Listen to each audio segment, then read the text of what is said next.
Time it really means something. That's it. I Renee. said time will. I said time will tell.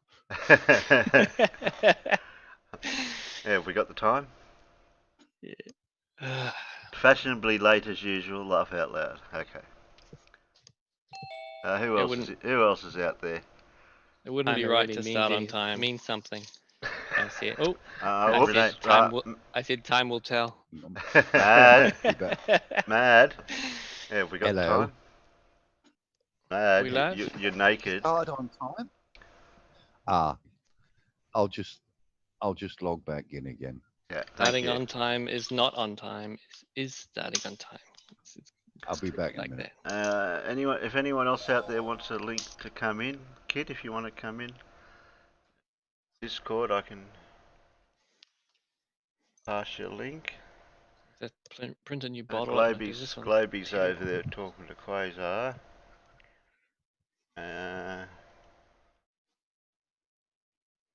We'll let those other guys have their conversation. I don't know what they're talking about over there.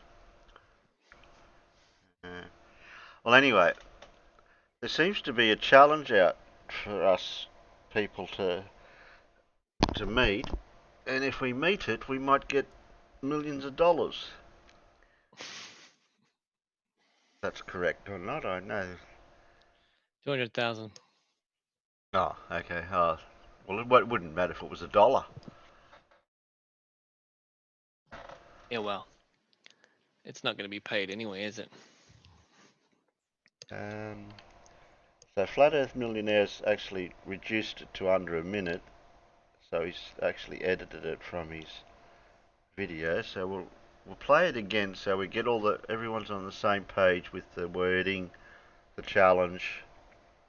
This will be verbal, but I can also show you the text written underneath it, so that way we can see what's actually written.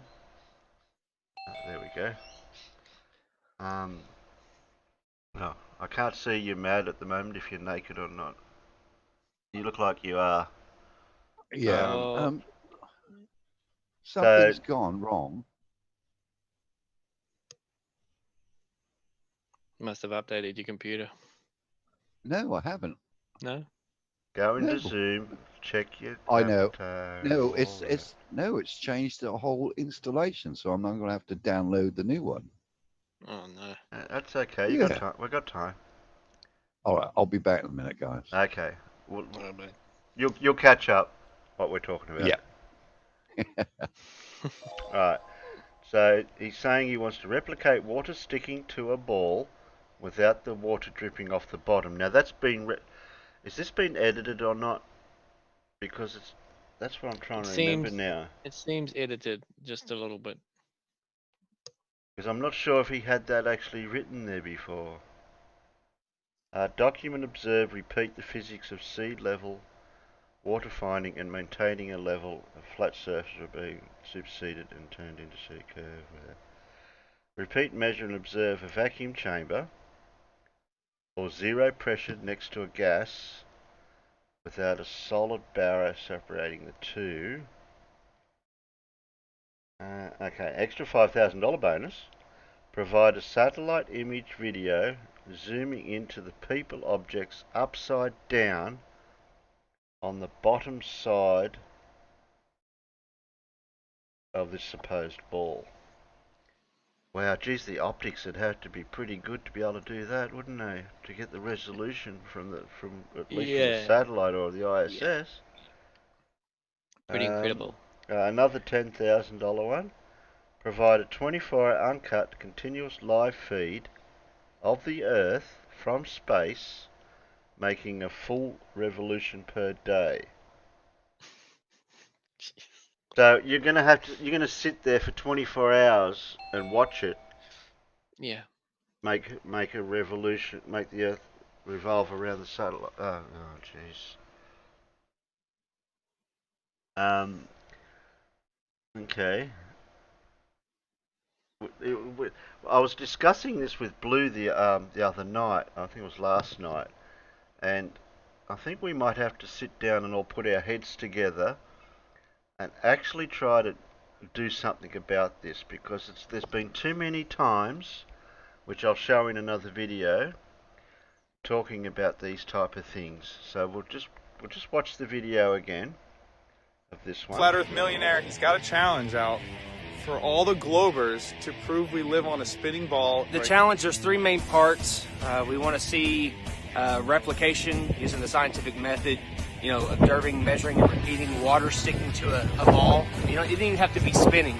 We just want to see water conforming to the exterior of a ball. The second is I want to see where sea level, with the physics of water finding and maintaining level, go from sea level being level and flat, a flat surface, to convex. We want to see where sea level turns to sea curve, okay? Having a vacuum chamber next to a pressurized system, gas pressure, air pressure, atmospheric pressure, doesn't matter, without a solid barrier, without it violating the second law of thermodynamics. Yep. So if any of you ballers can prove we live on a spinning ball, we got $100,000 for you, and I can go do something else. Go follow Flat Earth Millionaire. Thanks for your time. Thanks for everything you're doing, dude. Right. So that's it in a nutshell. So going by the challenges, I'll have to go through this in the next couple of shows to work it out, for what's been presented out there and what the problem is with the presentations from other flat earthers that's already been presented. So that's going to take a little bit of working out, that one. Now, in response to that, who did that? I'll find the video now. Yeah, okay. Now, Simon Dan, I think he was the first one that put something out as a response. Yes, NA, we know, but it's ridiculous. This is. So this is Simon Dan's response. If you spend some time in and around this community, you will see a lot of challenges thrown around by flat earthers willy-nilly. $1,000 if you prove this, $10,000 if you show that, etc, etc. It happened last year when Flat Out Hero set a $100,000 challenge, which many YouTubers attempted to take on, chief of which was Wolfie6020. Here's a clip.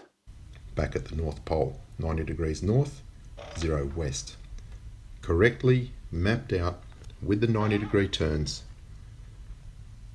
180, 270, 360, and each leg being the same distance, 5401 nautical miles. So $100,000. Thank you very much. So Mr. Flat Out Hero, your challenge has been answered.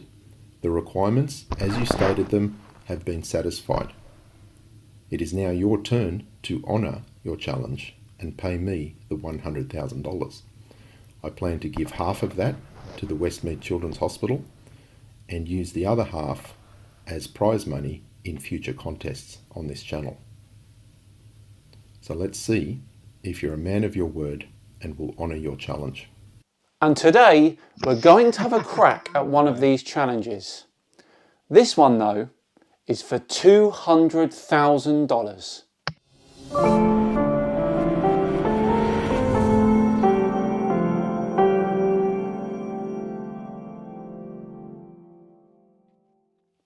Hello all, and welcome along to another episode of Flat Earth Friday with me, Simon Dan. Thank you very much for joining me. Yes, Flat Earth Millionaire has released a challenge video whereby he says he will pay someone $200,000 if they can prove a few things about the Earth. I love a challenge, so I thought, why not take this one on? I'm going to play his whole video in full first. It's only about a minute long. And keep your eye out for Flat Earth's very own Nathan Thompson. Flat Earth Millionaire, he's got a challenge out for all the Globers to prove we live on a spinning ball. The challenge, there's three main parts. We want to see replication using the scientific method, observing, measuring, and repeating water sticking to a ball. It doesn't even have to be spinning. We just want to see water conforming to the exterior of a ball. The second is I want to see where sea level, with the physics of water finding and maintaining level, go from sea level being level and flat, a flat surface, to convex. we want to see where sea level turns to sea curve, okay? Having a vacuum chamber next to a pressurized system, gas pressure, air pressure, atmospheric pressure, doesn't matter, without a solid barrier, without it violating the second law of thermodynamics. Yep. So if any of you ballers can prove we live on a spinning ball, we got $100,000 for you, and I can go do something else. Go follow Flat Earth Millionaire. Thanks for your time. Thanks for everything you're doing, dude. Research Flat Earth. And there we go. Can't be too hard, can it? Let's take a look again and we'll address each point as we go. Let's run it from the top. Flat Earth Millionaire, he's got a challenge out for all the Globers to prove we live on a spinning ball. The challenge, there's three main parts. We want to see replication using the scientific method, you know, observing, measuring, and repeating water sticking to a ball. You know, it didn't even have to be spinning. We just want to see water conforming to the exterior of a ball. Okay, shouldn't be too difficult. Here we go. Now, is there or is there not water sticking to that ball? I think we can quite clearly see that there is. Let's remember, there were no other stipulations here. They didn't specify the forces involved when it comes to the water sticking to that ball, and they didn't specify what type of ball it had to be. They just wanted to see water sticking to a ball. I believe that's one completed. The second is I want to see where sea level, where the physics of water finding and maintaining level, go from sea level being level and flat, a flat surface, to convex. We want to see where sea level turns to sea curve, okay? Okay, shouldn't be a problem. Here is a video of sea level taken from a clip of Soundley's regarding his Lake Pontchartrain causeway observations. And when you zoom in on the causeway, oh, would you look at that? Looks pretty curved to me. If that is enough for you, how about this one? I've always said that the Earth is too big to see the curve left to right. So let's take this picture of a nice stretch of open water and compress it. Oh, wow, would you look at that curve? From sea level to curve. From sea level to curve. Right, that's number 2 settled. Let's look at number 3. Having a vacuum chamber next to a pressurized system, gas pressure, air pressure, atmospheric pressure, doesn't matter, without a solid barrier, without it violating the second law of thermodynamics. Yep. So if any Now, let's just recap what he said there. Having a vacuum chamber next to a pressurized system, gas pressure, air pressure, atmospheric pressure, doesn't matter. It doesn't matter. Okay. Well, Craig from Fight the Flat Earth showed this a couple of weeks ago. It's a nuclear reactor that is essentially a vacuum with pressurized gas inside it. The barrier can quite clearly be seen. So there we go. All 3 challenges met. I do believe, Flat Earth Millionaire, that you owe me $200,000. Of course, I'll be splitting that reward with Soundley for doing all the legwork at Pontchartrain and Fight the Flat Earth for coming up with the nuclear reactor point. I will await your predicted reply with great anticipation. Right, that brings this episode to a close today. A nice short and sweet one. Thank you very much for watching. If you did enjoy it, then please do like and subscribe. It'd be thoroughly appreciated. I have been Simon Dan. Have yourselves a great weekend, and I'll see you all on Sunday for the next Science Top 5. See you then.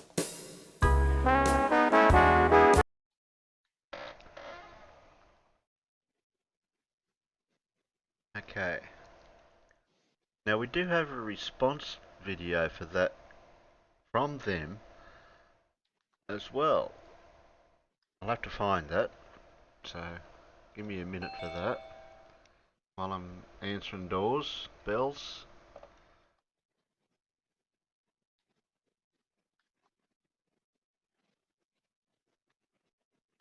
Hi Jen. Now who else came in? Cypher. Hi, Davros. Yes, had to drop out because for some reason my phone's not connecting properly to Zoom. Yeah, and Mad's gone out to play around with his settings too. Do I not have an avatar? Everyone's got an avatar here at the moment. Yeah. Just trying to find where bloody Crash is to DM him. Changed his name on me and I... who else we got here? Oh, what did you change your name for? Your Wally? I'm supposed to find people if they change their name. That's better, Mad. You're right now. Quit asking me to change my name. That's what he should. That's what he should change it to. Okay. There you are, Crash.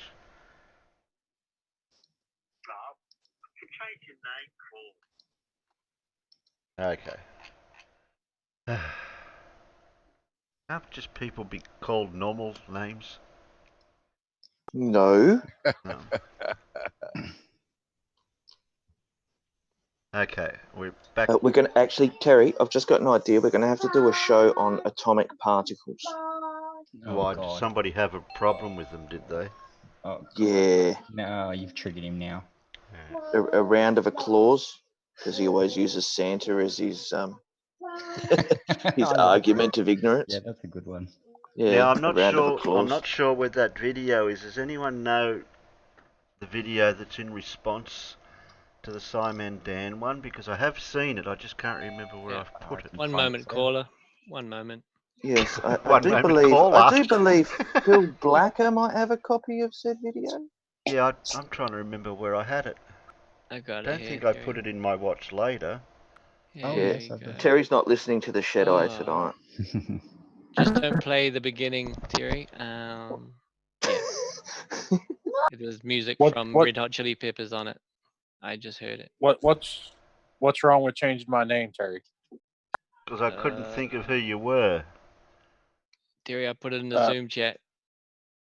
Pete Shea is a Jesuit priest.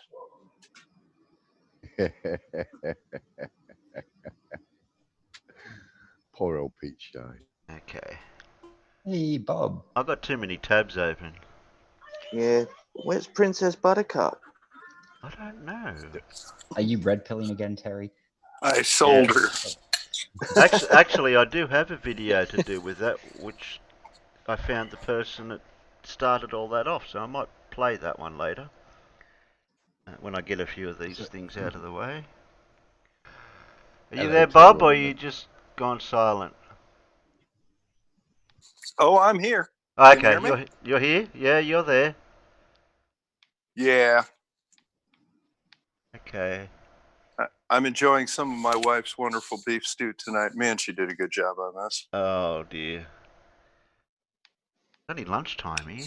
No, it's afternoon. Yeah, now I'm hungry for beef stew. Thanks, Bob. Yeah, now we are all. You're welcome. We all Let's are. do my part. If we Hey, bring... you guys still on fire? Yes. Not at the moment, I'm not. All right. I'm going to start a new series for my Australia channel. Yeah? I'm going to highlight, that great patriot of your nation, your wonderful island nation there. What's his name? Max Ingham. Yeah. Oh no, Max not Ingham. the guy who took the flight to Argentina and then now has become a flat earther. Yeah. Well, he's figured out what's caused all those fires. Apparently, they're directed energy weapons. Oh yeah. Oh yeah, apparently. we knew that. So we're gonna go. Yeah, we're gonna go set the record straight. Yeah, the squirrels did that. I thought it was. Yep, this is the one. It was actually John Watson flicking his cigarette out of the airplane as he took off to head back to Scotland. Are you? No, wait a minute. Did you just say something about squirrels? Will the squirrels freaking kill you there too? I mean, is there anything there that won't kill you? Well, Bob, I got to say, see, now that we've brought up the squirrels we've got are actually genetically modified, cybernetically enhanced, crazy squirrels, run by an absolute squirrel hive mind. It's like this big floating blob of energy. So yes, like they will. Borg squirrels, like they're like Borg. Almost exactly like, yes. And about 6 feet tall, right? I used to like those little buggers too. See, now we've got to get a 6 foot General Mayhem worked out. 6 foot. You try roasting a 6 foot squirrel on a stick, Bob, over a fire.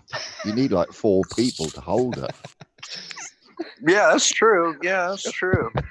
What we can do is we can get But some look, on the camera bright side, you got to, tripods. you got to cut down all the trees to do that. You know, you got to build the tripod, and then you got to build that's the the thing. spit, and then there's Well, nothing that'll burn. Well, they wait a were minute, testing, the rocks yeah. burn there, don't they? Well, the squirrels were testing these energy weapons that have caused all the fires here. So yeah, I blame Chad and accounting, the worst one. Yeah, Are they- I'm wondering they if related they to saw those the water on top of the ball. Are they related to the penguins in Antarctica? Yes, they are. In fact, I yes. freaking they knew are. it. Yep, they I are. knew it. Yeah, Yep. part of the same military corps. Yep. They Just a train different them. wing. Yeah, they train the penguins. You know, Yep. fun Yep. fact. Yeah, it is really squirrels that actually run all of NASA, and yeah, they get up to some really crazy stuff. Yeah, but we know that. I mean, NASA's American. I'm an American. We know the That's it. squirrels run Yeah. NASA. Yeah. If you spend, Are the squirrels responsible for the Flurpees? They might be. I don't have access to all of their experiment notes. They've got It's their a own psych op. server. Yeah, they've got. They let us in on certain things, but there's other stuff we're not allowed anywhere near. I mean, Unless, right of now, course, you've got the chip in your head. Thompson and Gleam for patient 0. Yeah. I heard that actually. Hey, you guys want to have a little fun tonight? Always. All right, great. I've got a video coming out on Thursday, and since this is Zoom, of course, I can't show it to you because it's super secret right now. But let me give you the research on it. Somebody over there do an internet search for Tesla, mechanics and inventor, July 1934. The article starts on page 40. It's got an airplane on the front. See if you guys can find it. If not, I'm going to put my wonderful beef stew down, and I will go put the link in the chat. Tesla mechanics. No, put in Tesla, Yep. as in Nikola Tesla. Yep. And it's mechanics with MECHIX and inventor, July 1934. Isn't that an old magazine, Bob? Yes, that is. And it's available in PDF on the internet. Let me know if you find it. If not, I'll put the link in.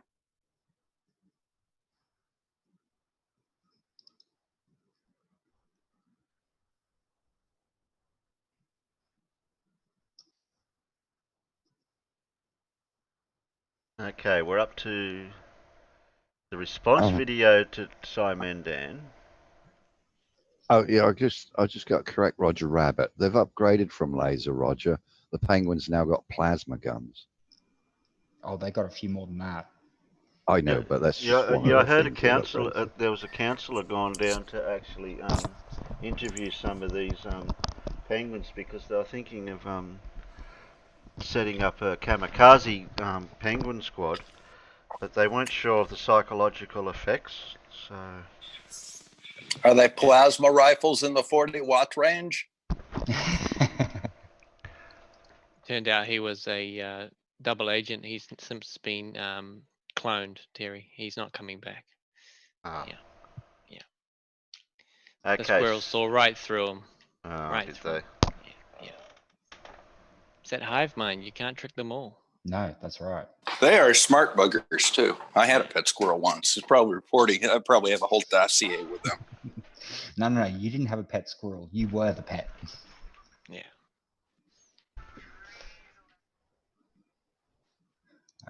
They're just really, really are arseholes, aren't they? No, I'm not going to pay you regardless if you do show me the evidence. I'm just going to change the narrative so I don't have to pay you. Yeah, exactly. But if this went to court, the court would make them look such an idiots. It's so rare though that photographers don't pay their debts. I mean, when have you heard of it? I know, but it'd be funny to take them to court just to force them to pay it. Oh, but look at that Garcia asshole, Zen Garcia. Oh yeah, exactly. Who changed the goalposts during the actual competition? Yeah. Got thrown out twice, and then You globetrotters claim the atmosphere is gradient and separate from the vacuum of space. Who the hell made that claim?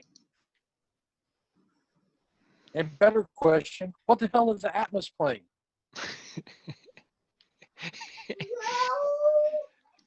What? He then goes on to say, you can't be this dumb, people. I suspect your ego and past child abuse and bullying you endured as a child. You We get can't it. say that. They did. He's Flat Earth Millionaires actually writ that. What a dickhead. Yeah, yeah. Way to go, mate. Yeah, show your real intelligence there. Yeah. Well, Yeah, Crash did say he's an asshole.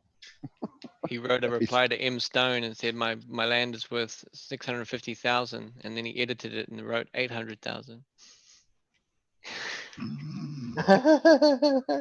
Fudge the numbers a bit, huh?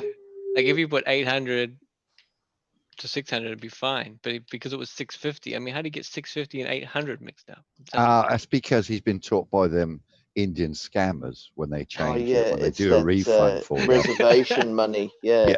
Yeah. When they give you $700 back and accidentally type in 20,000. Yeah, exactly. Yeah, it's the wrong keys. Finger slip. I don't know how he done that. Yeah. My fingers slipped from 8 to 650. Yeah, right. And I put a comma. Terry, scroll down the page so we can read the rest of it.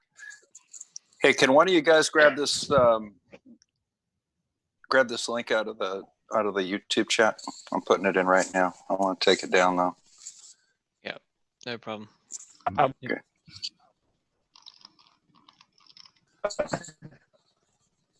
Got it. Got it? I was working on finding that and presenting it. I got the link to it right here. The Earth is 71% level, so the draw should go into. It's in the internal chat, Terry. No, it's not in the internal chat. It's in the YouTube chat. No, I copied it and dropped it into the internal one. Oh, you did? I'm taking it out then. All right. Have a look at page 42 at the bottom. And then have a look at page 42 at the top. Tell me what you think. The Earth is 71% surface level. What? Huh? What does that Well, even he's talking mean? about the amount of water on the surface. Okay, someone's because repeating. They say, well, it's not me. Because that's the right way.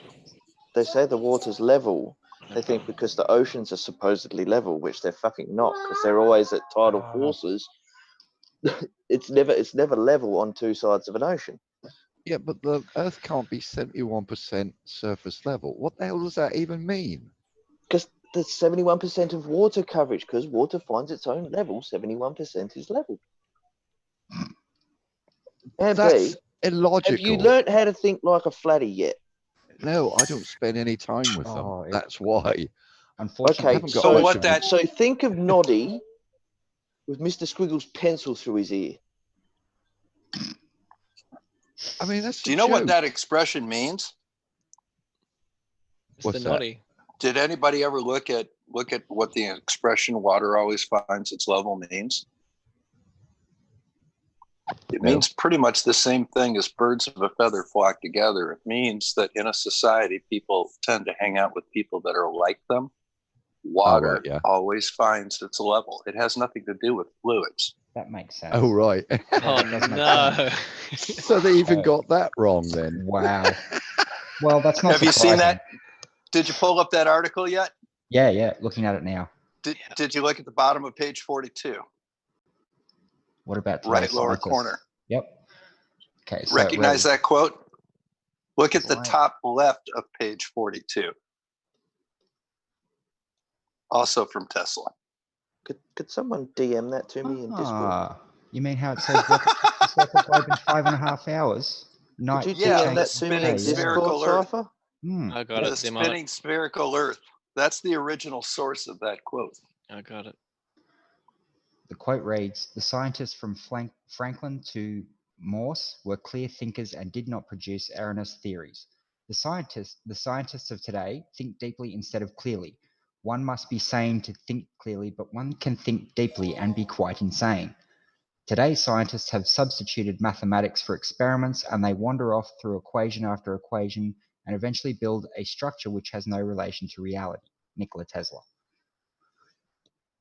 Now, we've all seen that quote repeatedly. Mm-hmm. Tell them what's in the upper left corner. It says rocket ships to circle globe in 5.5 hours, night to change into day. Future rocket planes may circle the globe in 5.5 hours. At 3,600 miles per hour, the plane travels about 19,500 miles. Earth's rotation adds 5,500 miles to total. Right. Lights directed against giant reflections may furnish constant daylight in future if radio projects prove successful. And that's in reference to a picture of giant mirrors, it looks like, attached to buildings. But there is a picture of the globe in relation to the rocket ship circling the globe in 5.5 hours. A rotating globe, yes. A rotating on the globe, same page as their quote. That's very similar to what Anthony Riley did with his little Albert Einstein stamped letter to Albert Well, that was Einstein. an obvious fraud. Yeah. He didn't put a stamp with his own picture on it in 1955. But no, the other thing that article is really interesting about, and I did a video on it. He talks about ICBMs. And the other thing that he talks about, you know how they're always saying experimental science rules? He personally experimented on disintegrating atoms and found that the equations come up by current theories didn't pan out because no energy was released. He doesn't think anything will ever come of it. Turns out his experiment was wrong, and Einstein's equations were right, as we found out 11 years later. Yeah, I'm saving a copy of that too. I'm going to read through it later. It's a cool article, isn't it? Yeah. Thanks for the tip. I like the first quote from Tesla's World of Tomorrow. In the top first page. We're on the threshold of a gigantic revolution based on the commercialization of the wireless transmission of power. Motion pictures will be flashed across limited spaces. The same energy wireless transmission of power will drive airplanes and dirigibles from one central base. Yep. That's dirigibles like a balloon with a basket. Yeah, underneath we don't do hot air balloons since the humanity. In rocket-powered machines, it will be practical to attain speeds of nearly a mile a second, 3,600 miles per hour, through the rare field medium above the stratosphere. The rarefied medium above the stratosphere. I wonder what he's talking about. And why rockets? Why not propellers? He named rockets for a reason, right? Yeah, in rocket-propelled machines. Yeah, exactly. We will be enabled to illuminate the whole sky at night. Eventually, we will flash power in virtually unlimited amounts to planets. Interesting. See, he wasn't that kooky then. No, but all of his planets are spherical in nature when he draws them, so that's one thing. Oh yeah. And in space, they're not luminaries, and they may have civilizations on them. Yeah, those pesky lights in the sky. How dare they? And that's the article that they got their quote from. Mm-hmm. Yeah, they pick and choose their guys, but they only pick the bit that fits. Yeah. Their narrative, yeah. Yeah. The very next It paragraph. was funny because it says transmitted around the globe. Globe. Not flat. Oh, Bansor's in the chat. Yes, he is. Yeah, well. FE proofs. Hey, Bandy, how's the curve going? No, he doesn't. He's got no proof whatsoever. Ranty, the same guy that keeps proving the shape of the Earth every time he picks up his P1000. Yeah. Not Ranty. Not Ranty. No, Bansor. Oh, Bansor. The flat the flat Earth apologist. Prove the stars are luminaries. No, they're not luminaries, Bandy. Another one they always quote, Bob, you would have heard this as well, is the assumes a flat rotating, non-rotating plane when they talk about airplane testing and things. They always miss out, assumes a gravity vector of 9.82 meters per second. You know what I mean? That NASA paper they keep quoting. Yeah, exactly. And they mean NASA, the same people that put man on the moon, but they're quoting him for that. Gotcha. All right. Exactly. Yeah. They always miss out the table of contents as well. That talks about the gravity vector on X, Y, and Z. And each has a little chapter on that. They also miss out the part that says curved flight path, and assumed seemingly horizontal horizon. At a high altitude. All of these things, well documented, and reasons for them. And they just said, "Look, it's this non-rotating plane." Well, that's all they focus on. I could use your help, you guys, with something. I'm going to start a new series called Flirf's Gone Wild. Woohoo! And this is going to be the charter release of it on Thursday. If you guys see some of those quotes and ever track them back to where they came from, send me those links. Let me go. I'm going to go over that paper and I'm going to discuss that paper, for example. I'm going to show how they misquote it. Are you on? I've done that with QE a few times. Yeah. Have we got you into our little den of madness? Yeah, that's how I got here. Cool. I've been in the den of madness for a long time. No, he's not. He's not in the black site though. No, the black site. We need to invite him to the black site. Yes. You have a black site and you didn't invite me? Yeah, NASA Black Site Area 69. It is a covert operation PSYOP that will infiltrate via squirrel this is the same dissemination. One run by the genetically modified cybernetic squirrels. We're launching on Friday for us, everyone, by the way. I'll chuck that out there now. Get ready. You just want to get me in that. You just want to get me on that server. It's going to be like trapping me in a book on Myst. Yeah. Once you set foot in it, there's going to be you'll feel a little pressure in the back of your neck. It's not a tracking chip. Don't worry about it. Yeah. It's just not that small nuclear explosion that'll pop your head off like the Suicide Squad. Definitely not anything to worry about. No. Yeah. Why don't we set up a challenge of say $10,000 to the Flirfs if they can prove the flat? No. You understand Ruoff just put out for an image of the edge.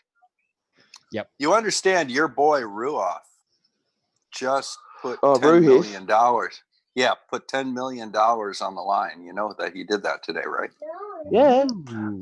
I did see that. What's his problem? He's got money to throw away, and he knows he'll never have to spend it. No, I said, what is this challenge? What is the actual challenge for 10 million? Basically, you have to prove flat or globe Earth. You have your 3 best proofs, and it's submitted to an independent arbiter. Interesting.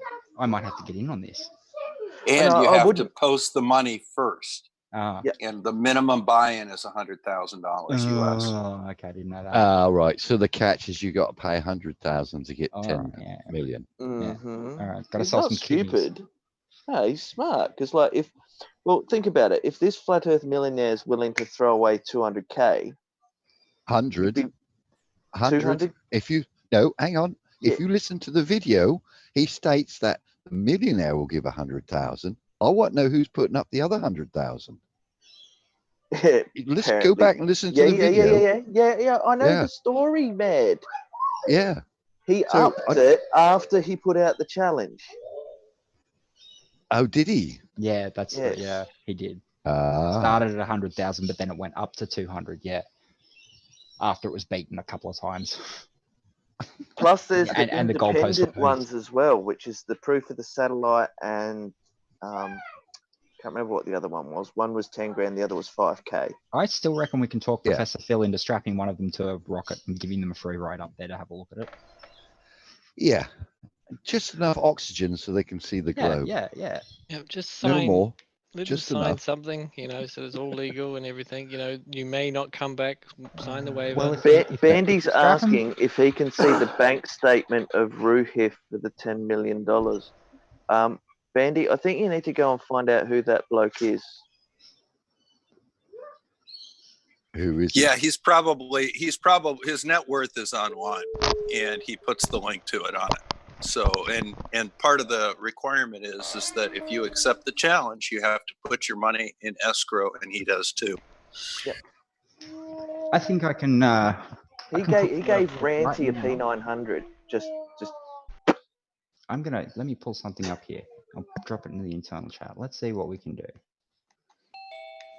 Fuck, if he wants to give me a P900 or P1000, I'll take it, man. Yeah, well, you're gonna have to become a flatty who doesn't know what he's doing. What do we got now? How often has Ranty proven the globe? Oh, do you honestly think I couldn't be the most inept flat earther out there? No, because you're too intelligent to be that dumb. I'd probably mess up somewhere and actually do something right. Yeah, probably. Actually, you'd probably prove the flat earth. That'd be the problem. in your opinion, that's what you guys are afraid of. In your opinion, Bob, if you took this 1 million guy to court, what do you reckon the chances of winning? What? Zero. Simon Dan. What Simon Dan Zero. just put out? No, because it's not a contracted competition. It's not a contracted competition. He's the ultimate arbiter. He's got it set up so he's the ultimate arbiter of the success or failure of the thing. So basically, you could take him into orbit, point the freaking Earth out to him, and he'll say, "I don't believe it," and you lose. As simple as that. Yeah, that's all it is. That's the way they do it. You know, remember that guy in Roof talked about this surveyor that wanted to go out to Myrtle Beach. Did you actually read that $1 million challenge or $100,000 challenge? No. What he wanted to do is he wanted to go on out, and his side of the bet was that sea level wouldn't change. That was what he was betting on. Sea level wouldn't change. Sea level will not change over the day. Over the course of Myrtle Beach, over 60 miles, sea level will still be sea level at both ends. Well, yeah, that will be. Yes, it will. Yeah, of course it would be. Well, it's not going to change. But apart from change the tide going in and out, it won't change. No, I mean height. other than the tides, but the mean sea level will not change, and that was his bet. Not on the same coast, no. Yes, on the same coast. That was his bet. Mean sea level will always be mean sea level. It doesn't matter what height. You're right, it is. and that's it's what the he average. bet. Yeah, that's what he bet. That mean sea level wouldn't change over the 60 miles of the Grand Strand. And, like I looked at it and I said, "No, it won't." No, exactly. He was suckering people in. Yeah. So he worded it to be unwinnable anyway. Yeah. Well, that's what exactly. That's exactly what they do. They have to, because otherwise they'd be a lot poorer and in debt and sued up to their eyeballs. Well, they'd lose. That was the problem. They would lose. It's like, what was it, Robotham, or whatever his name was? They just tie it up in court for years. Yep. Terry, there's a link to a video in the chat. It's just cool. It's the Endeavour launch from from each of the boosters, five different cameras on the thing. The boosters get knocked off and natural sound and everything. It's really cool, actually. I've watched it a few times. You could sucker the flat earthers in, though, couldn't you? Saying, right, I'll put up 10 million if you can prove me flat Earth from space. A picture of flat Earth from space. Well, the problem you run into is none of the flat earthers have 10 million because most of them live in their mom's basement. Yeah. And Daniel Pratt actually has a high altitude stratospheric balloon that swings around and sees the curve of the and they claim it as flat Earth proof. The first comment I made on that video was, "Where's the dome?" and instantly got blocked. Yep, of course you would. Because I couldn't see the dome that was holding the ether or the heaven waters out. You can't really tell what it is from day to day with some of these guys. Well, it's there because it's second heaven. First heaven's where the birds fly. Third heaven's where the waters above are. And apparently that's where God lives, who apparently is a fish. And since God made us in his image, we must be fish and live in the ocean too, which is convenient because if you look at the embryology of vertebrates, we all have gills. Maybe they got something to it. So when do I get these gills? Because that would have been handy a few times. Well, you had them. You had them. Video that video will be out in the morning. Danged evolution. Yeah. No. That's my theory that God is a fish based on biblical gotcha. young Earth creationism. Yep. Because God lives above the dome, and that's where the water is above ours, so He must live in the water. So what's keeping the water up there? The dome. The dome, and Noah's flood came from opening up portals or windows in the dome and letting the water of the dome come down. Of course, the bubbles from the earth must have gone up, and I don't know where the bubbles are. Maybe that's where they're coming up with all this multi-bubble universe theory in the Big Bang right now. I don't know. You could also refer to the dome as antecedent. That's what I call her. Damned antecedent. Antecedent. Nathan Oakley loves calling it the necessary antecedent. But that's another whole box of toolery. Yeah.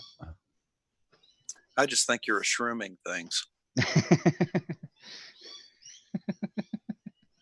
That's a good one, stolen.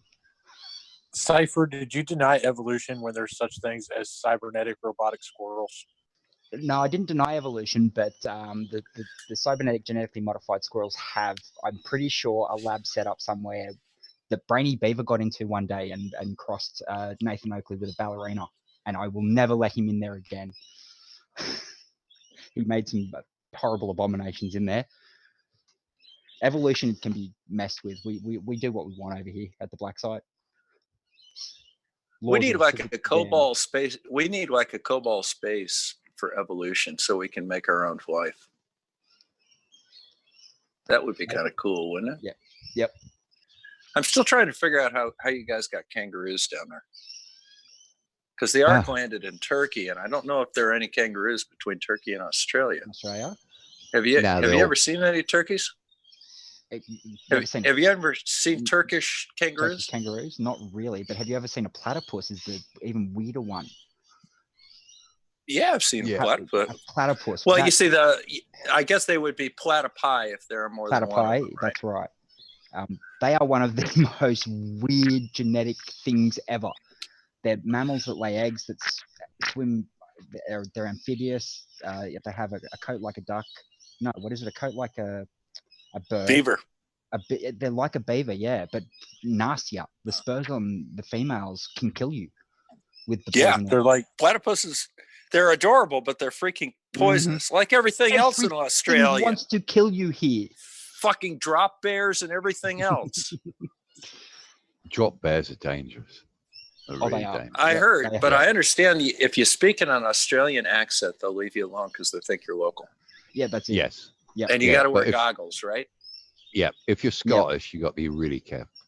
You got to be really, really careful if you're Scottish. Is there anything in Australia that is not trying to kill you, Cypher? Let me think about that for a second. No, I can't say there isn't anything that doesn't want to kill you here, in all honesty. Even the kookaburras are bloody meat eaters, and they can give you a good nip if you get close enough and they get pissed off enough, which they usually are. Now I'm trying to figure out how that old lady stripped her shirt down to her bra and went and rescued that one guy, and he popped up on her. Remember in the fire where they rescued that little koala bear? I haven't come across that one yet. She took her shirt off. Yeah. She took her shirt off and went out into the fire in freaking sandals and rescued this koala who hopped up like its long lost mother and hauled him out of the fire. Yeah, it made worldwide news. And he didn't bite her.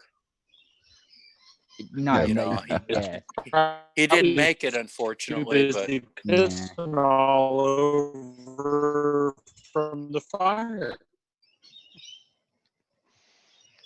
And Bob, if you were on fire in the woods and a Sasquatch came running up to you, would you jump on it? The squirrels are working on the robotic part of Crash's voice right now. I think so. I think he's getting too close to the truth. But yeah, no, there's been a lot of poor koalas killed, and a lot of their habitat is gone, and will take quite a long time to come back. And well, yeah, I mean, they were devastated with that stuff. Yeah, it's not good. But yeah, even koalas, as bad as all that is, they're nasty little fuckers. They snarl. But look at what happened to Kangaroo Island. The entire island's been devastated. The koalas are having to be rehomed back on the mainland. Okay.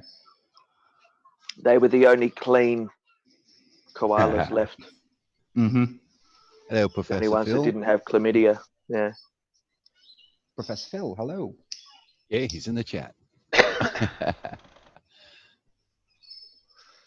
I apologize for the other night, Professor Phil. But he handled it well. Oh. Yeah, I introduced you him a to bad Write the boy? Hand. I introduced him to Write the Hand the other night.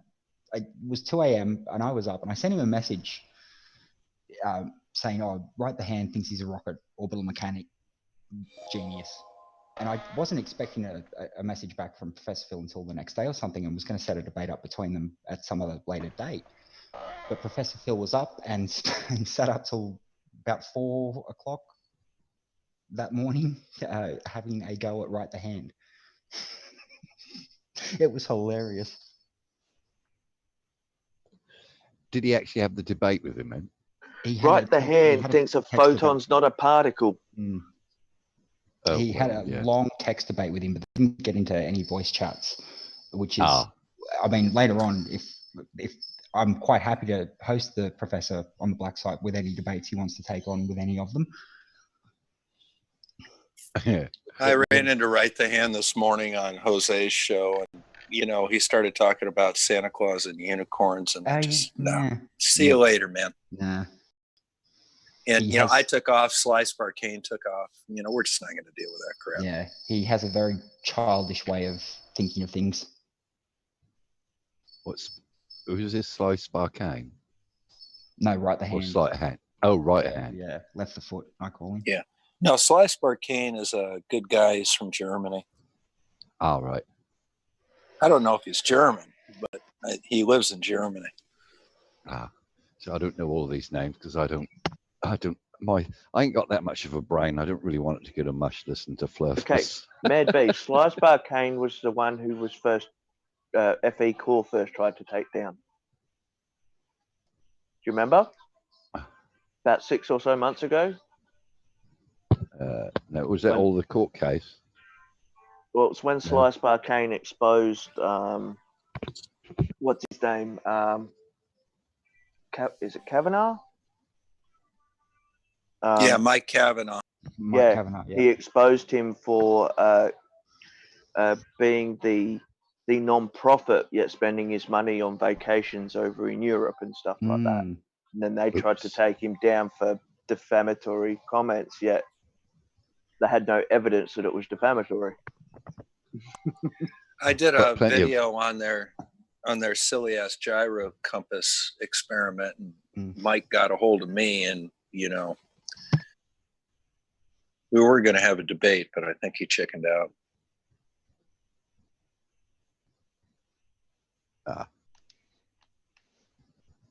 That's not uncommon. But the Field Engineers Corps, which they call themselves, not a single engineer amongst them. Davros, Bandy's got a challenge for you. I don't care. Can you prove a proton is a particle digital? Absolutely, it's a fundamental particle of an atom.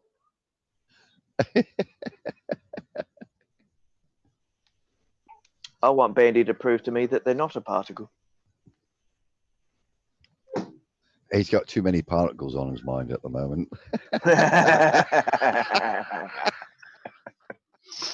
Plus that's the other thing too. What does the particles of an atom have to do with the shape of the planet? Exactly. Because I dare say, even if it was a flat Earth, you'd still have atoms and particles.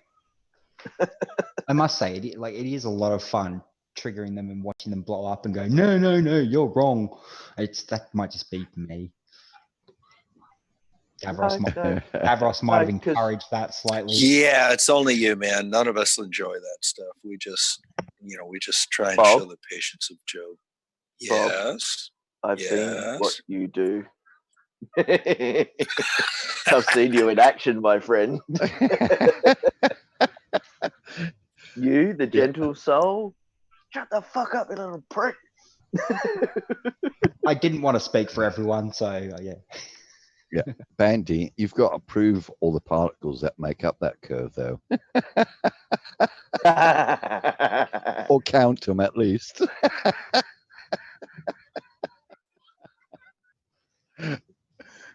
You're funny, Bandy. Yeah. You're wrong. Is there one brave flat earther amongst us that will dare come and challenge us? Oh, Bandy's plenty. brave enough. Yeah, plenty of them. They're all willing to step up and challenge, but when they get back into a corner, is when it starts getting funny. Now let's see. They got no proof. How long do you think it would take? Oh, sorry. No, carry on. Carry on. How long do you think it would take to back one of them into a corner? Remember the old "I can name that tune" in 6 notes? Oh yeah. Yeah. Oh, no, I like this. Show me a real picture of a proton, but then he'll just hand wave it away. CGI. No. Picture of an atom. To answer your question, Bob, not very long at all. You sit and watch it. Watch them for a little bit and wait till it gets to the point where you can jump in and go, oh, well, how about this? And Nathan Thompson, has everyone seen him floating around in chats around the place? Isn't he friends with Nathan Thompson's? Yeah, he's one of Nathan Thompson's failed clones, actually. And again, with Right the Hand, it keeps coming back to this idiot for some reason. But absolutely made him run away, like Natalie does from Team, with his descriptions of a subatomic particle and a particle. He said, okay, the way you're looking at it is just because the word particle is in that word structure, you're trying to attribute a particle's properties to a subatomic particle that is involved in light. And he said, just because a bus and a busboy both have the word bus in it, they're not the same thing. A bus is a vehicle and a busboy clears tables. Phil, Terry, have you read Phil's chat? Phil Blackers? No, Professor Phil in the side Oh, chat. Professor Phil. Yeah, for Terry. I'm doing a hangout on atomic structure. If you want to join, you need to bring a periodic table. Happy to have it hosted on another channel other than mine. Ooh. Yeah, you can do that on here, Phil. Yeah, I've got a periodic table. I can soon get one off the net. We've got one in the black site sitting there with its own channel that people can look at. When Cool. do you thinking of doing it, Phil?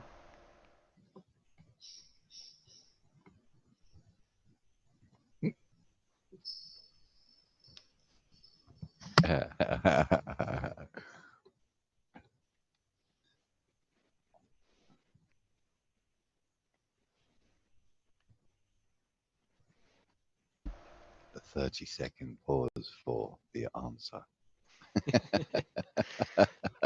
Stand by, answer pending. I tell you what I'd love to see is if I could get access to a telehost show where they could have Flurfers versus Globers and ask him questions, scientific questions, and see how many. Because if the Flurfers answer the questions right, that proves that they're shilling for money. But yeah, I can probably guarantee most of them get most of the questions wrong. Just common garden, general knowledge questions about our world and science and things like that. I wonder how many of them actually meet the challenge though, to go on live on television and host it. Like University Challenge, where you have 2 universities, and they're asking questions, but obviously not at that sort of level because that'd be a bit cruel. Yeah, well, one of the panel members of Nathan Oakley's show came on to Jim Panda's server today. His name's Righteous Force. And I asked him, what do you think the moon is? He goes, oh, it's a light of some kind, or at least it gives off light. And I was like, yep, okay.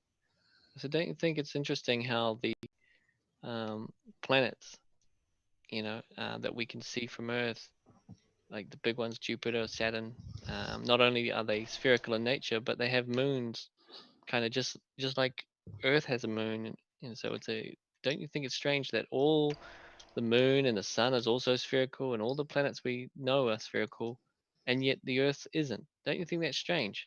And he's like, oh, well, that's something to think about. I said, now my final question is, have you ever seen a planet through a telescope? And he said, no.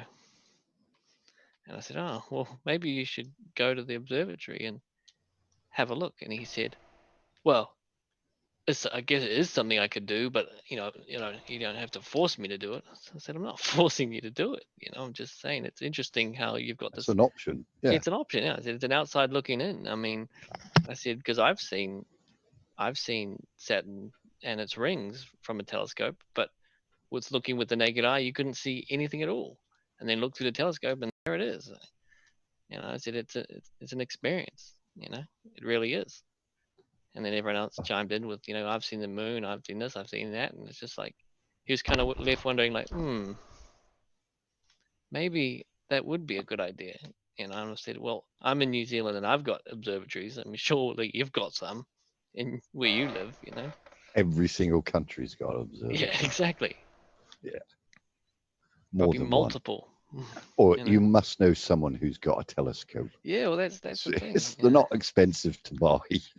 That's my first question for every fluffer I've ever spoke to. Do you own a telescope? No. Well, go buy one and get back to me.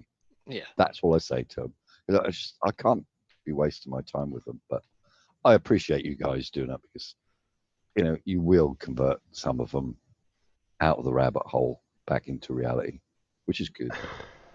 But I just found it amazing, man, that he was commenting on things and not even use the simple means or avenues to find things, that are available to him for the price of like a movie ticket. You know what I mean? It's just a couple of cups of coffee, and you can go to the observatory. I'm sure of it. Well, you could go out and buy yourself a telescope for like 20 quid second hand. Yeah, exactly. Just to have a quick look and then sell it again, so you're not out of pocket, or just put it in the cupboard. But you could tell his answers were genuine, and it was just like, you've never thought about this, have you? You've just been on the panel saying nothing, and just listening and taking one side of the equation and not actually looking into it. He's been there for a while, so it's quite funny. Yeah. What are the 7 questions, Bob?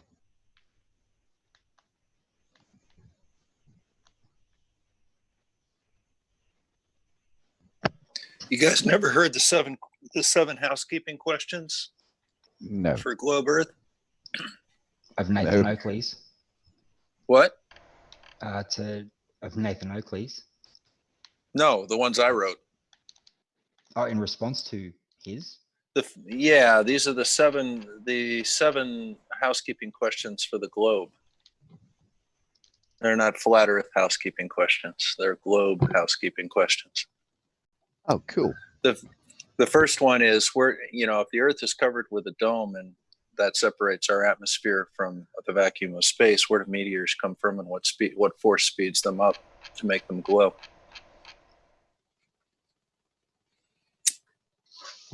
Thermodynamic electroenergy. No, it's CGI. Yeah, it's just trying to put holes in the ground. Index. Yeah. They still put holes in the ground. Oh no, they have people dig them first. Yeah, if they're from within the atmosphere, what speeds them up so that they glow, and where do they come from? Yeah. The second one is the second one is, well, if the Earth is rotating and snipers would have to account for Coriolis, what is the deflection you would have to take into account for a 1,000 yard shot at the 45th parallel? Flight time is 2.8 seconds for the bullet. Whoa. It's doable. It's 2.8 seconds over 1,000 yards. Yeah, at the 45th parallel. Yep. Yeah, I want a bike that travels at that speed. Whoa. Did he figure that one out yet? Out in the chat band?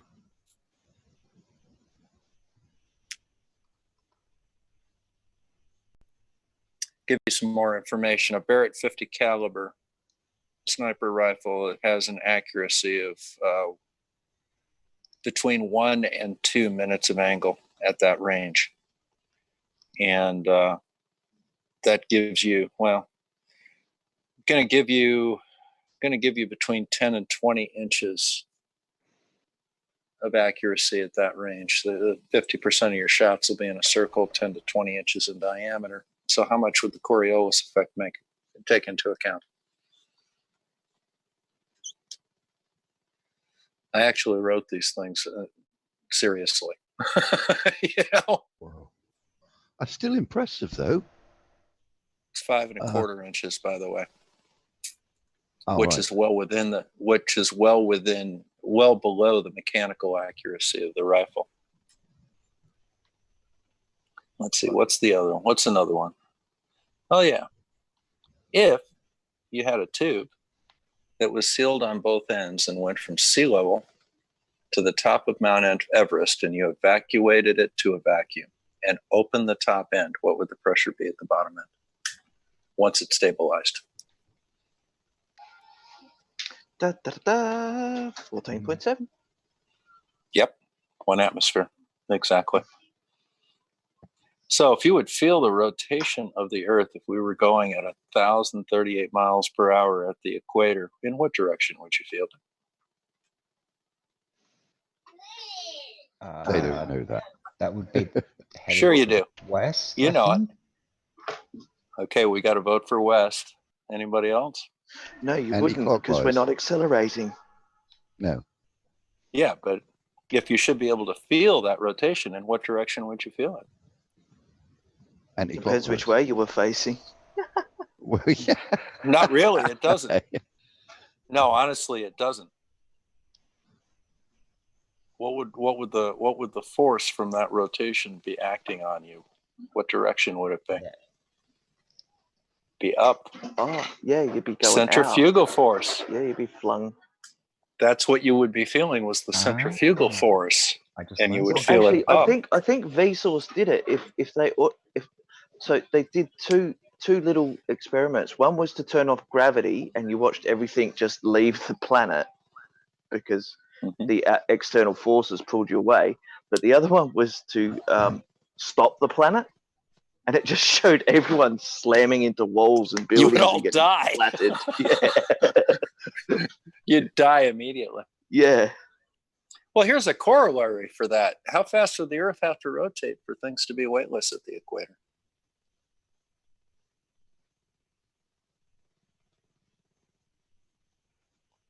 I'll give you a hint. Orbital speed at 400 kilometers is every 92 minutes. Is it going to be less than that or more than that on the Earth, on the surface? 17,000 odd miles a minute, an hour. Sorry, yeah, not a minute. Yeah, an hour. yeah, roughly. About 17 times faster than we orbit, or we actually rotate now. You'd have to have one rotation every 84 minutes. And the reason I knew that one is because that's how fast the ISS orbits. Yay, science! ISS does. No, ISS orbits every 92 minutes, but the radius to the surface is 400 kilometers less on the surface than it is at the ISS. So actually, the speed has to be a little faster. And as you go out, there's a point where it's every 24 hours. And you go out further, you end up at the moon at 28 days, and then you go out even further, and you get to the sun. That's once a year. Yeah, of course. That makes sense. Science fucking rules, doesn't Yeah, it? it does. I love it. I learn something new every day hanging around you guys. I love it. Yeah. Yeah, that's brilliant, isn't it? And like, oh, this there were a stuff- couple of other ones. There were a couple of other ones that just would absolutely stump a flurf. And, you know, they're just kind of fun looking at them struggle. How do you calculate the airspeed of an unladen swallow? That's number 7, by the way. It's actually a serious question. I've heard of this one before, actually. Yes. And there's, you know, there's half a dozen ways to do it. You get credit for any of them as long as it's right.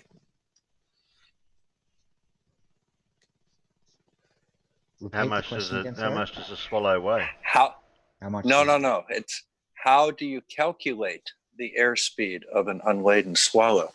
There's a slight variation there. Ah.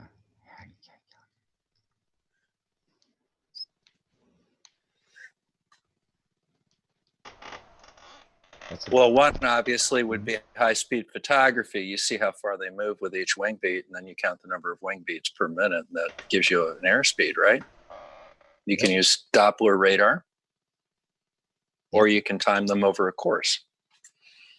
Those are 3 ways right off the top of my head that you can accurately come up with an actual airspeed. By the way, it's 8 to 11 for an African swallow, and it's 15. I think it's 15 to 19 for a European swallow. Because that also meters per second. That's also something out of Monty Python and the Holy Grail. I think they had a whole thing about that. Yes. What? Yes, what is your name? What is Yeah. your quest? Yeah. There's a couple of other ones in there that I had too. Oh, my favorite one. So we know that there's a pressure gradient in the atmosphere, right? Mm-hmm. And it goes down with elevation, right? Mm-hmm. How far does it go down, and at what elevation, and why does it stop going down?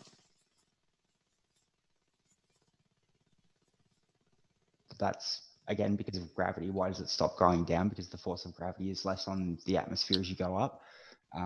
What was the other bit? Well, the other bit is, how low does it get, and at what elevation, and what causes it to stop getting any lower?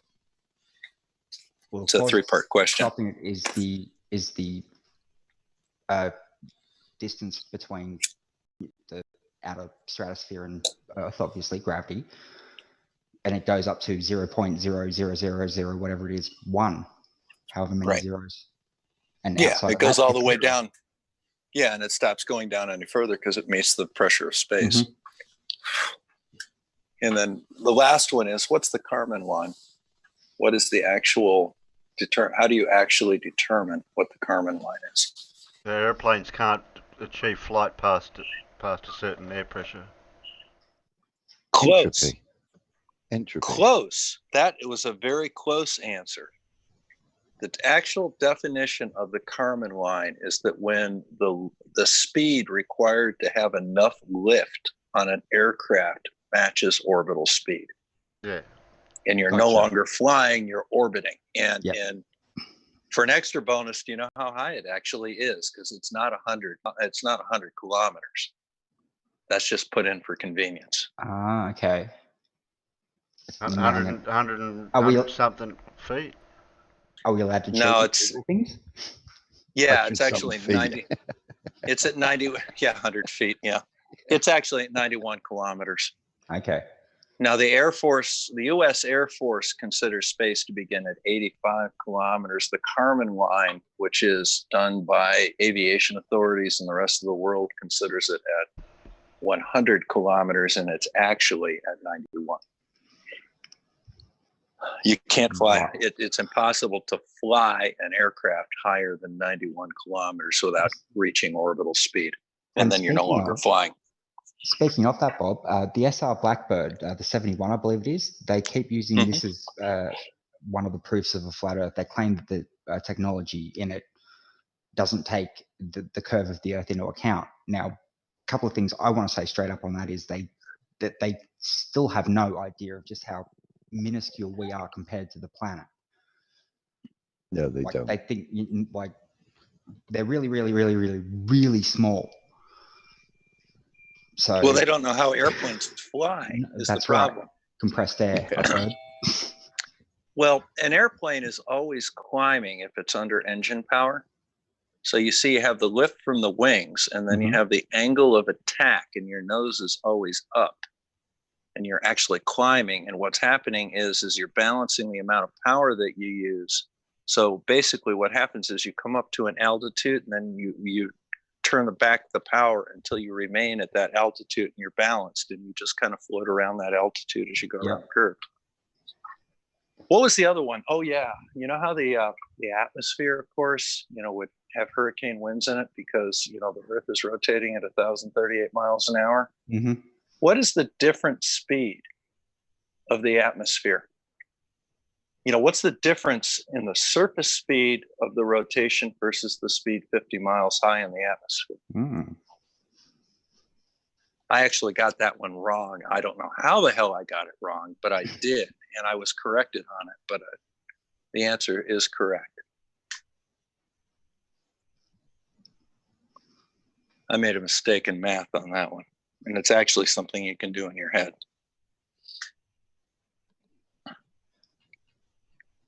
The speed of the wind closer to the stratosphere as opposed to relative speed of the wind close to the atmosphere versus the wind at the surface assuming everything is rotating. Gotcha. At 15 degrees per hour drift.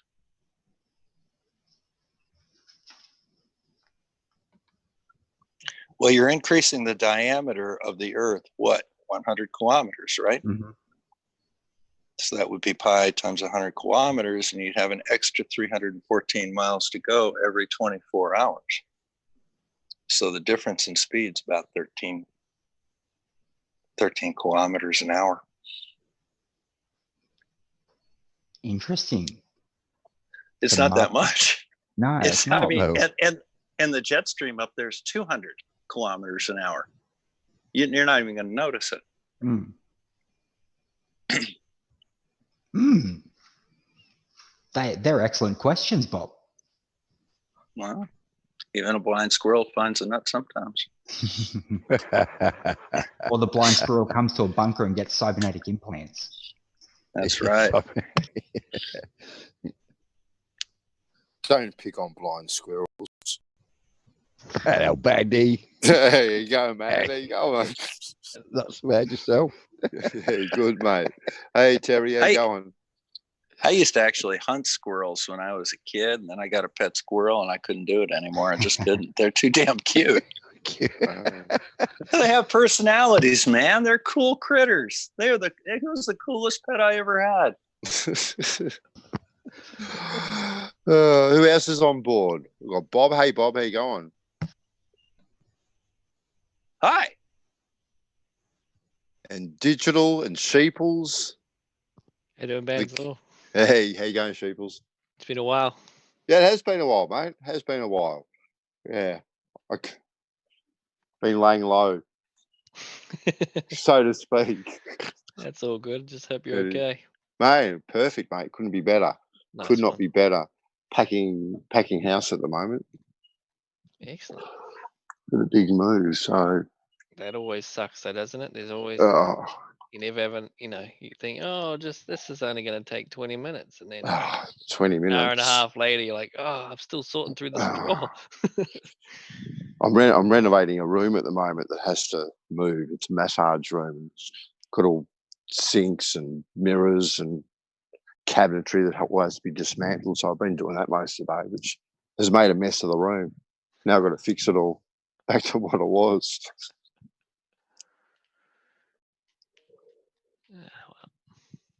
How far are you moving?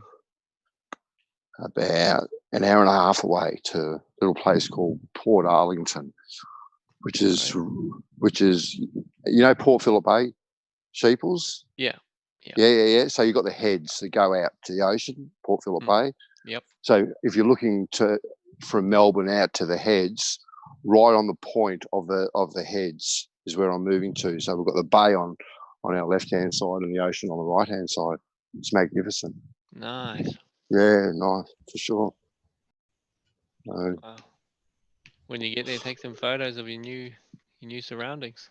Don't you worry, mate. I Yeah, will. don't do it, Bandy. You'll see curve there. How can you see curve? You can't see curve. You can, Bandy. You can't. Yes, Where can you see it? Come Yeah, I on. guarantee you you can from those heads, mate, if you take a wide enough photo, you actually see curve, mate. What, from left to right? I'm going Yep. to see curve. You would expect that, wouldn't you? But you don't see it So from at front 10 to back, miles, though. it'll be Sane a people meter. would. At 10 miles of width, it'll be a meter on each side, mate. Can you see 10 miles in width with your eyes? Of course you can. I don't know. I'm just asking the question. Can you? Of course you can. Okay, then. How far can you see? You're not asking the question. You're begging the question. Yeah, you're begging the question. How's that you're begging the begging question, now. Zero? No, Oh, I'm not answering any more questions, mate. Because you can't answer one of them. That's why. You haven't answered one yet. You just assumed R. There's R. There's R, is there? Damn. Where's this R? See, no, well, you're assuming it. You're assuming there's R there to be found. Well, I know I didn't assume anything. I was just told I'd see it. Now, where? Where do I see it? I'd love to make up a giant R and take a photo of it and go, there you go. There you go. R. R. R. R. So how you been, Where's man? Good? Yeah, we've been pretty good. Yeah, good, mate. Good. Mustn't Good. complain. Well, who's really listening, man? Come on. No one. All right. But it's good. It's good to get it out of your system. That's for sure. I've been getting into pizza making for the last couple of weeks. Got a wood-fired pizza oven in the backyard. So you've been practicing making flat Earth maps, have you? I have perfected the model. You'd be rather impressed, digital. I must say, you would so be. Have you got some form of downward force to be able to work on it though? There's a downward force, is there? Who puts water? Well, there's got to be something holding you to the flat plane. Really? Who puts Why? water on pizza, Benso? Well, because see, the thing is, mate, like if you held onto a balloon and there was nothing holding you down, you'd lift off, mate. How? How would you lift off? If I blow up a balloon? Because if you don't have a vector of down, if I blow holding up a you balloon, down, mate? Relative density. Balloon, I haven't said anything about gravity, Bandy. Why are you getting all defensive? I'm not defensive. I just said it'll just You go are. down. You're getting defensive. How's You're that begging the defensive? question now. See, Question? There was a question, was there? There was no so question. you reifying your necessary antecedent, Bandy? I'm very and there's antecedent. Reaffirmed. I reaffirmed a long time ago. Do you know what an antecedent is, Bandy? An antecedent, is that something you take after you had Barocca? That's what it sounds like. No, that's why you have to take the Barocca, because you're a bit seedy. And, I'm a little bit seedy. Exactly right.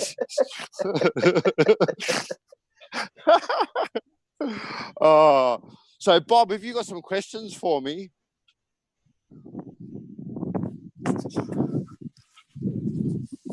Bob? Do I have questions for you? Yes. Well, you said in the chat that you had some questions for me. Oh, I gave them all. Oh, did you? Where was I? Yeah. Oh, where was I know. to answer them? Not paying attention. Where was I? Well, I did tell you, Bob, give me 5 minutes so you can have my attention. Oh, was that? We sticking We did it. crayons up. We did it for. Yeah, we did it for 35 minutes in here, man. I'm trying to avoid speaking right now because I think I've used up all of my time here. Oh, well, sorry about that. I missed it. I got sidetracked. Not a problem, man. I think the guys liked him. If they want to ask a few of them, they can go right ahead, but let them do it. All right, then. No problems, Bob.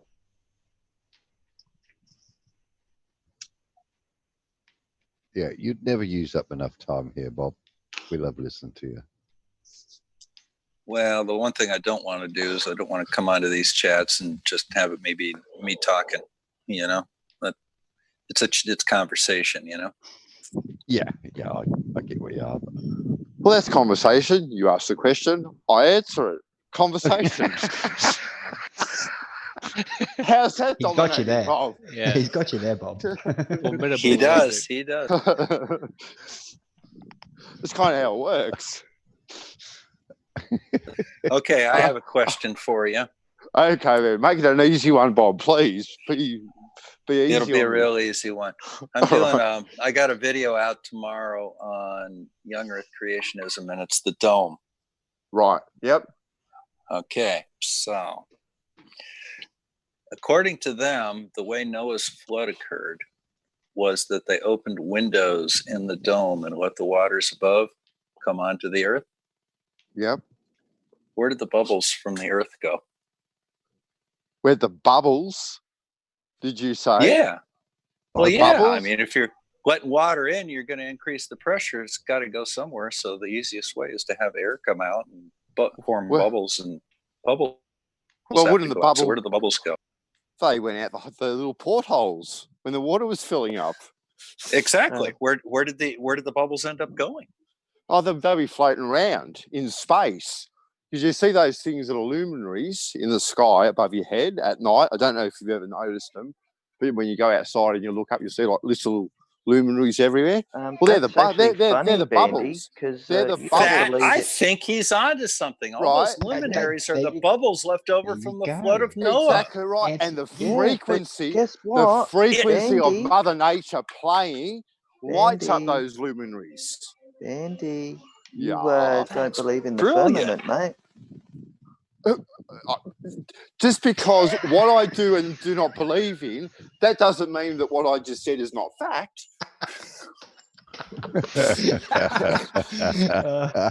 Personally, I think that was a brilliant answer, and I'm going to use that in one of my videos.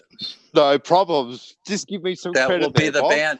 That will be the band. That will be the band theory of cosmic expansion. You know, I've heard of the bubble universe theory. That'll be the bandy theory.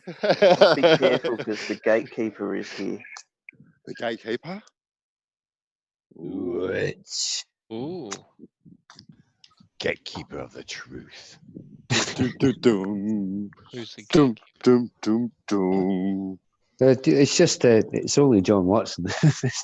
It's nothing scary. Just be careful Who's the around the gatekeeper? corner Can I get a key? of this word. You never know. You might meet the gatekeeper of the truth. Dun, dun, dun. Well, all right. I've just been having a bit of a to and fro with someone who I think is right the hand on jeez, John. Discord. You've lost a few Explain to players. him what a photon is. Well, I appear to have beaten him into submission, and he eventually just fucked off. Yeah, you're the second person to have done it in as many days, mate. So I was quite impressed. Yeah. Well, I was a bit deflated actually. I was ready for a kind of, right, I'll stay for as long as you fucking want me. But he, I just kept on asking him to define what the double slit experiment actually is, and eventually he just disappeared. He does that, and then he'll come back later spouting the same shit. Yep, that's standard.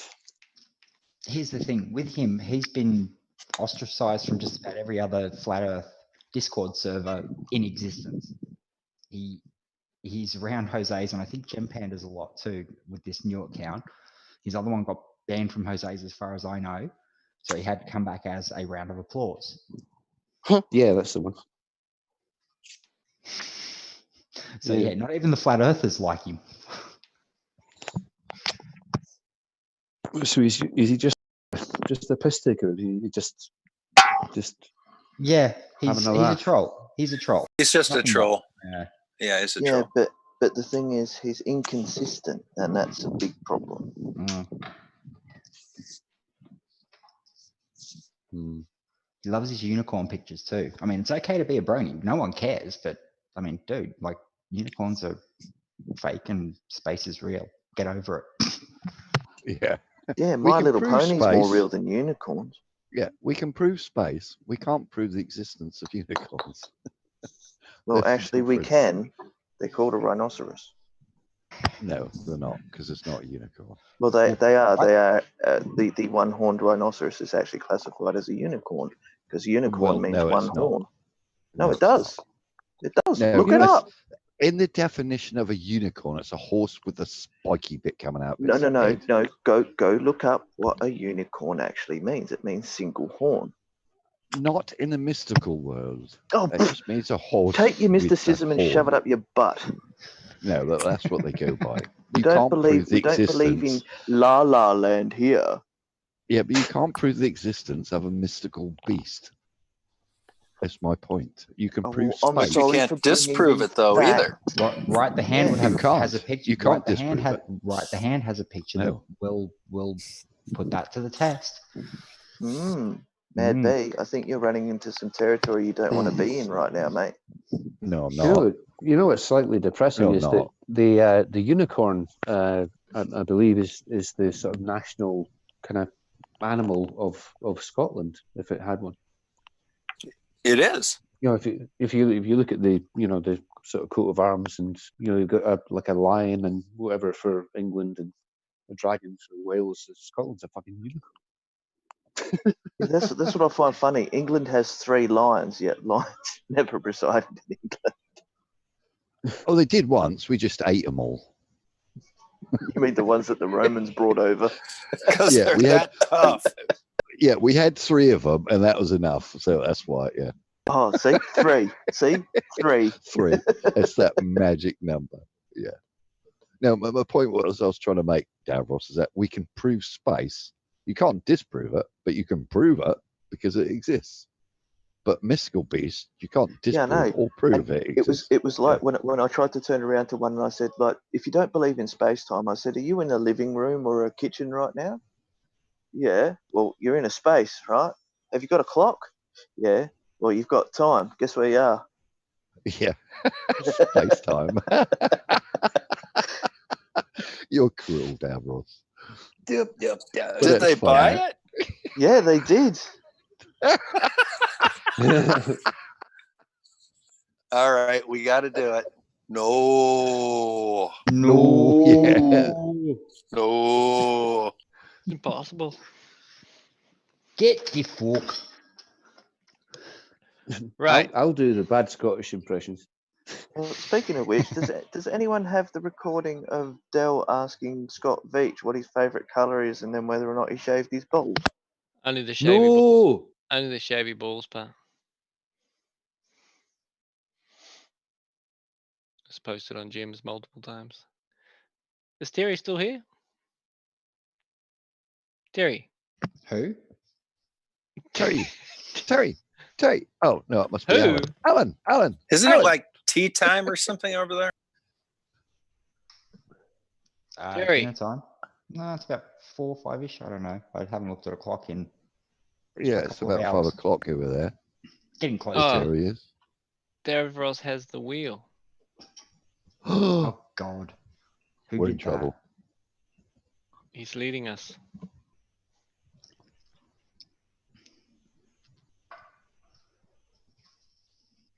Well, guys, I got to go to work tomorrow, and I got classwork to do too, so I better get it going. No worries, Bob. Yeah. When does Just your wanna say video Bob, come out, Bob? Tomorrow I've got Young Earth Creationism on the Tesla videos coming out on Thursday, and on Wednesday I'm going to show how Andrew Wakefield falsified his entire study to make shit tons of money. Nice. And Excellent. Friday, I think for Friday Science, I think I'm going to do Noah's Flood. You know, I got to say, Bob, before you go, I think your anti-vax stuff in particular is really, really, really good. Really. Yeah, Bob, check out Jeff Holliday's stuff on Vaxxed. Funny you should mention that. I talked to him on the phone the other day. Oh, brilliant. Yeah, I'm actually wearing one of his T-shirts right now too. Well, I hate to tell you this, but I think old Jeff and I are going to have a little time together on YouTube. We're going to probably do some stuff together here in the next a bit of Jilly Juice too, maybe. He did Jilly Juice this week, and that's something I haven't touched yet.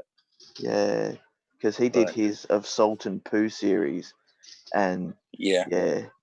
Well, because did you see him debating her on or talking to her on Dr. Phil? No, I did not. Yeah, it's brilliant.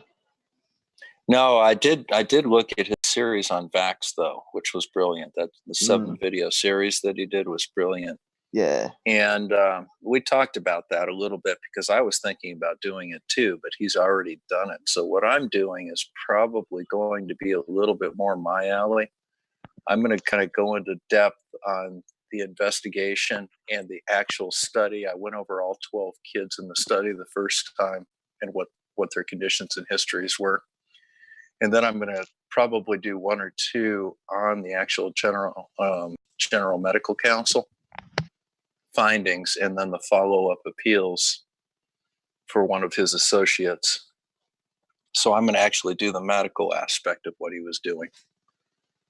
Do you know that fucker? Awesome. Do you know that son of a bitch, and I'm sorry to say that, and I'll put my quarter in the jar, but what that son of a bitch did was he went out and he had this pet theory that the MMR vaccination caused Crohn's disease, which led in turn to autism. You know, he didn't say it. Crohn's disease? Yeah. The MMR caused Crohn's disease, and then that led to autism. So how? He patented an immunodiagnostic study that checked for the strain of the measles virus in the MMR. So you would pay to have this test done at a lab in Dublin, and you would pay a premium, quote unquote. He estimated the income from it would be $73 million in North America a year alone. And they would pay to have this test done, you know, to see if their child got autism or was prone to autism. And then he said it was only the MMR vaccination that caused the problem. The univalent measles vaccine that just protected you against measles was okay. Measles. That just protected you against measles was okay. And guess who patented a univalent measles vaccine to replace the MMR that 4 months before the study took place? Yeah. Wakefield? Yeah. Yes. What, the same guy? Even before the study. Yeah, before the study started. Didn't he then, after he got rejected for that, turn around and say that it was the was it mercury formaldehyde was the causing it? No, this was after he got his license taken away. He then forced them onto the mercury and the aluminium. I'm going to look into that a little bit more. I don't know, but all I know is that in Samoa, over by you guys, they ran out of child-sized coffins after the latest measles vaccination, and they had to be sent in from New Zealand. Mm-hmm. Sad too. Really, the shitty thing is about that.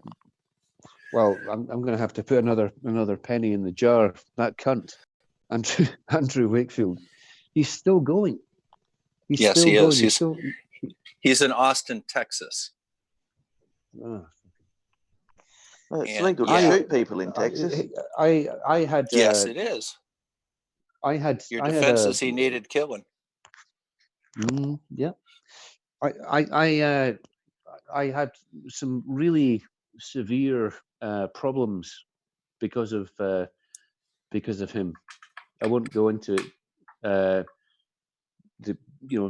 Directly, through the MMR scare, and I lost a few friends. He probably needed losing, to be honest with you. But yeah, personally, fuck. Anyway. Well, the other thing that'll be another penny, John. Yeah. Yeah. Well, the other thing I'm just going to put a buck in the jar right now. The other thing that's very interesting, you guys ever hear about the Vaccine Injury Fund in the United States? Paid out $4.2 billion for vaccine injuries. Yeah. You guys ever hear them say that? Yeah. Do you know what yes, 80%? I have heard of that. Yeah. All right. Now, from 2006 to 2017, there were 780 cases of actual vaccine injury. Okay. That were directly traceable to the vaccine. Now, that was 20% of the compensated cases. Do you know what the other 80% of the compensated cases were? No. Yeah. Injury to the arm and the brachial plexus due to the injection. Yeah. So the injection site alone. The needle.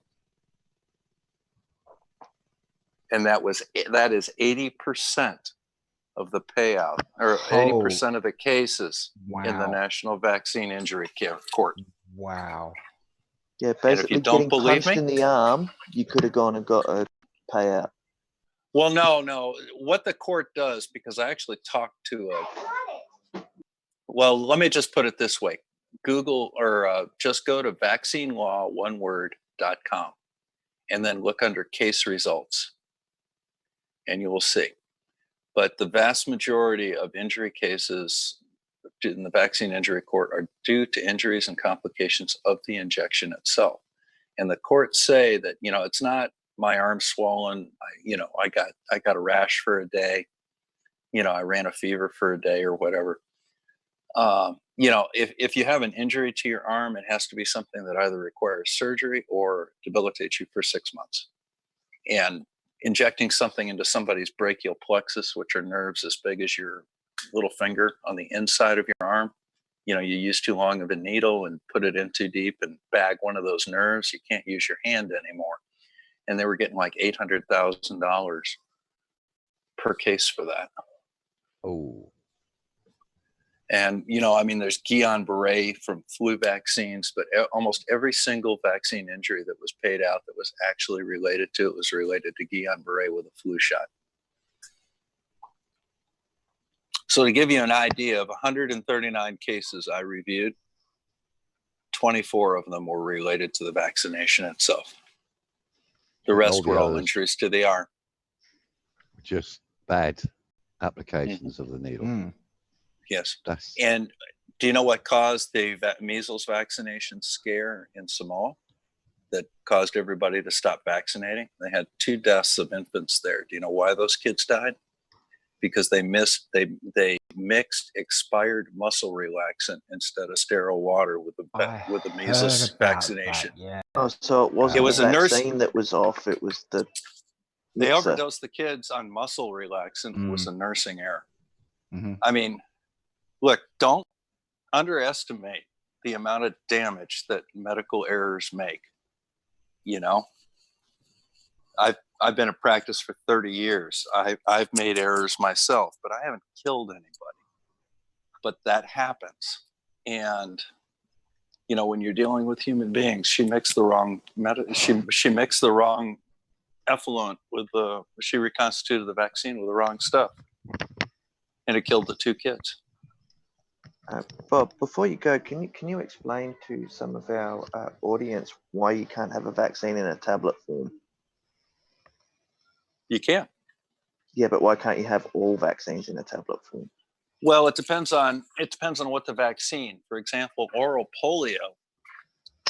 The Sabin oral polio was an oral thing. You got it on a sugar cube, and it was actually very elegant because it actually went to the site of action. Polio is brought in through the gut. I remember them. And but no, you can't really do that because this is an immunological thing that needs to get into the bloodstream. So you put it on a muscle generally,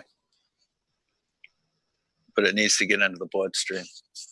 Most of the stuff that you take in through your gut gets filtered out in your liver and disposed of, and that's not where your your immune system is. It's not in your liver.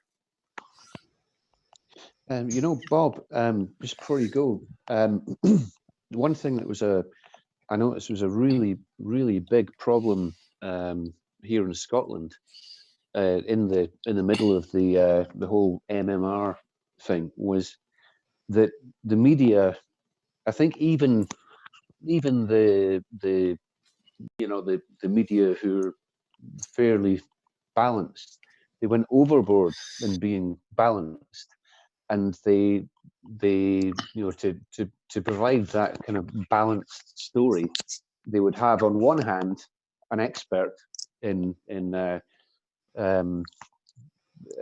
vaccinations, and on the other hand an anti-vaxxer whose opinion didn't really count for anything, and that was and the readership were kind of then left to say, well, one person's saying this and one person's saying that, as if the two opinions were equally valid, and that was completely so irresponsible. Maybe I don't know if they were trying to be, as I say, balanced or what. Well, they try and put out both sides of the story. Yeah, they try and put out both sides of the story, but they need to make it,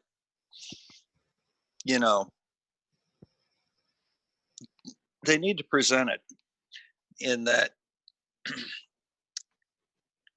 like on the one hand, you have Dr. Robert such and such, who is an internal medicine physician with 30 years experience that has had formal training in pharmacology, immunology, virology, and public health. And then you have Gladys, who's a high school graduate hairdresser who read some things on the internet. Or Big Blue's donkey. Yeah. And, chances are, old Bob here probably knows what he's talking about. Whereas, what Karen, I want to talk to the manager over here, read some things online and never investigated any of them. So when I debate people on it, I say, okay, well, tell you what, before I debate you, do you have a degree in virology, immunology, public health, or medicine, or nursing? Okay, if the answer is no, what training do you have in these things, and can you answer these questions? How many different types of immunoglobulin are there? What does IgE do versus IgM? Okay, there are certain basic things that I can ask them that, it's kind of like Wolfie saying, hey, well, if you're a flat earth pilot, why don't we just sit down and have a cup of coffee and chat for a few minutes? And, I can suss out somebody like that in about 30 seconds. And it's not snobbery and it's not arrogance. It's good information versus bad information. There are people out there that have information that is valuable to the general public. And then there are people that want to feel a sense of importance that, hey, I'm on the TV news right now and I get to tell my story about what I read on the internet last week, at an anti-vaccine website. Well, I think the more specifically the problem that I'm talking about was that you've got a not necessarily just a member of the public who's that's kind of benign, but you would have an actual sort of head of an anti-vax movement, who is a member of the public. Yeah, who is a member of the lay public. Well, they are, yeah. They're essentially a member of the public, but they've got a vested kind of agenda that they're trying to put forward. They're trying to say. You mean they're sitting on a measles vaccination patent? Those guys, somebody like that? Well, no, someone like that.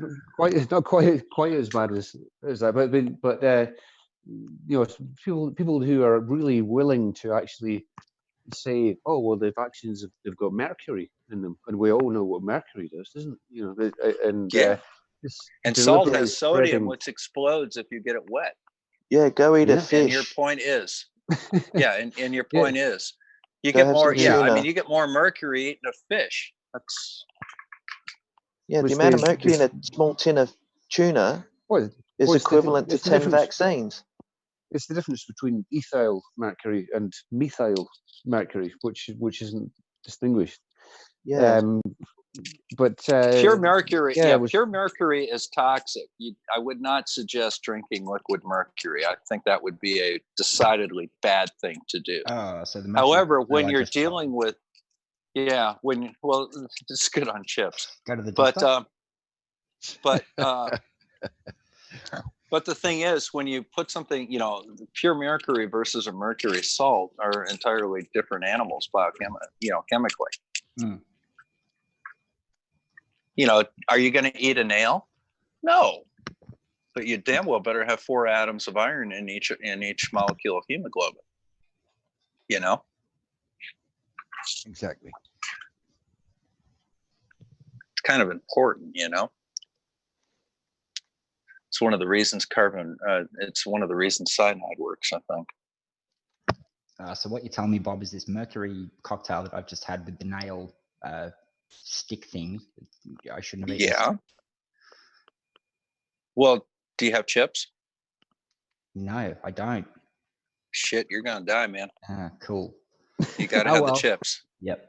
The chips are important. Yeah, Well, I'll tell you what. Chips, do you have one of them Foster beers or anything? I've got bleach. I could have a big tall glass of bleach. You could have some MMS. Bleach would be good. Yeah, bleach would be good.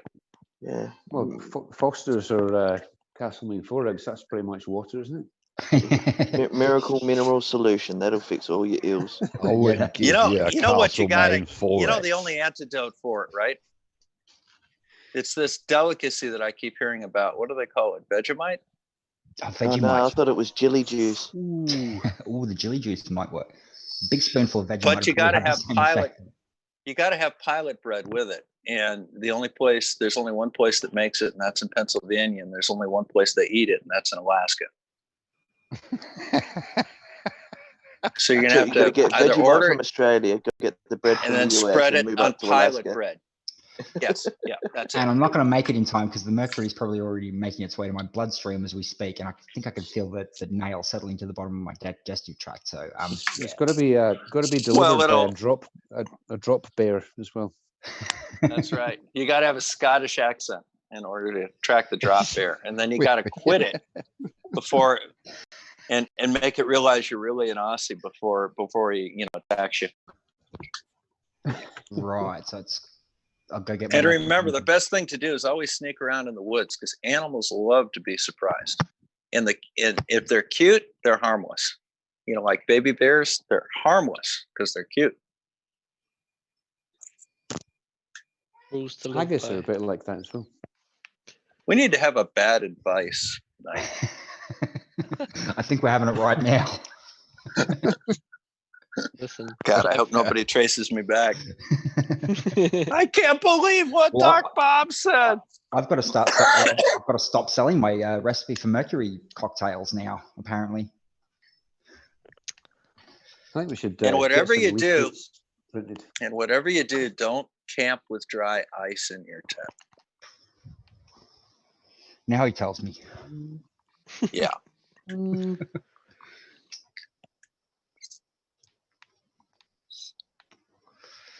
Well, looks like I'm screwed then, guys. Nice knowing you. Yeah. Well, before you go, remember you contact the squirrels, have them upload your brain so we can clone you. That's true. Straight into a clone. Yeah, that's true. Yeah, don't forget the Antarctic database. It keeps all that information. Yeah, good point. The quantum. You will be look on the bright side. You will be assimilated. Yeah, you can be reused in a thermometer somewhere. Yeah, persistence is futile. Yep. Do they still sell mercury thermometers? I don't think they do. Yes, I believe. yeah, No, I you can think still get them here. Yeah. They got the silver glass bottom still. Yeah. Mm-hmm. I thought they were illegal. One of my lasting memories of science class at high school was we had some kind of experiment or other, and we had to go.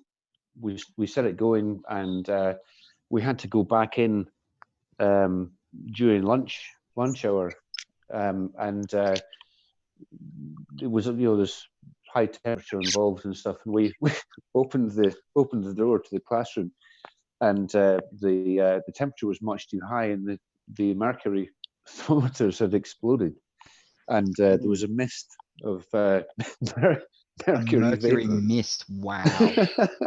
and Good for the good old lungs. Johnny, we wisely thought, hardly knew you.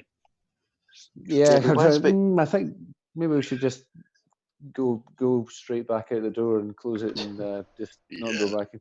Yeah. Next time you speak to Toady, UK, ask him about his experience with mercury. You know, I'll tell you, the only time I really saw anything that I thought I was going to just have a heart attack looking at on YouTube, I was just browsing through things, and this thing came up. It says, if you fill a toilet with mercury, will it flush? And I'm thinking, oh, Jesus, I've God, seen that one. no. Yep. And then, you know, I just imagine this guy putting like 2 gallons of mercury into the sewage treatment center. Drop bears are a close cousin. You know, like I'm thinking, oh my God, no, tell me. And fortunately, he actually had it all built out separate so that it wasn't in there and controlled it. But I'm thinking, oh, even the thought of flushing 2 gallons of mercury down a toilet just, you know, like, wow. Made your gut drop out for a second? Yeah, it made my gut drop out for a second. The only other time that my gut dropped out is, you know, you guys probably know this already, but I'm kind of involved in the medical marijuana program here in Michigan, and I'm on some of the chat sites out there, and they had this guy that was recommending injecting Simpson oil into diabetic wounds on the feet to help heal them with unsterile needles and unsterile oil that they made in a rice cooker. And I'm thinking, oh, no. That's bad advice. That's really bad. Yeah. And he was happy to sell you the stuff. And no. No, please crap. don't do that. This is not a debate. This is doctor. No. Yeah. It's one of the things about medicinal marijuana. I mean, I'm all in favor of it being done properly, but there are a lot of people. I think this will probably fade away if it continues to be legalized and administered in a proper way. But there's a lot of people who think that marijuana is a sort of cure-all substance. It's not a cure-all. It's good for a lot of things. Yeah, but there are people who think, if you've got cancer, all you need to do is heavily ingest marijuana. That's not the advice I give. If you have cancer, if you've got stage 4 pancreatic cancer, look, you want to use marijuana, there you go. If it cuts back on the amount of narcotic pain medicine that you have, so the last 2 weeks of your life, you can go out and garden and play with your grandkids, that's great, as opposed to sitting on the couch in a narcotic fog. Yeah. You worry a little bit less, you eat a little bit better, it improves your quality of life. It's just like with PTSD. It doesn't treat PTSD, but it reduces your chances of, it improves the quality of your life to the point you're not going to be, doing a 9mm taste test. And that's the biggest problem you run into with PTSD. Medically, Bob, how bad is it, marijuana? Marijuana? Honestly, really not. I think you probably run a bigger risk of pregnancy. I mean, your risk would come from side effects like pregnancy and, you're not going to get heart disease or lung disease from it. You don't see statistics comparing it to smoking, for example. What's the take with PTSD? Because incidentally, I suffer from PTSD. Well, I was close to it. I was a paramedic before I was a doctor, and I had some very bad things. And I didn't have a formal diagnosis of PTSD because I wasn't socially impaired. But what it does is it helps suppress the night terrors and the triggers and improves your quality of life. And then you go and get the cognitive therapy, which is the actual treatment for it. And, after about 5 years, hopefully you get through it. But your quality of life is improved with the cannabis. You get decent night's sleep. You don't have as many of the intrusive thoughts. And I was actually one of the people that helped get it approved in Michigan.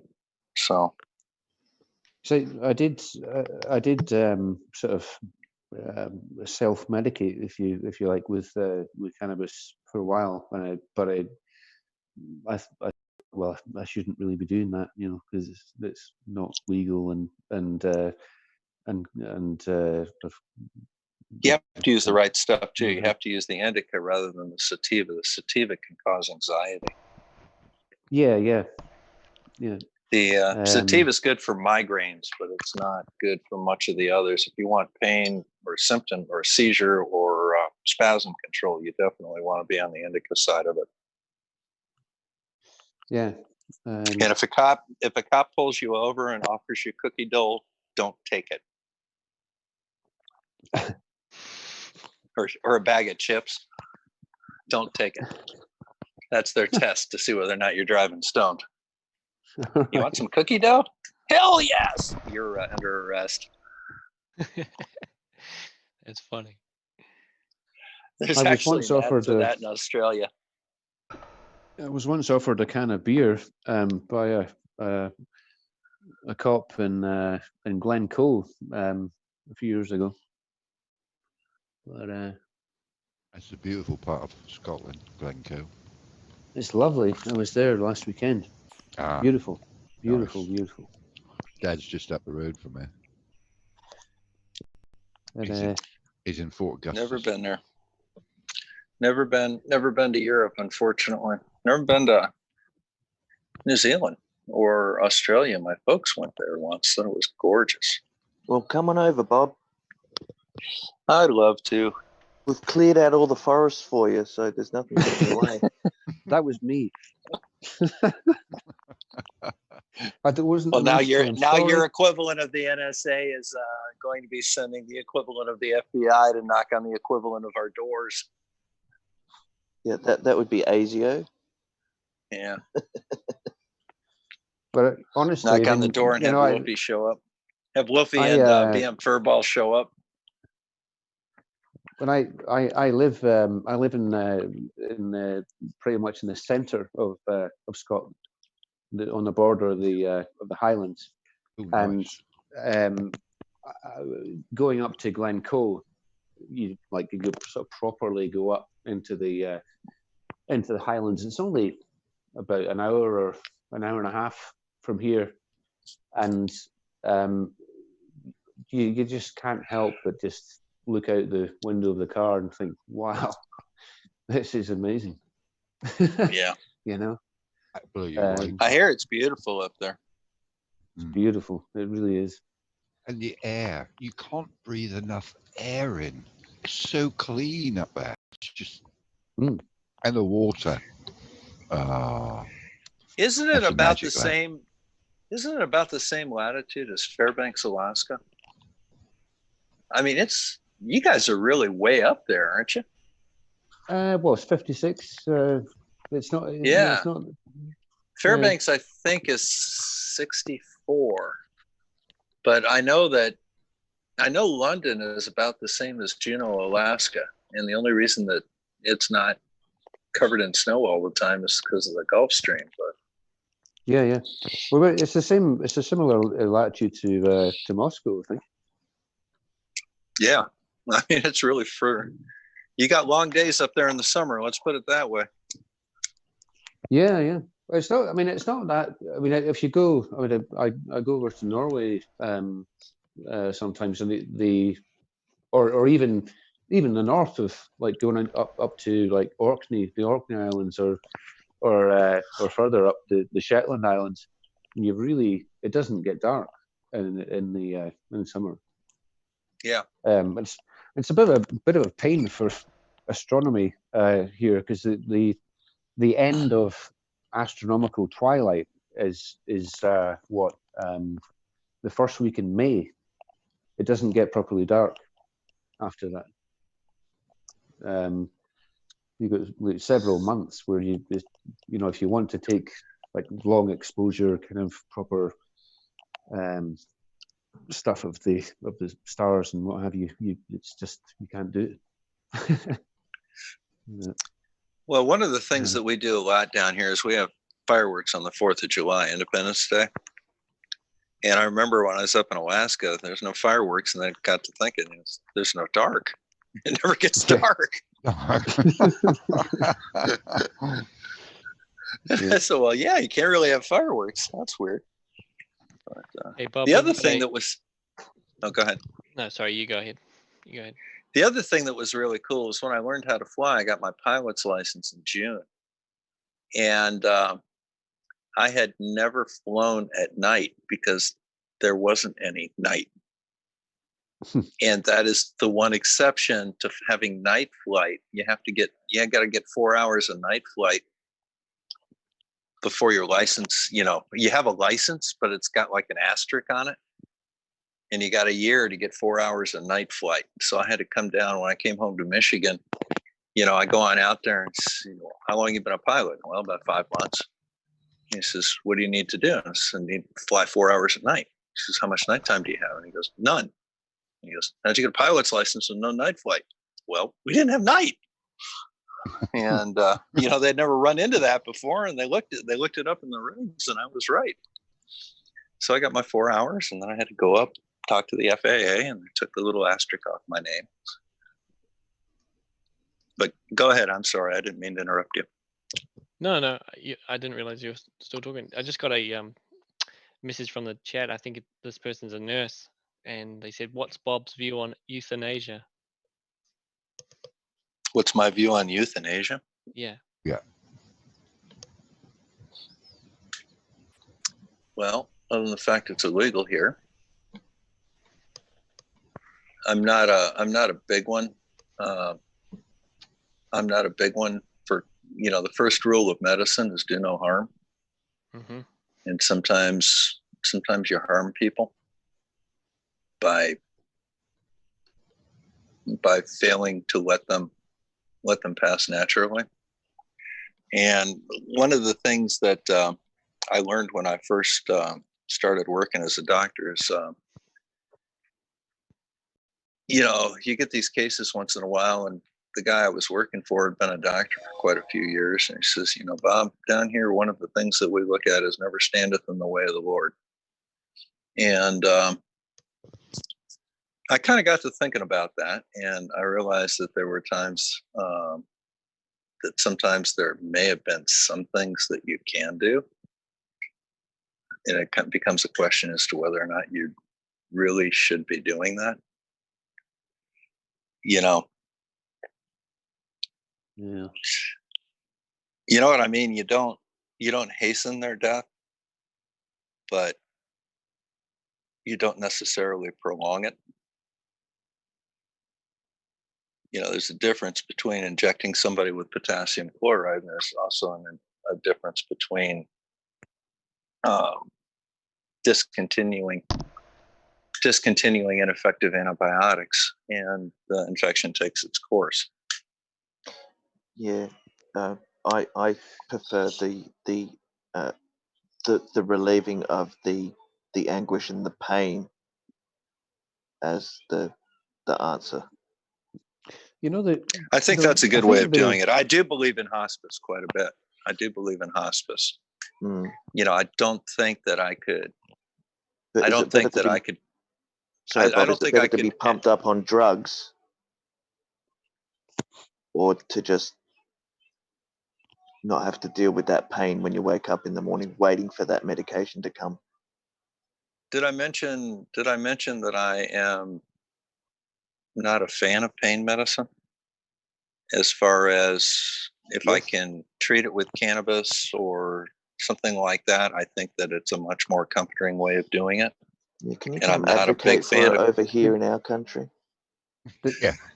Can you come over here, Bob? You put it. I haven't watched it yet, Bob. You put a video on pain relief just there, did you?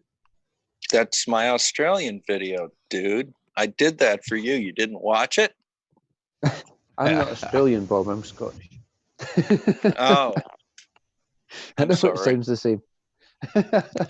No, it But doesn't. yes, I didn't hear enough of them to hear it.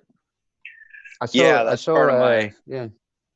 It's a 3-part on pain. Yeah, it started today at 8 o'clock Sydney time, 8 a.m. Monday morning Sydney time was the first one. Then there are 2 more, and then I'm going to highlight a couple of. I got a couple of videos I want to do for some of the guys that are down there, and then I'm going to finish it up with a 2-part series on addiction. I just didn't want to put. Yeah. Aaron Armstrong in the side chat. He said he'd love to have a one-to-one with Bob one day if he's keen. Sure. On the show, Send me an email. Yeah, send him an email. Yeah. Yeah, my email's bob@bobthescienceguy. That's all one word. .com. Well, you could line it up with one of my scheduled shows and have it in amongst that somehow. Anytime. I generally stop by and see you. You know, I check you out. I check you out before I go to bed because it's pretty late for me here. Oh yeah, it is, isn't it? Yeah. 6. It's yeah. It's 1:30 in the morning right now. I was just going to say this euthanasia thing. I mean, it's kind of already on an unwritten kind of sliding scale. I mean, I don't work in the medical profession. My partner is a cardiac nurse, and you have to make a call. From what I can gather, from talking to her when she comes home, there is a point where you've got to make a call as to whether or not you're going to proceed to try and save someone's life or not, and it's already kind of there to some extent in certain situations, if you know what I mean.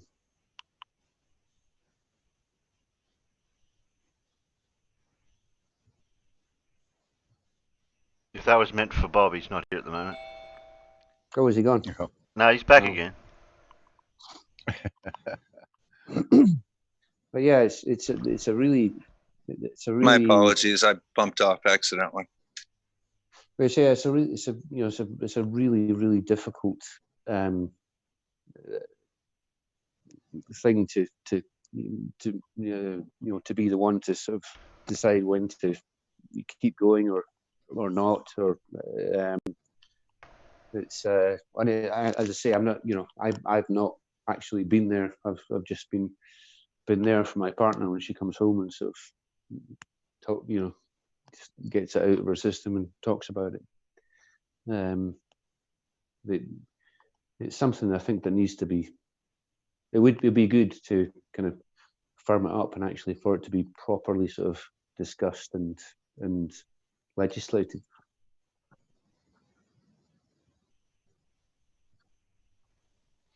Well, I've done a lot of work with my state here.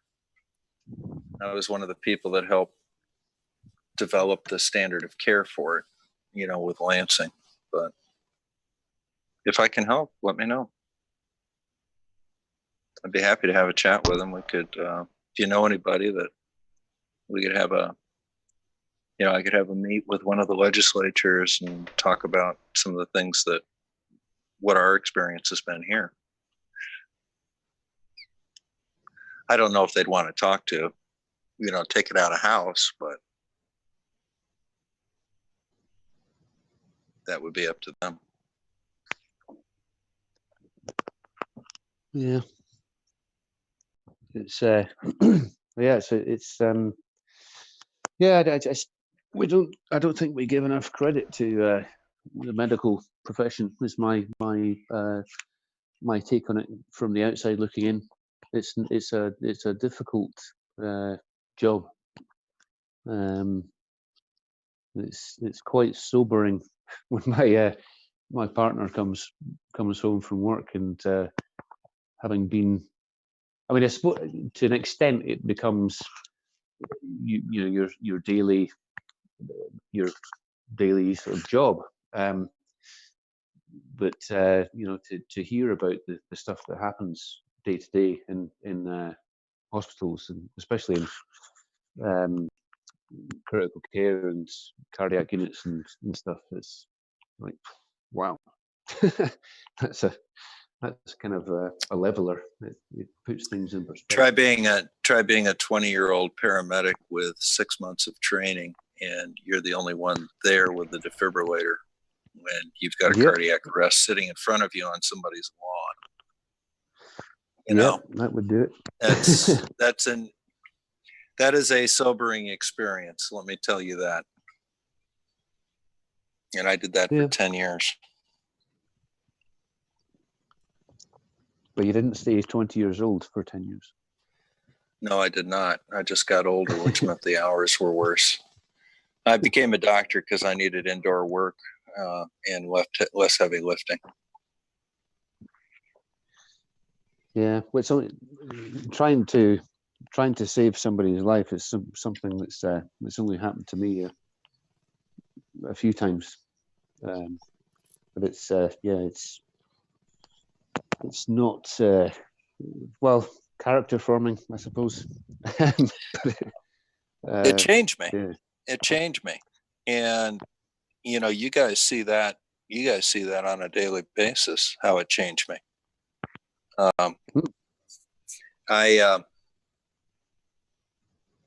My conversation style lots of times is direct and to the point.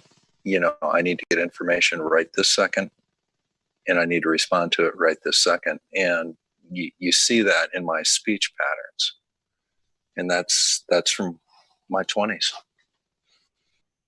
because I didn't really have time to have long conversations with people. I needed to know what the hell is going on, what happened, and then I have to make a decision as to what I'm going to do about it. I need to do that in a minute. And, so I tend to be pretty direct with things. I had to actually work on patience when I was a doctor to try and spend more time with things.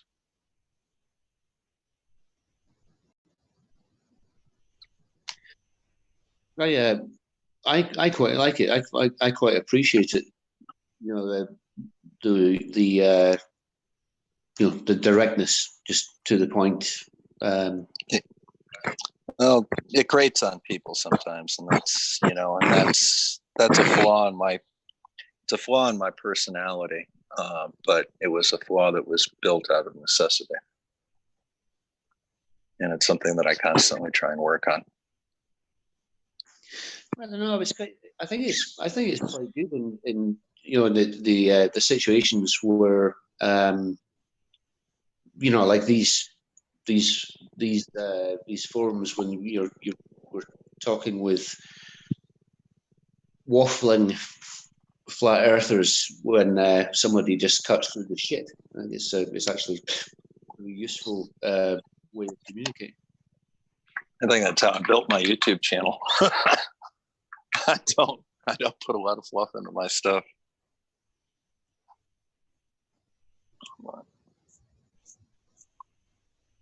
I promised myself I was going to sign out an hour ago. My wife's my boss tomorrow, so I've got to get to bed and be on my best behavior.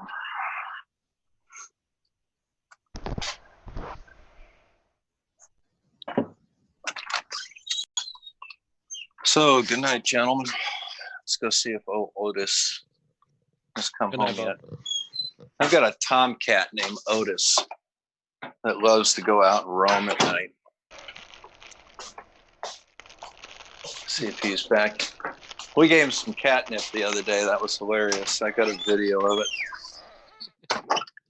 Hey, Otis, kitty. You don't want to stay out here all night. It's cold. Oh, Otis, you screwed up. We've actually got a heated little house for him out in the corner here by the front door. So if all else fails, he can crawl in there. Nice. You know what I saw a few days ago was a Scottish wildcat, which is they're very rare. It was really lovely to see one. I mean, they're not like a lion or anything, but they're just they look like a very large tabby cat with a quite a noticeable sort of large, thick, furry tail, and they are very, very wild. We have something similar to that here. We call them bobcats, and they're about three times the size of a cat. I had a buddy of mine that went out to his deer stand one fine day, just at dusk, and the deer stand was 25 feet up in the air. And he got up there. He's climbing up the ladder, and he put his hand over the edge of the deer stand. A bobcat jumped out of the deer stand, bounced off his head, and hit the ground. And I think he went home. After that one. You know, you have we call them polythene tunnels, where you bring on like small plants and stuff. You go like you know what I mean? Like a plastic greenhouse. Yeah, like a greenhouse made of polythene. Okay. My father used to run a like a garden center, and my summer job was to propagate small plants and stuff. You're talking about hydroponics? And, no. But we would take cuttings of plants into like seed trays, and we'd have to put them in these polythene tunnels. And I inadvertently cornered a wildcat in the polythene tunnel once, and it was one of the most frightening experiences I've ever had. It went crazy. It was so panicked by my presence. It was bouncing off the walls. And I just tried to make myself as small as possible and push myself against the wall of this polythene tunnel in order to just let it get out. But it was so wild. It went absolutely bizarre. Like when the cats jump around when you put a cucumber or something behind them. When they wake up, they jump around. Yeah, Cats don't like cucumbers. Imagine that keeping going for. They think it'd come out of them for some reason. Sexy thing. That cucumber thing. It must be some kind of instinctual kind of fear of snakes or something. Yeah, I'm thinking it's probably a snake. Yeah. Makes them think of a snake, and for a cat that's never seen a snake, they're still afraid of them. Yeah. Yeah, you put anything like that behind them or near them when they wake up, they'll freak out. Yeah. How some people are really, really instinctually afraid of getting injections. Do you think that that's associated with the fear of being stung by something? Yes, because I'm one of them. I always wondered that. You're just the thought of when I was 3, I stepped on a bumblebee, and it really nailed me. And I had some blood drawn the next week, and the tech said, "Don't worry, it's nothing worse than a little bee sting." And and that just fucked me up for the rest of my life. I mean, it really did. Got to be careful what you say to people. I always wondered that, because I mean, it's such a small thing, just a little needle, and it just even people who maybe think that they don't really care, that a needle is produced, and they just really have this really big reaction that they can't help, they can't control. Well, there's a difference. There's a difference between a bee sting and getting a needle. The person who gives you the needle doesn't die.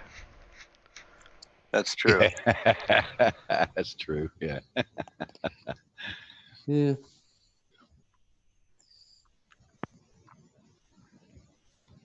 I'll tell you, I had a guy that was a 250-pound Man Mountain Mike.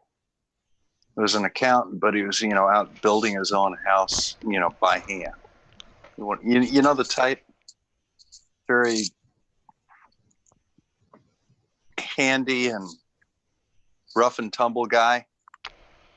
And he had shot a nail gun through his thumb. On purpose? And it had gone all the way. Not on purpose. No, he just kind of screwed up and shot himself with a nail gun, showed up at my ER. And, it was like a box nail. It just had it was a long, thin wired nail, and it just had a little enlargement at the head end of it, kind of like a cabinetry nail or something, I guess you'd call it.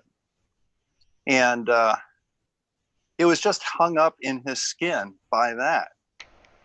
And, what are you doing here? He says, well, I want this out. And he's sitting here wiggling it back and forth. I said, well, A, don't do that. And B, no worries, we'll get it out for you.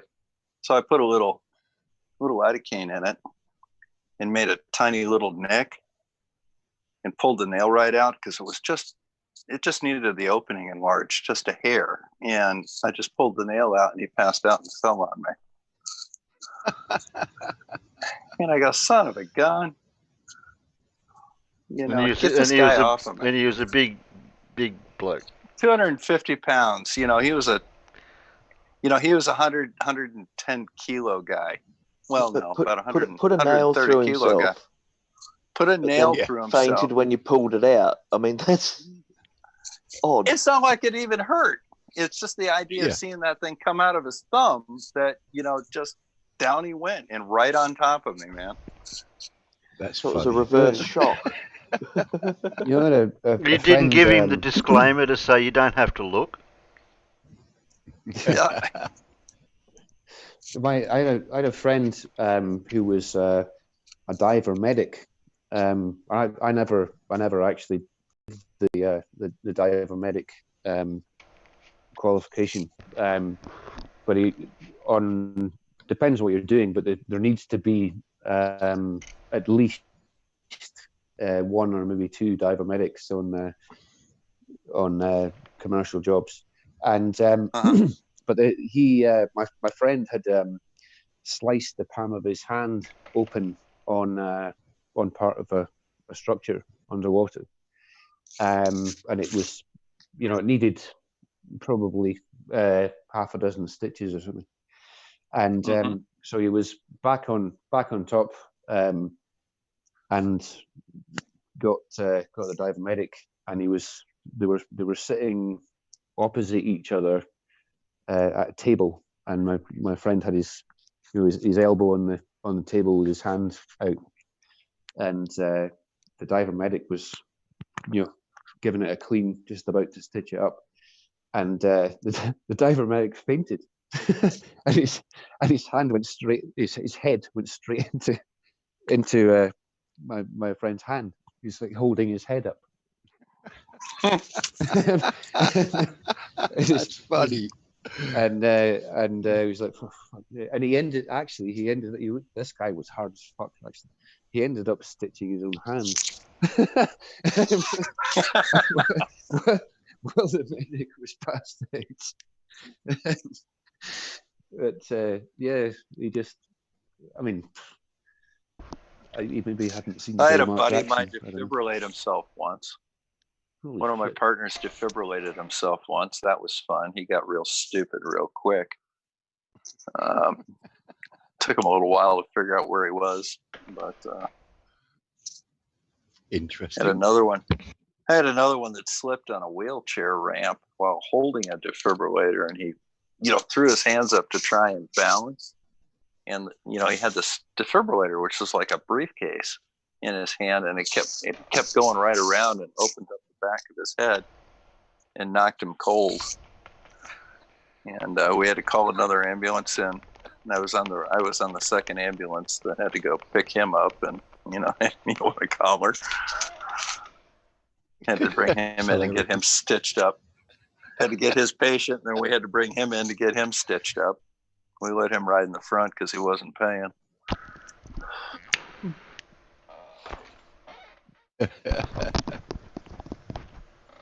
Yeah. It's hilarious.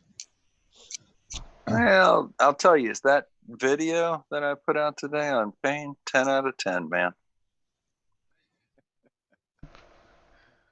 Nobody wants, I put out videos that I actually think are important. Nobody looks at them. I put out flat earth crap, and everybody in the world looks at them. No, People like looking at train wrecks, Bob. You know that. Yeah. What? Yeah. Davros like looking at train wrecks. Everybody likes barn fires. For what it's worth, Bob, I think the stuff, away from flat Earth, the sort of medical kind of stuff that you're doing is it's spot on. It's really, really good. I appreciate it. It's going to be better. There's so many things I want to touch on with that. I want to talk about headaches and fibromyalgia. And addiction is one of my favorite subjects to talk about. But I was going to ask you about, I see you posted a video about a mum vaxxer, where you spoke to a vaxxer lady. Oh, a vaxxer mom? And, yeah. What were your inner feelings when you're actually interviewing her? No, that wasn't my interview. That's a vaxxed interview. I reviewed it. Right. Sorry. You reviewed it. Yeah. You just no, I haven't. Yeah, I've run into a few anti-vaxxers, and most of the time, they're nice people for the most part. They're just a little misguided, and if I can give them some good information, that's one of the reasons I'm doing these things, is to put the information out. I was talking to Jeff. The other day, and he's got the same problem. Everybody wants to hear about jelly juice, but nobody wants to hear about things that actually matter. Yeah. So he's got to do a balance. He does crap 3 days a week and does good things, 1 day a week or 2 days a week. That's kind of what I do. You ever hear that saying? What do you call alternative medicine that has been proven to be effective? Medicine. Yeah. Medicine. Yeah. Yep. Yeah. Somebody asked me if.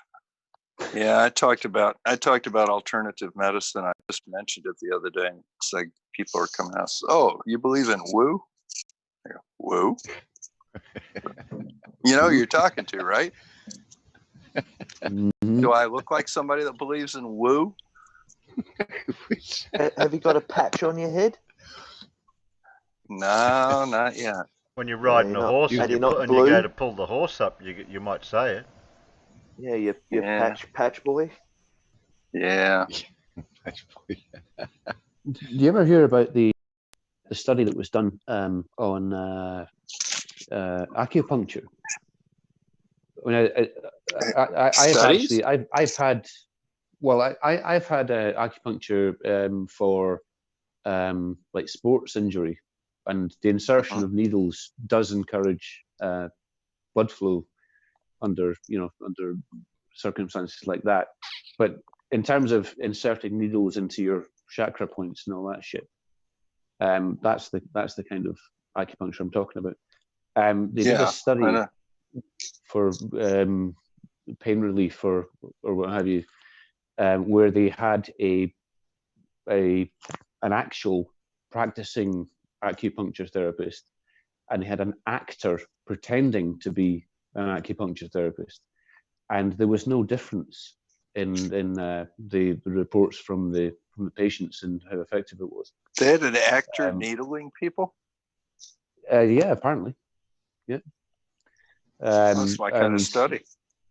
And so so you can't, the placebo effect is so strong. You kind of, it's almost like you can't say that it's not effective in some way. I mean, the setting, sort of lying down, being attended to, candles, maybe some music and stuff.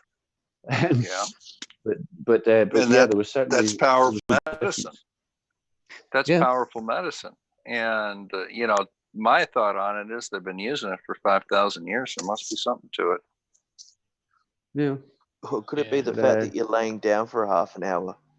Yeah, I wonder though. My partner's dad, her dad is a acupuncturist in Mexico, and he's from Japan. He's Japanese Mexican, and he worked with a baby for face. When it was born, it had half of its face not moving due to like a stroke or something like that. He worked with the baby with acupuncture for about 8 months, and the mother is still thanking him to this day for getting the baby's face working again, and the photos of the kid are just incredible. So there's something to it, and I think you couldn't. I don't think you can make an actor do that. That level of acupuncture. Well, one thing that really sells me on a lot of things. I've got a cold laser. It's a pulsed laser, and it's used for pain relief. And it's one of those things you see in chiropractic offices a lot. And I really just basically I thought it was snake oil, and I'm a pretty open-minded guy. But I'll tell you, I couldn't use my arm for about 4 years due to chronic bursitis and tendonitis and a partial rotator cuff tear. I couldn't raise my arm up over my head. I finally, this guy was just badgering the hell out of me to buy this $12,000 laser. And I said, okay, well, bring it in, put it on my arm. We'll see what it does. That night, I went and grabbed a coffee cup out of the counter covered with my bad arm, and didn't realize it. And I just stopped as soon as I touched the cup and looked at my arm and realized that I had lifted my bad arm for the first time in 4 years. And, sometimes these things work. And I bought the laser. My son, we used it a lot on him when he came home from football practice, and it breaks spasms and does all sorts of really cool things just by shining red light on him. Of course, I can set mine, on stun and kill. It's a physician level one. Yeah. And, but, the thing that got me about that too is I looked into it a little bit more, and they're using it on horses. Interesting. And horses don't have a placebo effect because they don't know what's going on. Mm-hmm. But they can, it improves, it helps them with tendonitis and things like that. If it's helping an animal that doesn't know any better, there's something to it, Yeah, but to me, that's not supernatural. You're imparting energy to the affected area. No, you're actually doing something. No, you're correct. You are actually doing something. But you would think that, what does shining a red light do? Well, it actually does do some things. And there's some studies to show what it does. And I was just kind of surprised because it's just not in common practice to use those. Yet they use them in veterinarian work all the time. And, I can still use my arm to this day.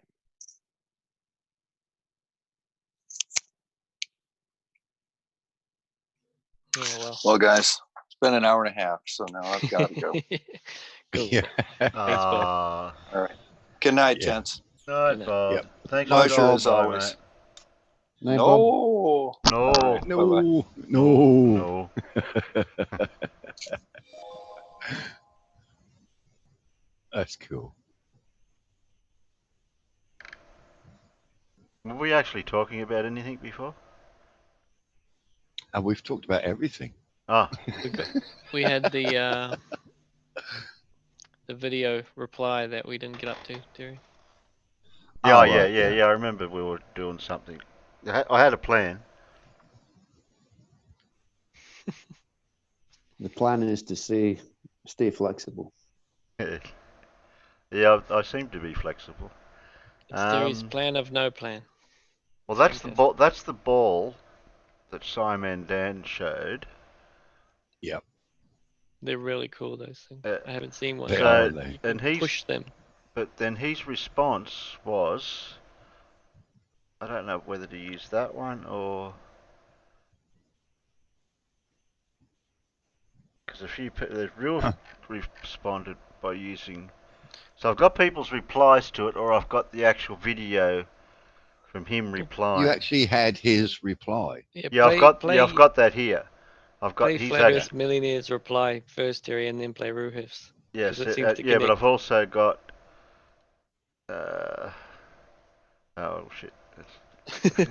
I've got a few people here. Right on. That's Bearded Devil. He did a response with it.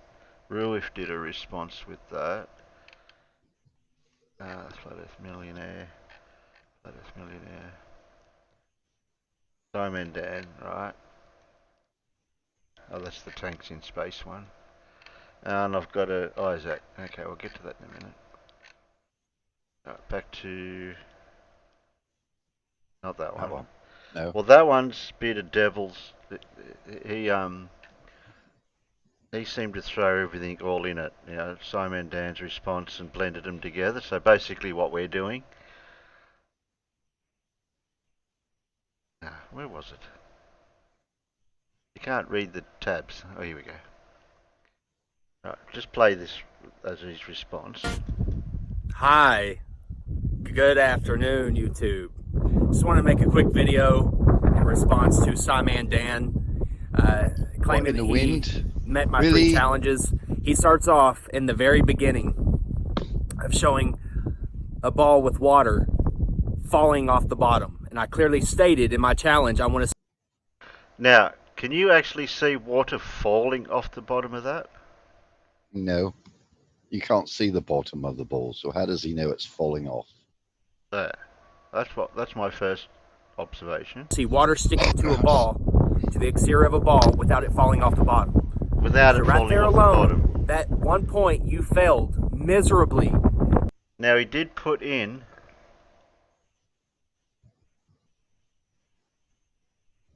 Yeah. See, I wish I could find out if that's been edited or not, because I don't remember if that was written there before.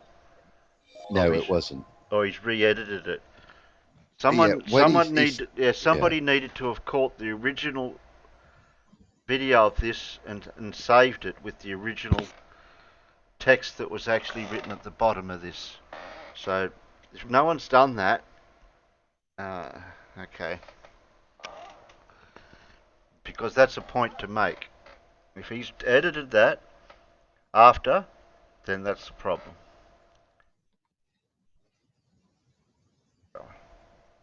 But yet all your followers, all your religious, zealous cultists think that you won. I mean, I'll give you props. You are definitely a good brainwasher. You are a great mind controller. I'll give you props on that. It just goes to show that the average, globetard is easily hypnotized. So just wanted to address that real quick. I'm going to address the other 2 points where you absolutely failed miserably, Simon Dan. Limited angular resolution. Well, he would say that, wouldn't he? Don't play any more of him. He's just being condescending. After that. Yeah, after it doesn't matter what you do, they'll just be very condescending next to him. He hasn't failed at anything. He's only so addressed he's addressed the water one by saying he wouldn't address that the was others. it. Yeah, okay. Yeah, he wouldn't address the others. Well, but he can't see the water falling off the bottom. Something. See this this water. I was thinking about this today. If you used a basketball as a scale model of the Earth, right? And I looked it up. You're roboting, mate. He's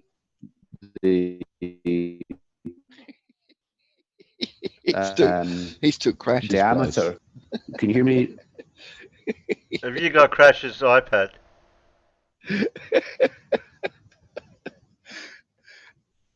Yeah. Have you got a storm over your place? Oh dear. Oh, he's gone. He's probably logging in again.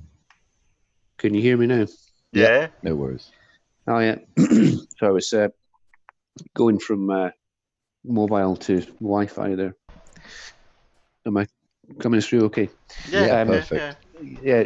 So yeah, if you've got a basketball and you're using that as a scale model of the Earth, a basketball has a diameter of about 24 centimeters.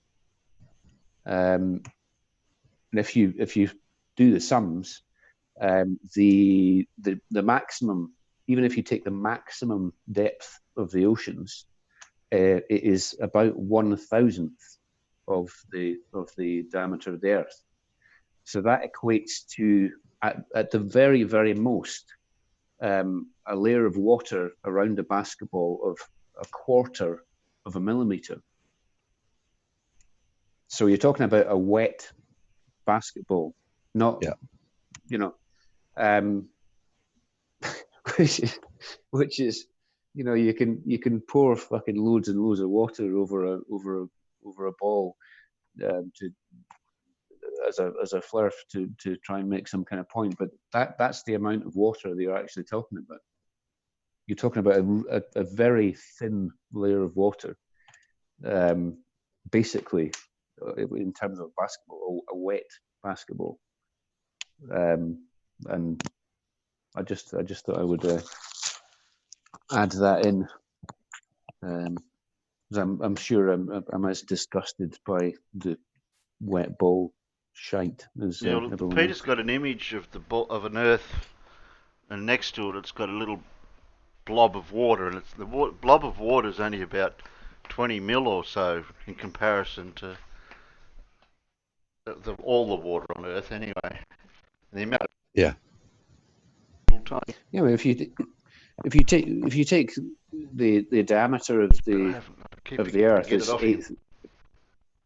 8,000 miles, and the very, very deepest part of the ocean is 7 or 8 miles. It's 1/1000th of the diameter. So even if all of the oceans were as deep as the Marianas Trench, it would still be an extremely thin layer of water. Yeah. Uh-huh.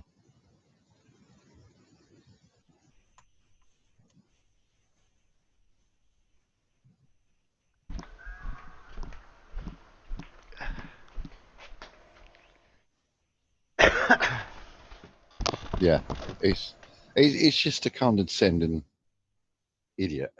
You could have a scientific study and show them all the evidence, blah, blah, blah, blah. You just don't come back with rhetoric. As you're saying, they're very clever how they word things, just so they don't have to pay out. Just say, see, we won. You couldn't prove the Earth. We don't need to prove the Earth is a globe. We know it's a globe. They're just ignorant and don't know. So we're one up on them. It's a thing that I think needs to be consistently, perpetually put forward is that the burden of proof, the burden of evidence is not on us. No. The there's literally mountains of evidence for the Earth being, a globe and blah blah blah. And it's just not good enough for people to sort of just like try and poke holes in that, and then stop there. What is your alternative explanation, and where's the evidence for that? And it's easy to sort of fall into the trap of continually sort of trying to defend the sort of current, consensus on where we live, when in actual fact we should be much more, I think, demanding. Where is the actual evidence of a flat Earth? Where is and there isn't any. So it's almost a non-starter. It is a non-starter.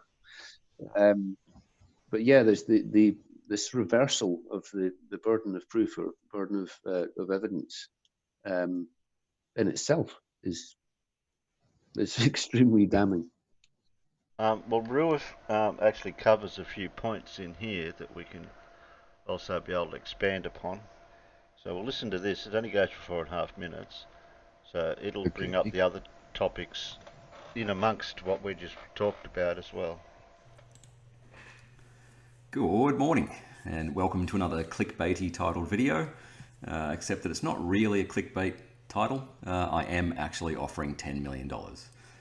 Right, so a couple of days ago I was watching Simon Dan, like the good little NASA shill that I am, and it was a response video to a guy that goes by Flat Earth Millionaire, who's offering $200K for Globers to prove 3 things to him.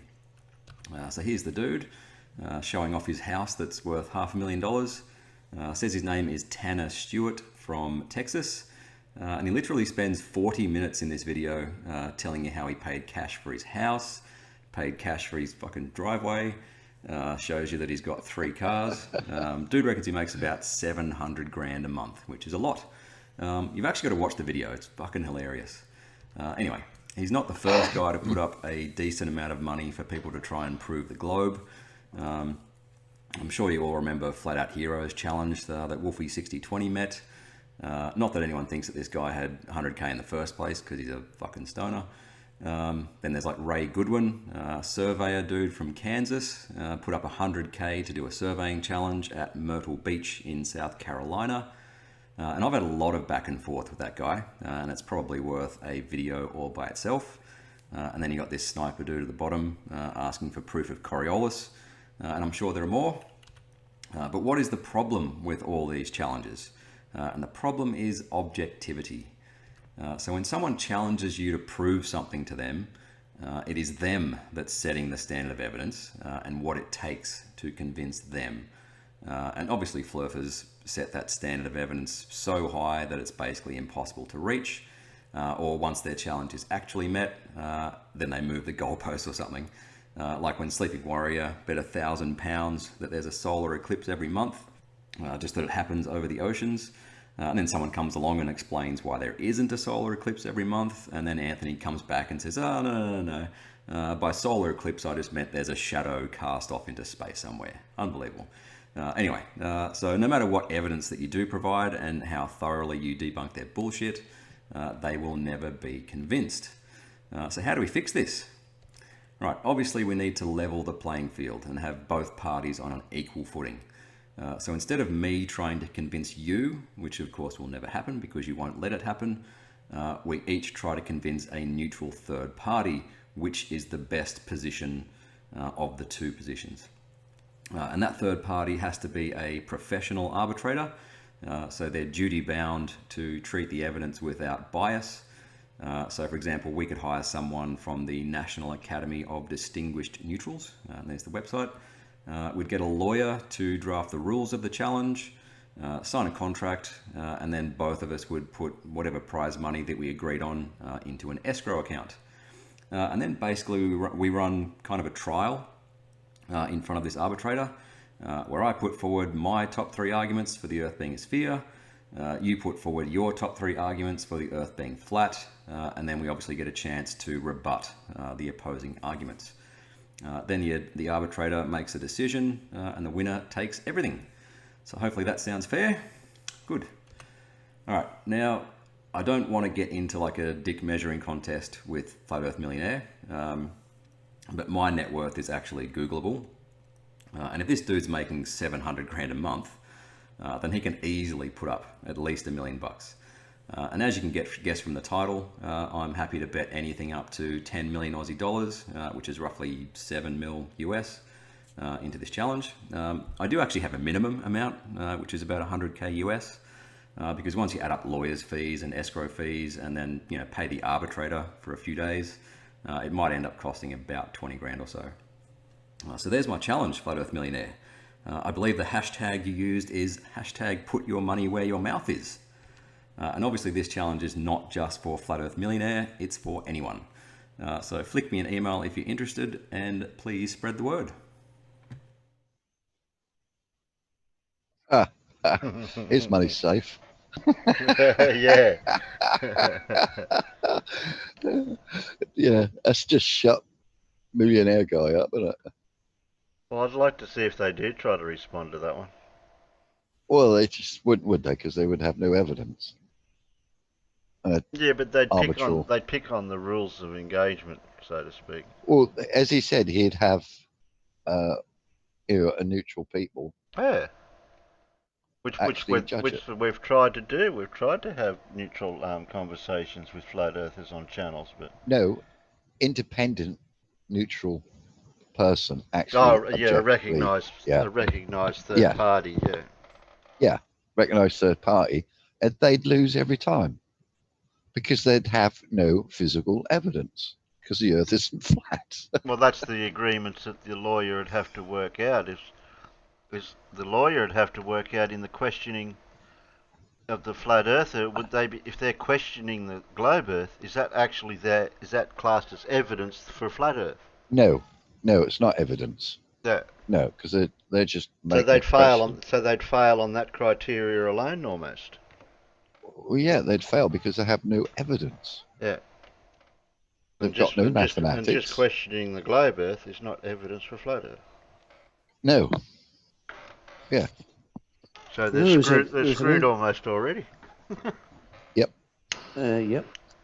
There's an interesting thing I was listening to the other day on Jose's channel with I think it was Lemonbird. It was talking about the the well-trod thing of the Antarctica being some kind of militarized no-go area, and someone asked, is there any stories, any evidence whatsoever of anyone actually trying to get to Antarctica and being turned away by some kind of border force or something? Because that's the staple of this suggestion, and there isn't any. There is no sort of flat Earth account of a group of people or a person or anybody trying to get to Antarctica and being turned away.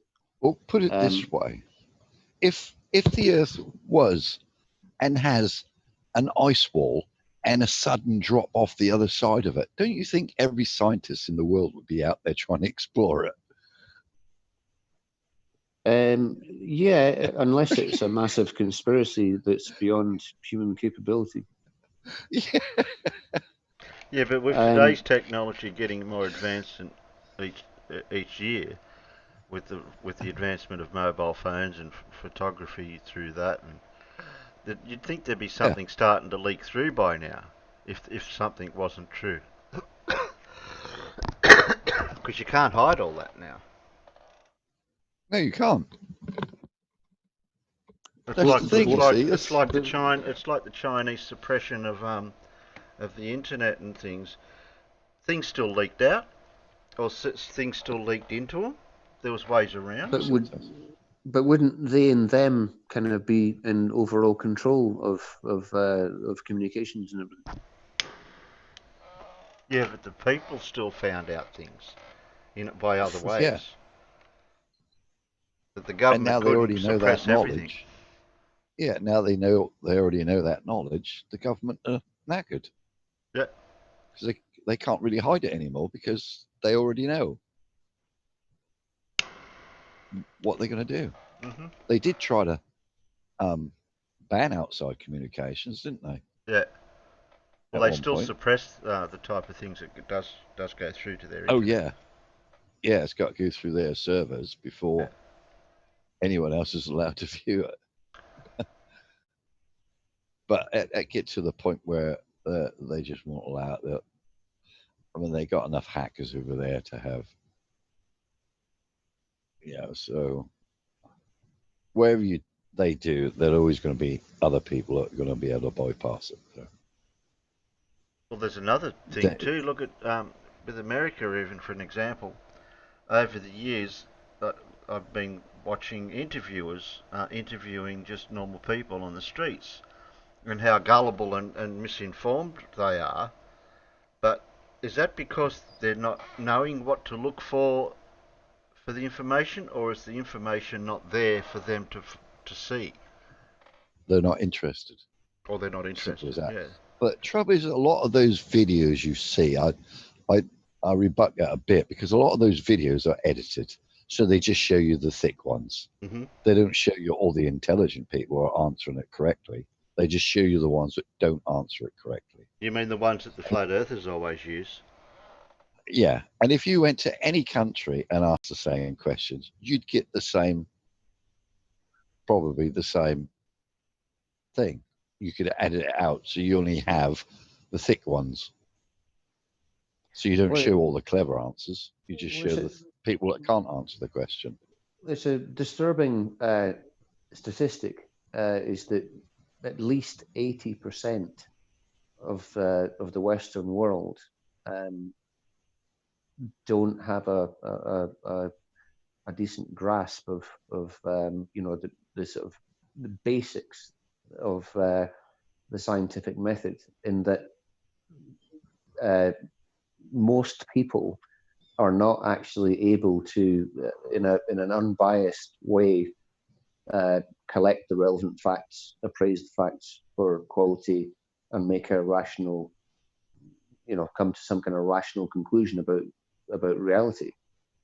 And the most popular newspapers in the Western world are tabloid trash. Most people are actually perfectly willing and just want to be spoon-fed nonsense. It's just an unfortunate fact of where we're at. Yeah, there'd be a percentage of people that go through school and life that can't even put a square peg in a square hole, so to speak. They don't understand 3D space and all that sort of stuff. But yet they might be able to be a painter or a musician or a speaker or somebody. Yeah, they've got other talents, and there's people. That's just the way the demographics of the human population is. Yeah, most people aren't interested as instructed you riders. Yeah, they're just worried about what sandwich they're going to have for lunch or what clothes they're going to put on for that day. Yeah, they're not really interested in sort of the tech world or scientific world or anything like that. They find out later in life that there's more to life than just working to stay alive and get themselves what they're told is what you're supposed to have a certain standard of life. But and then you can go down the road of what the typical blonde joke sort of comes from in that context, where that a person just doesn't know certain things. Yeah. Yeah, well, it's like most people can use a computer, but you ask majority of people what's inside their computer, they ain't got a clue. No, they don't care. They don't want to know. Like a car. Yeah. What's under the bonnet? Don't know. Don't know. Yeah, I don't care. Yeah. It just gets me from A to B. They're not interested in the performance or how much oil it holds or, yeah. Most people, that's just over the head. They don't need to know it. Well, isn't that starts? That also brings up the other thing to do with the throwaway society syndrome, where items are bought, they break, they just get thrown away, and you buy a new one. That's because manufacturers allowed that to happen. Governments and manufacturers allowed that to happen because they seem to think, if we make stuff that lasts forever, we won't make as much money. Oh yeah. But I'm thinking of it in the way where a person doesn't matter.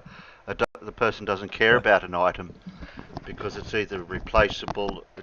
They wouldn't know if it needed fixing or not. It just doesn't work anymore. Like a car, it's under warranty. Stuff like that. Advertising, was bombardment of advertising, has got to the point where if you haven't got this item, you're going to miss out. Well, look how many of them stroll up to the shop when the newest iPhone comes out. They're lined up a block down the road just to get one because it's the newest. I find that so sad. Yeah. And I've got I'm sitting and I haven't even got one. Well, I very rarely have credit on my phone. That's how much I think about having a phone. I just don't, if someone wants to ring me, I've got a phone. Why don't you ring me? Well, why don't you come and see me? You only live around the corner. Well, how can I come and see you? I'd have to ring you. Not you, but my friends. No, my friends. We're not your friend. Oh, yeah, you are, but you're in another country, so you can't just nip round the corner. No. But all my local friends complain that, why haven't you phoned me? And I said, well, you live like 500 yards away. Why would I want to phone you? I'd come and knock on your door and talk to you in person. Yeah. Or you bump into them down the local supermarket or something now and again. Stuff like that. Yeah. So, society worked before we had telephones. Yeah. Well, how did all these other people used to survive back in the old days? They didn't. Oh, they did. I don't think they did. They used to rely on all the other people that were in their group or clan or whatever that did all the main things like build the buildings and fetch the food and all that sort of stuff. And fix their vehicles for them. No, I'm talking about before that. Before. Oh, right, before. Yeah. Oh, yeah. Yeah. Well, society's changed so much. Well, as you said, it's not a possession. Unless it's brand new, it's not worth anything to them. Yeah. Like I tell people I tell people I got an old car, like they don't even look twice at me about it or whatever. They're not even interested. It's not a new car. Yeah. It's an old car that'll be full of rust. What's it still doing on the road? It's old. Why have you got such an old motorbike? I said, well, it's just as fast as a new one. Yeah, but it's not new. Still, well, does it need to be? Exactly. It doesn't need to be new. Oh, when does the warranty run out? When my hands stop fixing it. I've got a perfectly good vehicle. Why do I need to waste another 30 grand buying a new one? Mm. Well, look what happened with the buyback scheme that we had back in the... what year was... That was back early 90s or late 80s? Early 90s. What, for cars? Yeah, the cars, the buyback thing. We had it here too. And that's why we don't see a lot of the old cars anymore, like the ones that were collected is the only ones like me that collected them because we knew that they were collectible in one context of liking the old cars. So that's the only way that most of them got saved, but the rest of them were just down the scrapyard. When we had our buyback, the last one they'd done, majority, Top Gear done a survey on this and showed you all the vehicles, what were traded in. And the majority of them were less than 2 years old. Wow. Yeah. So it didn't work in this country to get all the old cars off the road. It was just all the people that could afford to buy a new car traded in their new car for a new car. a perfectly good car. Yeah. Which they didn't understand. Clarkson was quite right. He didn't understand the logic of it. He said, a 2-year-old Range Rover, why would you scrap that? Why would you scrap a 2-year-old Range Rover? There's nothing wrong with it. It's got like another 20 years use in that. Yeah, So but did they do what they did here and collect them and save them and actually resold them? No, they scrapped them. Oh, wow. They're supposed to scrap them. Well, the ones that we had here, the ones that got bought back, somebody in hindsight thought, well, we collect all these cars that got from the buyback, and they turned it into a pick-apart wrecking yards. All in, all up, well, in New South Wales they did it here. So there's all these pick-apart car yards with all the cars that were collected from the buyback. Oh, good night, rocket scientist. Oh, is he gone? Yeah. So yeah, I didn't understand the logic. I thought surely there should have been a minimum or a cut-off date, so people weren't trading in new cars. Basically, they wanted all the old cars which didn't have. It was the emissions and didn't run, and also didn't run on the new unleaded petrol stuff as well. They did mention or stuff catalytic like converters. Yeah, catalytic converters. And the main one was here was the petrol, because they had lead replacement petrol come out at the time, and so I just ran my car on the lead replacement, and that didn't bother me. Well, but don't give cows guns. Yeah, don't Make give cows it harder guns. to get burgers. Okay. I don't know what the conversation they got going on out there. Yeah, I was beginning to wonder actually, but they oh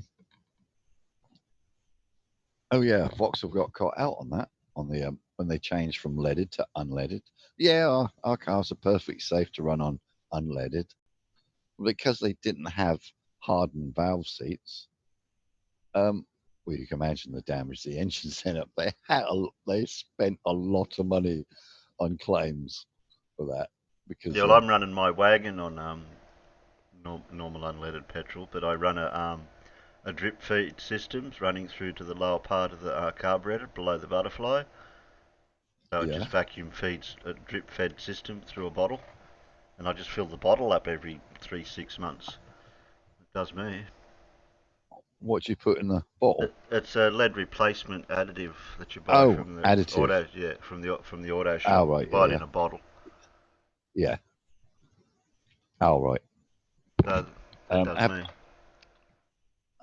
Haven't you got hardened valve seats? Not in a 79 Holden V8. They didn't have them back then. Ah. Because they run on lead petrol, see. Wasn't until the mid-80s that engines they could start to use the unleaded. Now, if I rebuild the motor, I'd have to think about modifying the head for that type of stuff. To just use straight fuel, unleaded fuel. Because there's quite a few cars here. I mean, all Hondas could run on unleaded. Because they had hardened valve seats. In the 70s models or the 80s models? Yeah, no, 70s. Every single Honda motorbike, what was built since 1975, I think it was, would run on unleaded petrol. Well, they must have thought about it back then. Well, yeah, because the States, they went unleaded in 71, didn't they? Wow. And catalytic converters as well.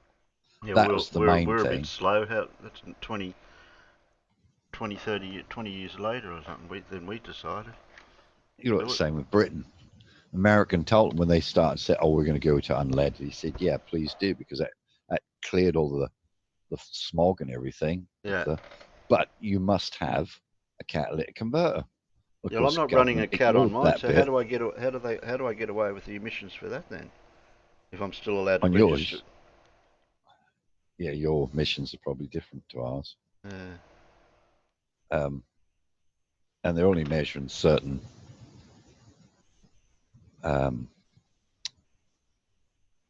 oxides, aren't they? What come out the car? And if the engine's running fairly clean, fairly well set up. Well, it doesn't blow smoke. That's the main thing. Yeah. Yeah. But it ain't burning oil, you're fine. Yeah. But as long as your carbs set up fine, you shouldn't be over emissions. Sort of thing.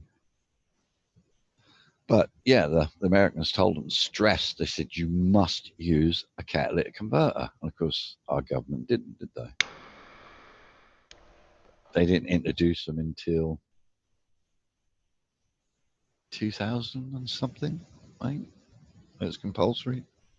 Can't remember what year they. That was quite late before they started making compulsory to have catalytic converters on.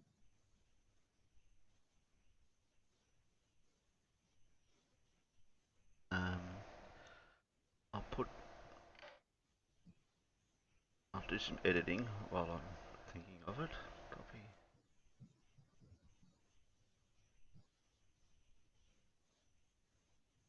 It's got to go here. Yeah. I've got to put it all. I've got to put it in homework, otherwise I forget. Because I've got to do the editing later.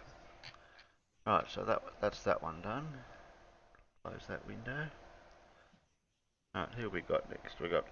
I've still got a big blue. I've still got the high IQ mind of red pill philosophy. Rides the dinosaur. I've got Professor Phil did an 8-minute video on flat earth and remedial geometry class for Nathan Oakley and Sleeping Warrior, aka Mr. Riley. What else have we got here? P Brain shows us the path of the sun and debunks himself from B Ball for Life. No, I can get. That was Bearded Devil. I don't think we need to worry about watching that now. I think we've run through that now. Bearded Devil. Okay. Nothing else in there. Who just dropped out? Somebody dropped out. Who was in here and then just dropped? There's only 4 of us. No, there's only 3 of us now. Somebody just dropped. Oh, are they? Yeah, I just realised, yeah. Sheeples? No, Sheepy's still there. He's probably asleep. Oh. He can't be asleep. What time is it here? 6:30. Yeah, it's only about 6. What is it? A couple of hours, 2-3 hours difference. It's about 9 o'clock over there.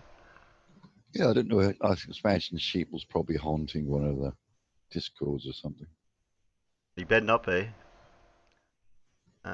Sheeples, where are you? Bearded Devil. What was that one? So he's just put the 2 videos together into one video. That Bearded Devil one. Don't need to worry about that. Flat Earth Millionaire. I don't need to worry about that. Ozzie Globy. Oh, Ozzie Globehead's here. Ah. Where? Hello, Globy. Hello, Globy. Hello. I got my avatar this time. Yeah, I see. You've sorted it all out. Yeah, What happened to Cypher Zero? He's still muted over on my Discord, but he said he had to head off a bit because he's got some pain. So. Yeah. Oh, okay. I have just shot down the road and I'm listening. What are you doing shooting down the road? Police will get chasing flirts. There's some Indians he had to get rid of. Yeah, you're shooting. What are you shooting Indians? Are you? Yeah. I don't know. What was I doing? Oh, we don't need. I don't know. Don't need that one. That Flat Earth one. I don't know. We don't need Simon Dan. So what are you up to, Globy? We keep the tanks in space one. We're going to watch that. We'll watch the tanks in space. What tanks in space? I don't know. Somebody told me to play it. I don't know who it was now. Cypher Zero did. Oh, I didn't know whether it's a track tanks or a tank holding water. I know, that's what I just read it. Yeah. It says full ride on the space shuttle boosters, natural sound, STS-134 launch. Doesn't say when it was. Looking for time, date, stuff. And when this was, it doesn't give you the date of when they did it. Got all this other. I'll share the thing for the peanut gallery. Stuff I here. don't want to waste time, but I just wish they'd get the space race move forward 5-10 years. Yeah, I know. It's just going to kill flat earthers dead. You hear about all the technologies and ideas they've got, and I'm thinking, oh, come on, pull your finger out. Like what's happened with Peter Branson thing with the flights into low Earth orbit and coming back down again. Those tourist flights. What's happened with that? That was years ago that he suggested to do that. Richard Branson, he's still testing it. Oh, jeez. Why bloody come out with it bloody 20 years ago about it and they're still testing it now? Technology, I guess. Waiting for the technology. Well, he wants to make sure he doesn't kill anybody, I think. Well, he should have done the testing and then come out with it. No point in bloody telling people before that. Well, that's Richard Branson, isn't it? You know, if he says something, he normally achieves his goal. Well, they've got the prototype, haven't they? They've actually flown it. But I don't know how high they went or all that sort of stuff. What's this, Surf? 26 watching lurkers need to speak up. Yeah. Okay, you're all just trying to get to Carl's level of lurk. Yeah. Lurking, Demon Orb says, lurking is fun. Yeah, okay. I haven't seen Mr. Edwards lately. Yeah, Carl's around. You just don't see him every day, but he is around. He's probably busy. Yeah. He'll be around. 3-star general. He's a 3-star general now. 3-star general lurker. Yeah. We'll watch this then. Bog isn't no more. No, he lost his rank. Yep. He got demoted. He went AWOL. He got demoted to talker. If the sound's not loud enough, I can tweak the sound a little bit. So. Hey, I just noticed that there's some new updates with Zoom. I can edit my profile picture from in here. Yeah. Really? Where? Where? Next to my name, it says more, and it says rename or edit profile picture. More? Yeah, that's always been there. More? It hadn't been before. No, I press more, and I've just got all these other things there. Yeah. So next to my name, I've just got mute, rename. It used to be just mute and rename. That's all mine does. More. No, I can't do anything. I can't do anything with me. I haven't got more. I have. I can only more other people. Right, down the bottom. Down the bottom. Down the bottom. More, yeah. No, yeah, you get. I got, when I put my mouse over my name, it's got mute or more. And I click more, and it says I can rename or edit my profile picture. Wow. Cool. Yeah. Okay. I'll test this. Just for a second. I'm just going to make you the host for a second, Baller. Globey, sorry. Right now. All right, now let's get rid of this guy, and we'll get rid of this one. Are you the host or not? I can't tell if I made you the host. Oh yeah, you're the host. It says host me. Now next to me, I've just got mute and rename. Yeah. That's all I can do is mute and rename. As host, it still has the same for me. Rename or edit profile picture. I've got make my audio, mute my audio, rename. No, I haven't got any of that. And it says hide non-video. Oh, stop. What? Hide video participants. Hide. Oh, bloody hell. Hide self-view. Huh? But in the participant button, if you go down the bottom, you've got menus at the bottom, icons at the bottom. Yeah, I've got all them. I can put sheeple into the waiting room. Yeah. No, I don't seem to have different controls when even though I'm the host. I mean the whatever you call it. Yeah. The host. But I don't have but I don't have any other. I got mute my audio, rename. Wow. If I'd might be, audio video participants, it might I'd be because self-view. I downloaded a new version of Zoom onto my computer, and that if you got the new version, you get that extra thing. Yeah, well, I thought I'd have That's an update. There is an update. Yeah, it's an update. When I downloaded a complete new version, so I'd say that's why I've got it. That's a few kilobytes bigger than the old one because I noticed that earlier. Yeah. Because my old one went weird. I couldn't log on with Google. But they are, for everyone in the side chat who got Zoom, if you try to log in with the Google account, that won't happen after October 2020 this year. They're stopping you from logging in with Google for some weird reason.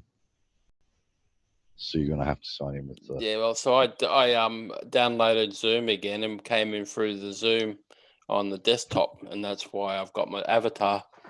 Ah, that's why, yeah. Yeah, on your phone it's different. Yeah, I'm just looking in my Zoom thing to see if there's something to do with updates. Oh, I know what your password I'm is special. now. I got new stuff that nobody else has. No, I've got the new version as well because I had downloaded it. But you can't change. You said you couldn't change your profile picture. I can. Oh, you can now. Yeah. You said it had rename. Yeah, sorry, I was looking at a different bit. Oh, okay. Yeah. Well, I picked it up first. Yeah. Well, actually, you didn't because I put it on here earlier. Okay, Otherwise, Alexis. Yeah, I couldn't get on with my profile. My picture wasn't there, and I thought, what the hell? And then someone said, oh, you've probably updated it. I said, no, I haven't. I haven't changed anything. And when I've gone down to my icon, on the desktop, you click that, and it came up with the big menu. It doesn't It doesn't now.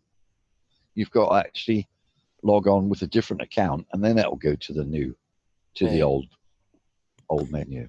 Well, because I couldn't get my avatar to work before, and that's why I thought, I'll just download Zoom again. It came up with a new version, updated version. Yeah, I'm looking for updates. I can't even find an updates in it. If you go to the site, go with Zoom itself. And just that's what I'm looking for.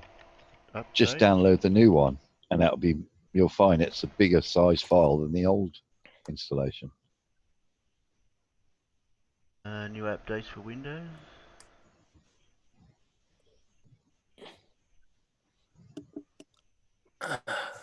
Oh. No. I see you're casual shrink, and I'm casual's any key. Yeah. Yeah, I'm his shrink. I told him to take 3 Valium and have a sleep the other night. Oh, he had internet problems. He couldn't get on. Yeah. Things show. That's all right. When he comes on, if he comes on, I'll have a talk to him about it and prescribe him something. For his internet. Yeah. Oh, it's a shame he couldn't get on because that would have been absolutely hilarious. I knew he'd be up for it. I just knew.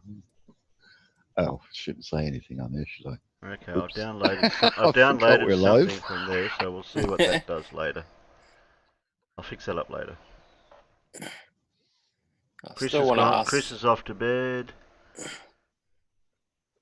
Show your screen again, Terry. We can help. I still want Creaker to ask him another question. Yeah, everyone's saying that we all know Terry. Terry's We all email can now. see that. Yeah, I know. Sorry. It don't matter. I don't think you can see anything. It was all just asterisks anyway. No, your email. They can see your email. The Gmail and email. Your email, yeah. Yeah.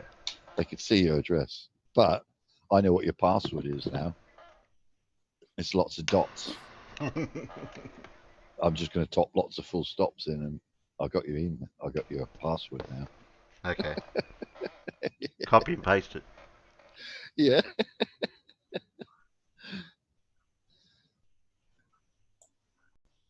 Well, hell yeah, you got to have a really good password, mate. John?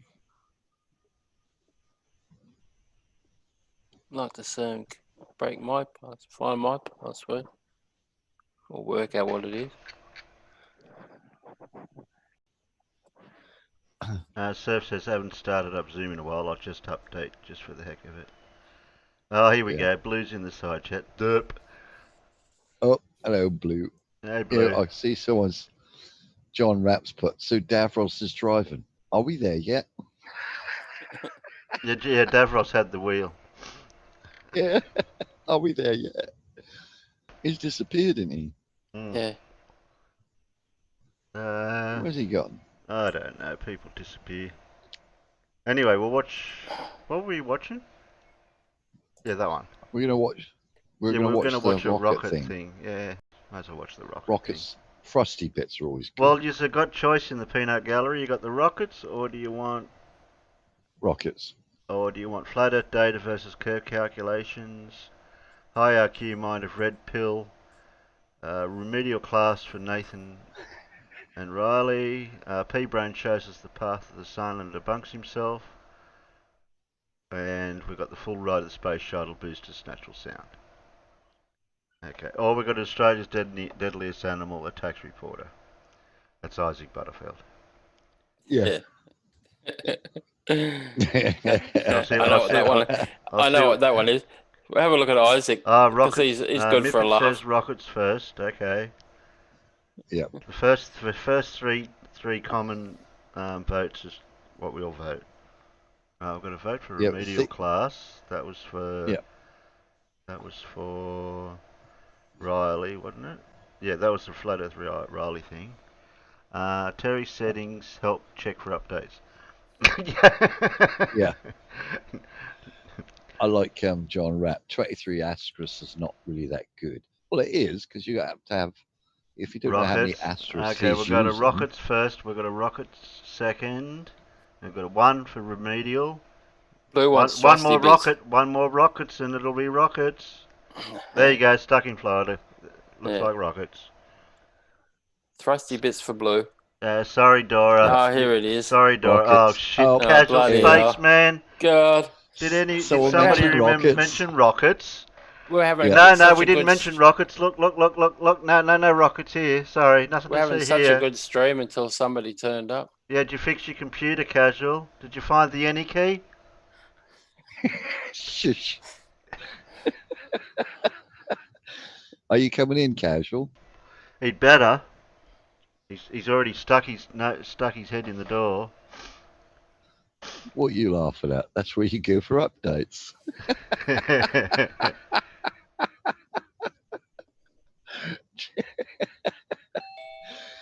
Dang it, no, that's Alan's at the door. Yep. Everyone in the side chat, Peanut Gallery, call out Alan. Steve. Casual's going, rockets. Yeah, you can only vote once, Casual. Yeah, I know, It doesn't count. Casual, you got a stutter. Hey, Terry, can you take his spinner so we can time him out? Yeah, I think we might have to. If he types in rockets once more, I'm going to take his spanner. And he done it in capitals too, so he's shouting. Oh, we got an Alan. Mippet said Alan. Alan.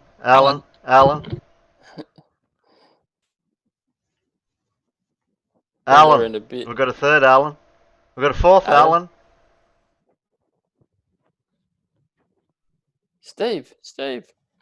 So, if Alan's knocking out the door, are you just leaving him there for a little while? I let him in. He's just not saying nothing. Ah. Probably muted. Yeah, he's probably talking away and forgot he snorted his cup of tea again. Clean up in aisle 4. Hello. Hello. Can you hear me yet? Hello. Alan.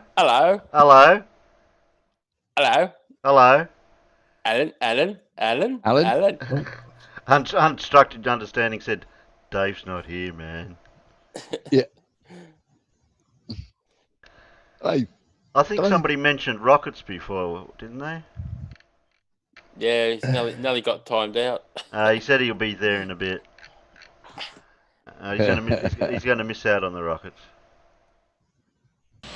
20. He's probably making cover. Firing chain is armed. House suppression water system is armed. Go for main engine start. 8, 7, 6, 4, 3, 2, 0, and liftoff for the final launch of Endeavour, expanding our knowledge, expanding our lives in space. Roger, roll, Endeavour.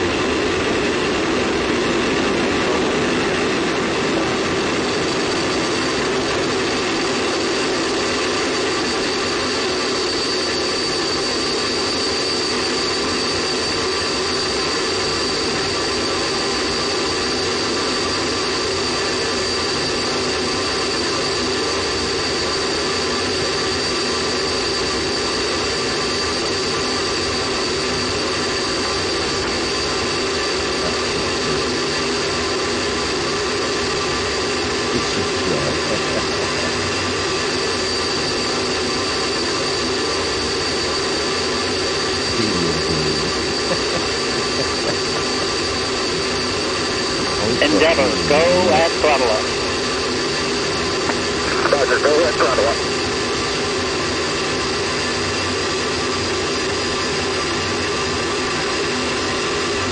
So it's a holographic TV.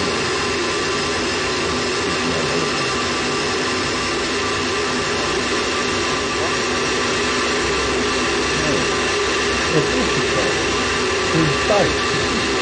In space, nobody can beat the rocket. Natural sound of Yeah, and it was really noisy. You couldn't even hear it when they took off. I heard it in more than rocket sound. You can hear it from YouTube. Yeah. What's wrong with it? Sound properly. It's just 10. It's got these up there.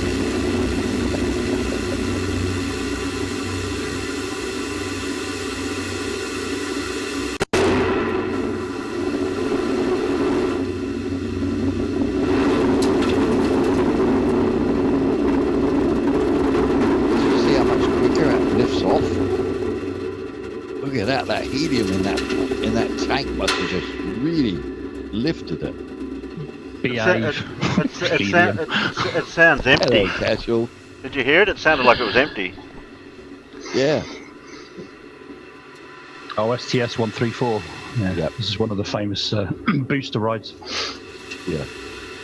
Whee! We're falling. Roger, 2 engine down. 2 engines down. Oh dear. I tell you what, I'll give that flat out millionaire £1 million if he takes a ride on one of those, and I'll give him the check after he lands. Yeah, I've got £1 million. Oh, well, I wouldn't need to, would I? I bet he hasn't got $1 million. I bet you he hasn't got $1 million either. I said £1 million. I think they would want you to prove that you got £1 million, though. I didn't say quid. I said £1 million.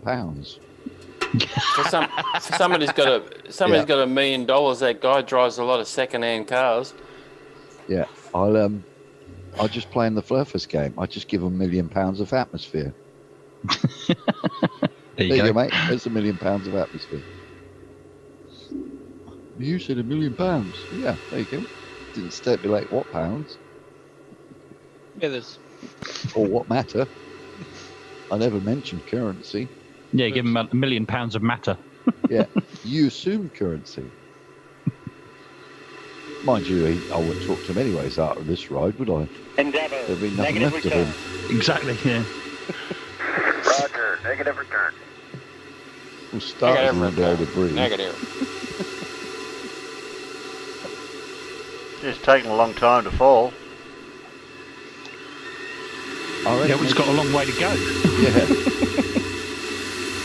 I reckon. And also when they detach the boosters as well, it's still essentially going up. So you get like a parabolic trajectory. Yeah. So at that point, it's probably still going up, and then it's got to go back down again.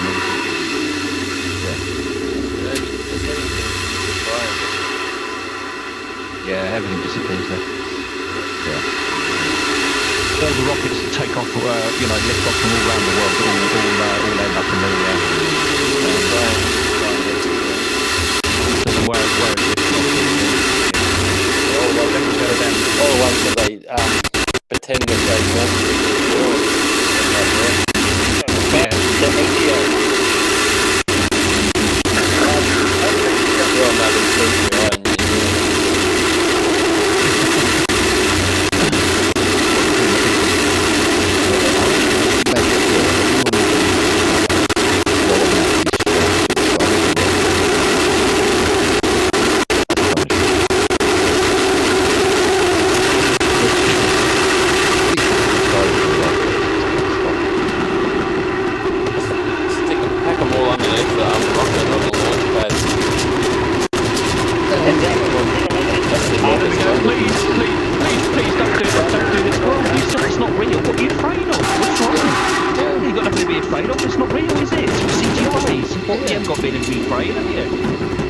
It's a holiday ride at a banter or something.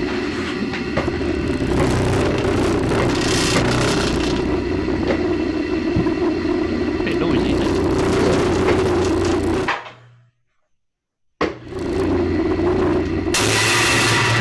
Who's back? Alan, are you banging? Single engine, Zaragoza, 104.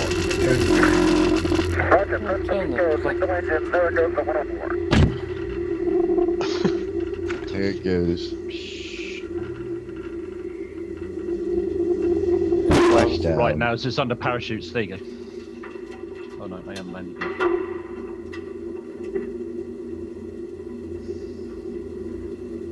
They actually got parachutes on them, haven't they? Yeah.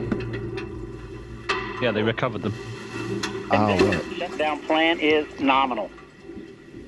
I mean, all they end up really is one of these things. It's just a tube.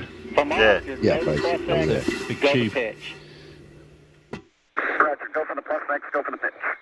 It's an expensive tube, but it's just a tube. Yeah. So just like a spent firework rocket minus the stick. Go from pretty much. start. Yeah.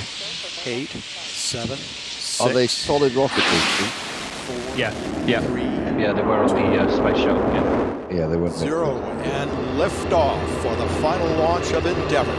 Expanding our knowledge, expanding our lives in space.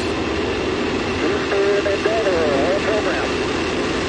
Roger, roll, Endeavour.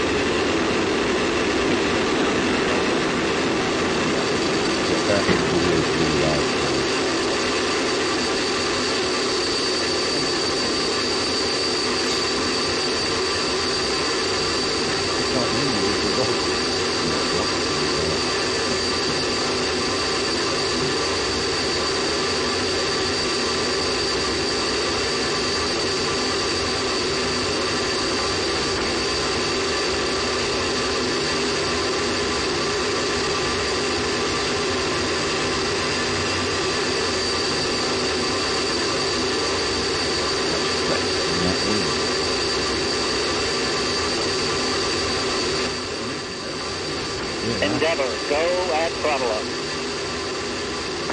Roger, go at throttle up.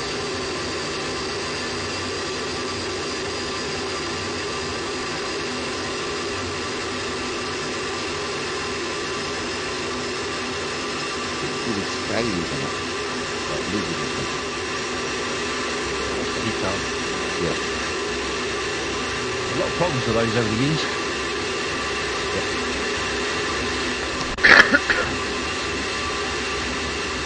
Where's the stars?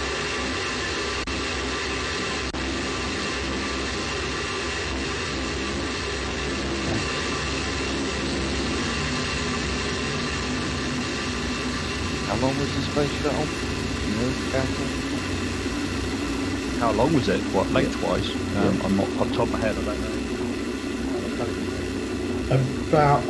About 3/4 of a 747. There you go. Naps in it.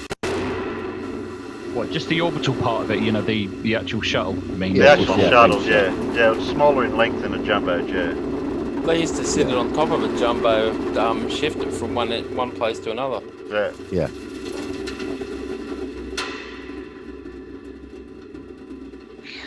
Off it goes. Sky, land, sky. Whoosh. Globe. Curve. clouds. Endeavour. Roger, 2 engine down.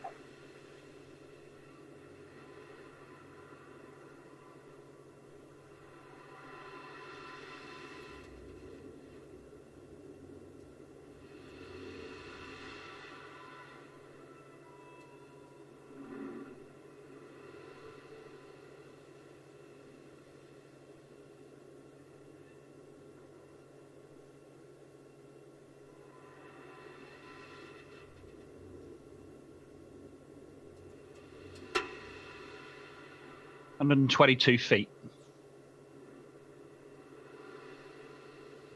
122 feet, or in real money, 37.23 meters. And a wingspan of 23.7 meters, or 78 feet. So how long was that again? Length 122 feet. 122 foot. Oh, yeah, right. and a wingspan of 78 feet. Whoa. But you know, when it came into land, it was just a flying brick, basically. Oh yeah, that's just with short, stubby wings. Yeah. it did fly forward, but you know, still falling rapidly. Still falling pretty rapidly, and they only get one shot at landing. Yeah, unfortunately. I'm pretty sure though it had a better glide ratio than the gliders I learned to fly in. No, it wasn't much of a glider actually, because gliders can actually get lift from thermals, but this couldn't. Yeah, the glider I learned to fly in was nicknamed Brick. Oh, was it? Yes. What, you couldn't even get any kind of lift?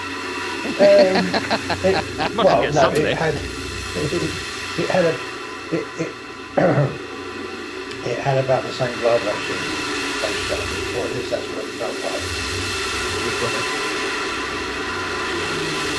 And you only get one chance to land in a glider. Yeah, that's true. They'd only class it as CGI. Yeah, they just...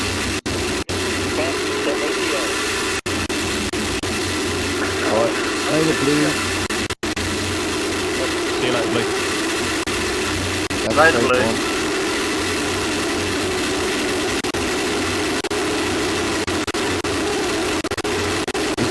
Flying a plane just after doing this at Riley. The shuttle could lift over 24,000 kilograms to low Earth orbit. That's a hefty, that's a hefty. That's a lot. I could lift. Yeah, it could lift 24,310 kilograms to low Earth orbit. That's 53,590 pounds.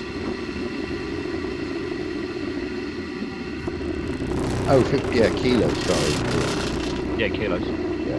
That's 24 ton, isn't it? Yep, 24,000 kilos, 24 ton. 24 ton.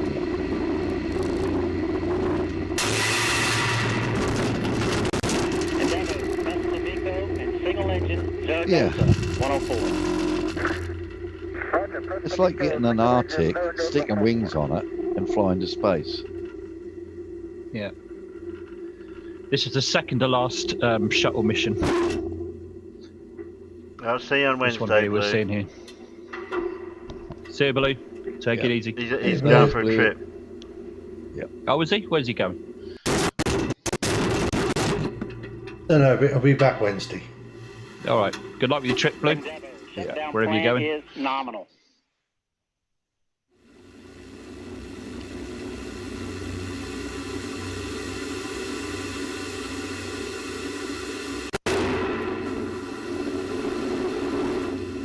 Oh, look at that. There you go. You can see the boat going away there. Yeah, it's gorgeous, isn't it?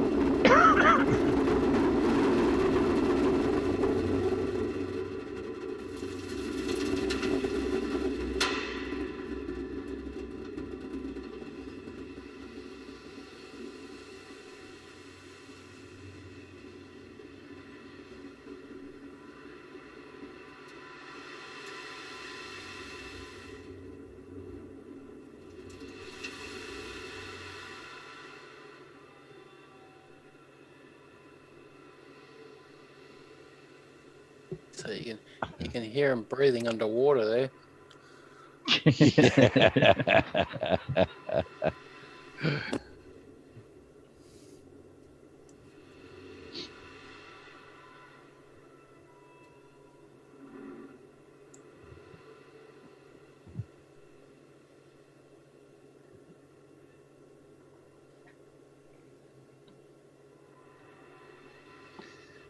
have you named yourself today there, Mad B? Where's the what? Any cut key. off. Where's the Where's the Anakin? Yeah. Yeah, And I'm casual shrink. We're waiting for you to go on. Still casual shrink. What happened to your internet? It broke. Well, I was out. I came back, and I was supposed to be doing a live stream with Creaky, and it just wasn't working. And I've got onto the helpline, and they were doing all kinds of tests and doing all sorts of things and stuff. They couldn't find anything, and then they took it to the next level, and they said, "Well, we just go away, and then they'll leave the thing to do a whole load of tests." So it was blinking and doing flashing and doing all sorts of things. Tried it a few times, and eventually, I think it was about 10:15, something like that. It just started working. Yeah.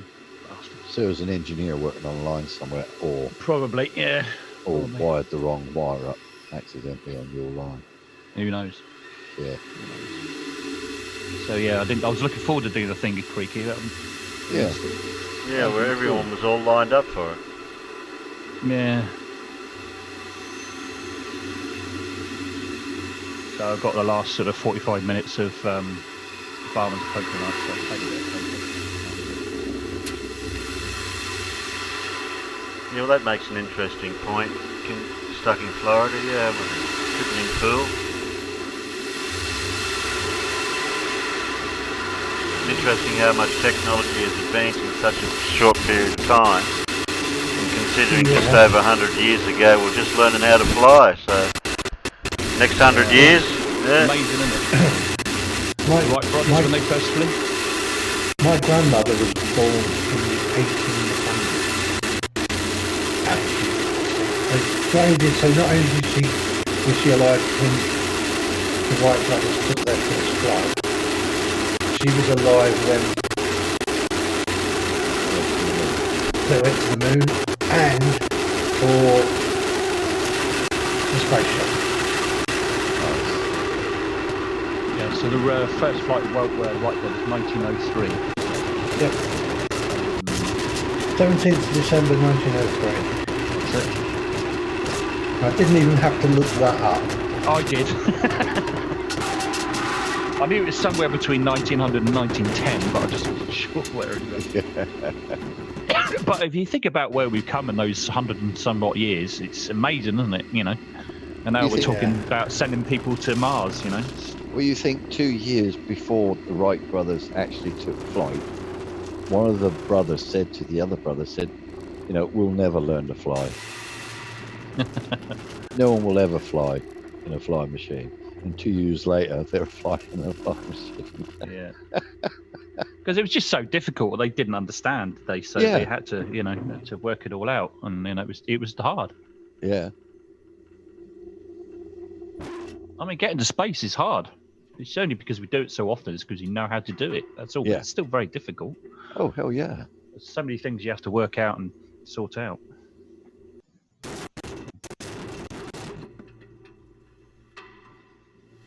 Oh yeah, there's the chutes at the top of the booster.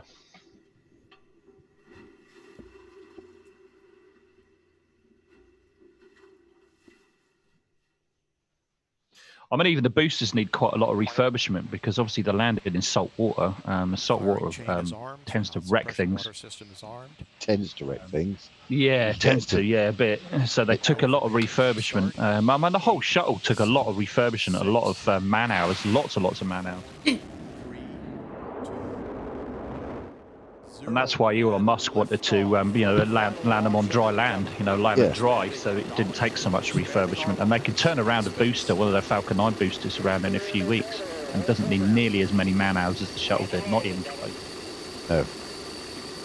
That was the problem with the shuttle. It's just that it took so many man hours to refurbish them and then get them ready for launch that it just became too expensive. There's the bubbles from the tank. Oh, I like this one looking down. That's the good one. That one. That is, isn't it? There's all the bubbles. There you go, Bob. Science guy. There's your bubbles.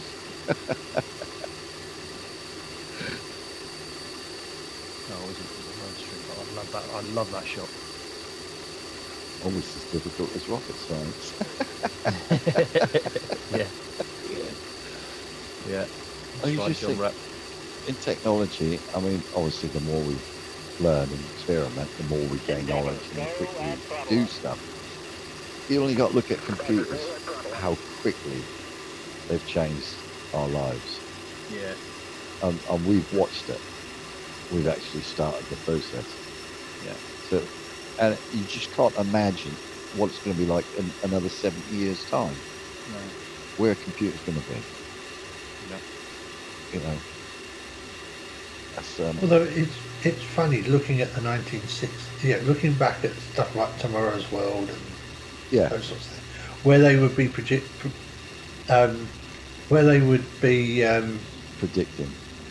where we would be and how much they got, how very little they got right. Oh yeah, flying cars for starters. Nowhere close to it. I mean, we still can't even do self-driving cars, can we? No, well, they can. Not 100% reliably. Well, Teslas are. Teslas are, yeah. It can take you from A to B pretty easily, and they do. Yeah. Yeah, they're doing it now. Yeah, Tesla cars have been doing it for quite a while now. Yeah, person got into trouble for falling asleep at the wheel while the car was self-driving along the highway. Yeah, I was going to say. I'm pretty sure Tesla telling you can't let it self-drive. Oh yeah, well, you have to be awake because of the traffic laws. Yeah. You have to be awake and alert because you have to take over in case anything goes wrong. But it's exactly that's what I mean. That's why I'm saying we can't reliably. Oh, okay, yeah, fair enough. Self-driving cars. Fair enough. We can't do self-driving cars that just do self-driving. Yeah, in other words, you could switch the button and fall asleep, and it will take you. Yeah, I mean, technically it could, but the law won't allow it at the moment because it's not because you've got other cars on the road that that are not doing that. So until that point where they're all doing it, then in which case then we can just switch off. Plus, you got casual driving on the road as well. Sean wants his flying car, his moving sidewalk, and domed city. Yes, quite agree with you, stuck in Florida. Well, humans drive cars, and we aren't 100% reliable either. I didn't say we were. No, I know. I just thought it was quite as funny. Moving sidewalks. So why would you want moving sidewalks? That just make everybody lazy, especially with all the rest of the technology and robotics. We wouldn't have to do anything. Haven't you seen them future films from the 60s? Where I have, yeah. But I don't. Yeah, we'd never bloody exercise though. We'd never walk. Well, they don't now, do they? That's good for me. I can't walk anyway. Well, they don't now, do they? Dora Naku says she was a passenger in the Tesla, and the driver's assist was terrible. Most uncomfortable drive ever. Yeah, I'll bet. All right, okay. All right. I can't judge because I've never been in a Tesla. So. No, neither have I. We'll just have to take her word for it. Not even 100% sorry. We've never seen a Tesla. I like the LA police when they were chasing somebody and the battery went flat. Well, I mean, LA police can chase somebody and they run out of fuel because apparently the batteries in those now will last just as long as a full tank of gas. So. Yeah, well, there was one there about a month ago. He was chasing somebody and his batteries went flat in his electric car. Yeah. The difference between a car with a fuel tank and a car with batteries, at least you can fill your car up fairly quickly and drive it again. Yeah, true. Yeah, I mean, how long does it take to fully recharge a Tesla for empty? Overnight. Yeah, overnight. Now, my idea for battery cars hasn't been invented yet. Terry, you're very muffled. Yeah, like you're in the basement again. Am I? Yeah. It might be because of the video. If I turn the video off, is that better? Yeah, that's better actually. Yeah, it is. Yeah, it's just the video interferes with my sound. Now I've got an invention for the battery cars, but it hasn't been invented yet. What's that? Well, you just drive up to a petrol station or a place, and underneath the car, the whole battery system just gets lowered out, and a new one replaced straight away. I don't know, it can take about 30 seconds or whatever, or a minute. Wouldn't that be a bit expensive, though? Yes, yeah, but the cost would work itself out somewhere. No, it wouldn't. That would be where you would have to have rent. That Yeah. in a situation where you're renting a battery anyway, because yeah. Or even if you own the battery, it's just like, I mean, these small propane tanks you use for your barbecue or your you just pay a deposit, and then when you get it replaced, you just swap them. Yeah. You just because that's effectively what they would do, isn't it? They would swap the battery back and recharge it, and then you would just be charged for essentially the recharge of the energy. Yeah, the replacement of a fresh battery and whatever the cost is. Yeah. Shutdown plan is nominal. Yeah, that would be. They'd have to do something like that for the time to solve the time problem. 8, 7, 6, 4, 3, 2, 1. John Rapp said the best battery cars have bull bars all round.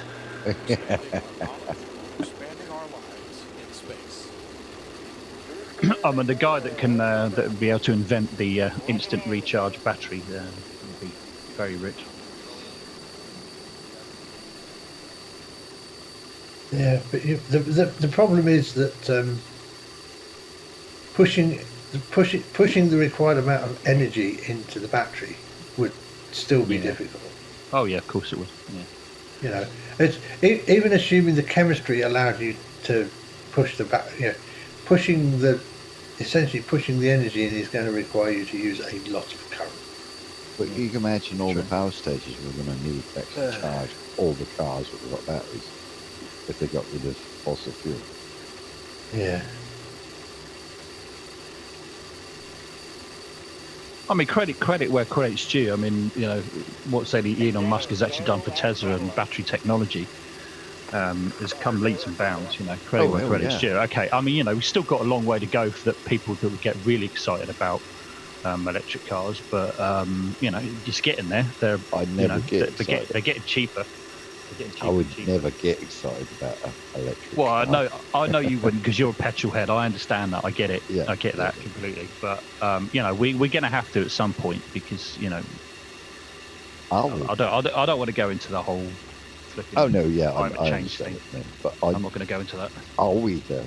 Will they find an alternative fuel? They keep going on about hydrogen. Well, yeah, it could do. Yeah. I wouldn't want them to use hydrogen. I know it's stuck to every surface in the world, but you know, you can't keep just reusing all resources. Well, exactly. It's all going to run out eventually. Well, I mean, hydrogen's available everywhere. It's all over the universe. It's everywhere, freaking everywhere. Fossil fuels ain't. But you can't use an energy and expect it to reform back in the same property once you've used the energy from it. Well, yeah, that's true. It that doesn't goes work the same like with any. that. Yeah, I know. And they say, that'll just come out as H2O, blah, blah, blah, and that'll just reform as hydrogen. No, it won't. Yeah, but the point is that fossil fuels are much more limited than, you know, something like hydrogen, because it's everywhere. Oh yeah, but it's almost storing limitless, hydrogen. How do you store hydrogen safely? Well, that's part of the problem, isn't it? Once somebody can work that out, they'll be rich as well. Yeah. Well, you'll just hear these boom every now and again when the station blows up. It's not an inert gas, you know, so that's never going to change. No. Well, it is one of the most reactive. Yeah. It's the most abundant. I'm not sure if it's the most reactive element in the universe, but in the periodic table. But it's pretty damn reactive when you react it with water. Yeah. Oh, sorry, when you react it with oxygen. Yeah. Oxygen, yeah. That's why rockets use it a lot. Yeah, especially if you've got twice as much hydrogen as you have oxygen. Yeah. Yeah, I think Germany's got taxless, driverless cars, taxis. I think it's Germany. We have driverless. Well, in Sydney they had driverless trains. Yeah. Yeah. They have. I'm fairly certain they got driverless vehicles in Japan. Oh, they got drivers, trains and things like that in Japan for sure.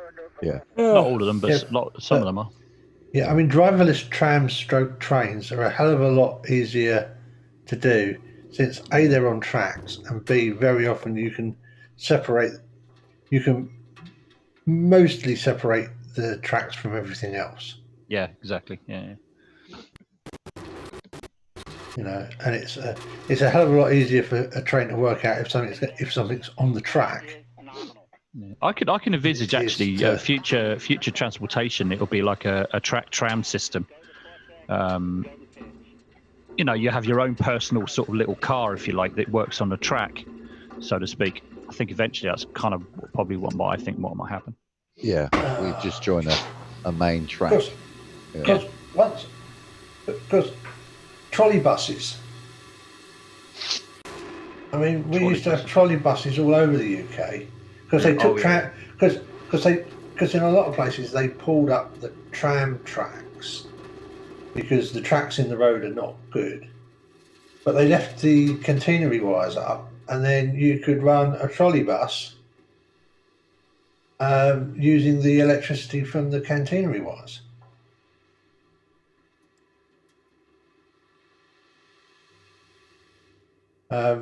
So yeah, you could have a large vehicle, a large heavy vehicle with the advantage of decent performance, because rather than trying to store the energy on the vehicle, you just use AC power from a power station via overhead wires. This is, as you say, they're all they're doing is transferring the pollution problem from the roads to the power stations. Yeah. Basically, they're just moving it. They're not getting rid of it. Yeah, and the really good thing about a trolley bus was that they did also have a diesel engine in them. So when you eventually got to the end of the wired areas, you could just drop the catenary pickup and drive it like a normal bus.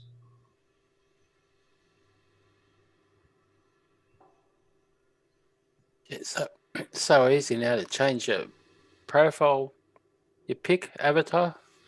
2 seconds. Look at that. I changed it.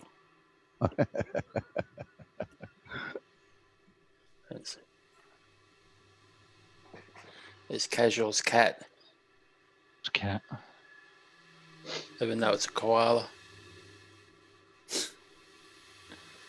Or drop bear. That's a drop bear, actually.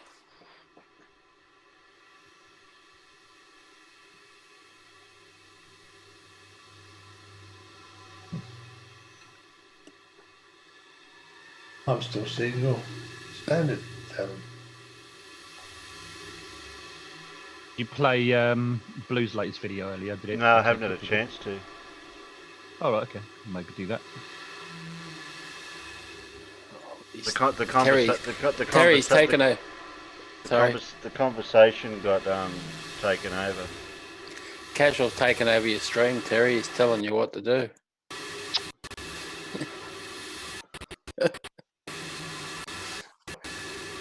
No, the conversation went. I don't know where it went earlier. I had a plan. Well, that's why I've come to put some sort of control, some sort of like. I was on the track stream. with that $1 million bet, the flat Earth stuff. And I was going through all that. Did he change? He changed that, didn't he? At the bottom of the video. No, he's changed it to that it can't be dripping off the ball or something, because that wasn't. I know. That's why I wanted to know if somebody had the original upload of that video kept, where it had the original wording written at the bottom of it when he first put it out. Yeah. Well, I'd say Simon Dan would probably have it. Yeah, I'll have to see if I can get hold of Simon Dan. Yeah, well, they're changing the goalposts now, aren't they? Oh, yeah. Well, yeah. Keep changing it. Every time somebody comes out of video, oh no, can't do it with that. It's a bit like my daughter used to do when she was little. Used to get me involved in her games, and then she used to make the rules up as she goes along so she could win. Yeah, it's the same thing. Yeah. I bet he doesn't even have $200,000. Bless you. Of course they don't. They're never going to pay any of that. The penny of that. No. Well, they always make sure that whatever they say that it can't be done. Yeah, that's all they got to say. No, I don't believe you. Can't be done. And of course, anything that requires you demonstrating gravity on a small scale, i.e., the water, showing gravity holding water to a sphere, in a small scale, near the surface of a really, really huge mass, is never going to work, is it? No. Because of course not. Because our model tells us that it can't work. You can't actually do that demonstration. Of course, that's why they're asking us to do it. But it's not us what needs to prove anything. No, true. Well, I know.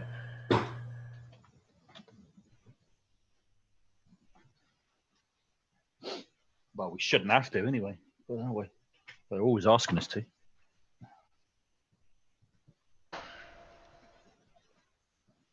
They know that they offer these like $100,000 and that. They know they don't have it, and they know they're not going to pay it out because they're not going to agree with what you say. Yeah, of course. Yeah, of course not.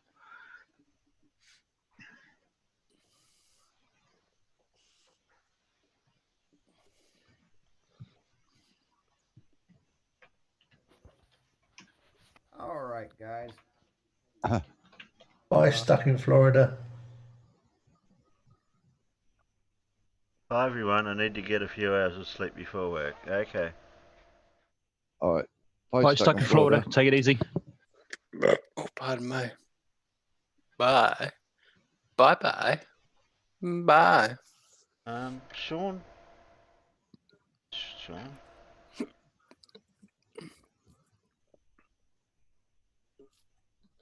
Do you have to pay for Zoom rooms? This Zoom, I got Zoom Pro. I had to pay. It had to be paid for. Because they do Zoom rooms as well. Oh, okay. What Zoom rooms? What does that do? I don't know. I've got no idea. It's probably the free version of it. Yeah, that sounds like the. Yeah, if you have more than one person in a call in the free version, you are limited to 40 minutes. Oh, right. If there's only the two of you, i.e. the host and one other person, then that is actually still unlimited. But so you can, is it? You can use it. You can use it for a one-to-one chat. Yeah. You can't use it for group. So what's the difference between Zoom and Zoom rooms? Well, that's it. That's what he's been explained. It's just a scaled down versions of Zoom, basically. It's just very, very limited. I think. Go on. Sorry, because I think rooms is a feature in Zoom in that you can have multiple rooms in your conference. Oh, right. That's what Terry tried to do a couple of weeks ago. Is set different rooms. Yeah, I got breakout rooms here where I can put people into a different room if you want to talk to someone off air, but you'll all be in a separate room. Yeah.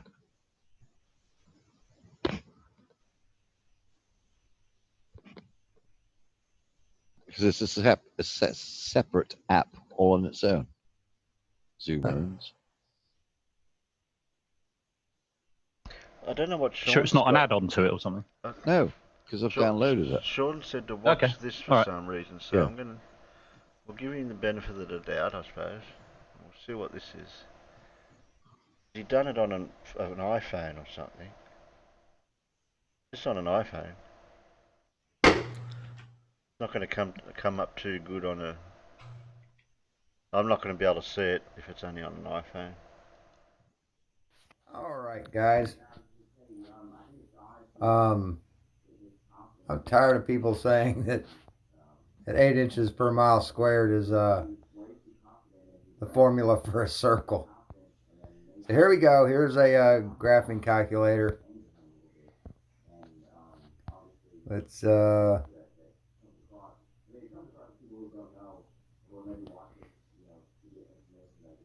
8 inches times x squared.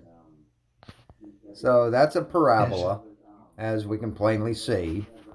But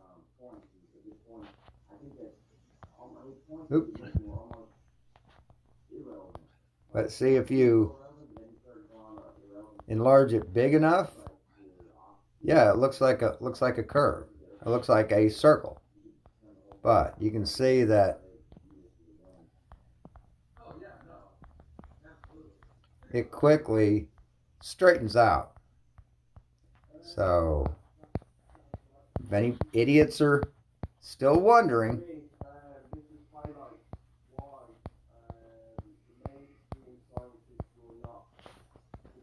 so if any flat earthers are still wondering, that's what 8 inches per mile squared is. Now, does that even look like a circle? So I don't think it is. So you might want to drop that little thing. So thanks for watching. We'll talk to you later. But It'd have helped if he'd have done it on a computer, not a phone. Yeah, that's what I was going to say. Yeah. E for effort, Sean.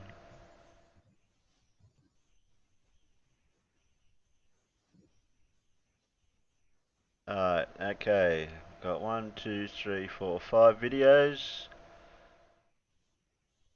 Next voting is we've got Don't forget blue. Blue's video. Oh, there he is. There he Blue is. videos. We've got Haiku, Mind, Red Pill Philosophy.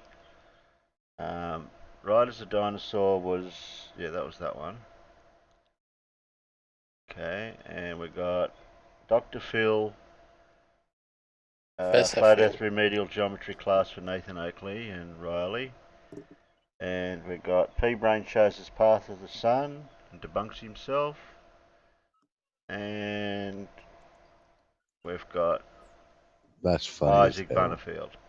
So that's so funny. That Terry. Okay, yeah. Can I just share something quickly? Yeah. I will admit that it is that the 8 inches per mile squared is a parabola. However, we have to realise that it is actually a very good approximation for drop, although drop is completely and utterly useless to us.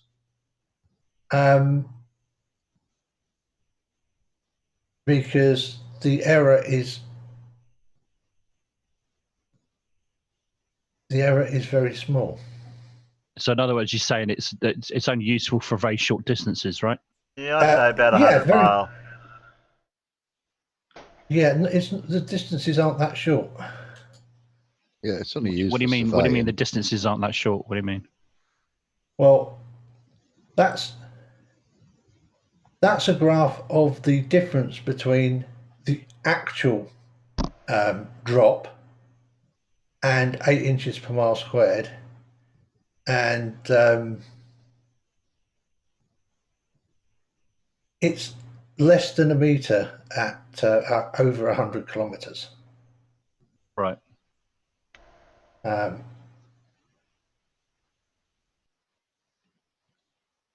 Just find the. Just stop sharing for a second. Let me find the other graph, because basically you have to plot it on a logarithmic on logarithmic axes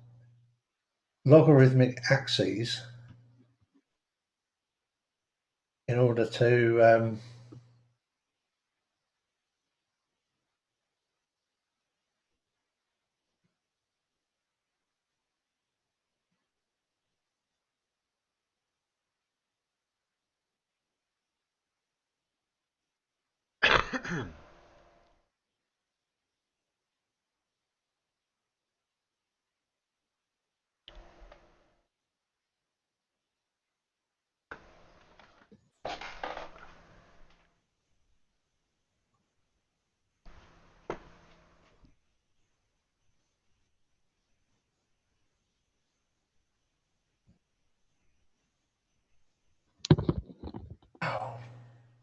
Why? Why is my computer giving me a hard time this morning? Can somebody please tell me why my computer is giving me a hard time? Because it's a computer. It won't let me drag the flipping graph about.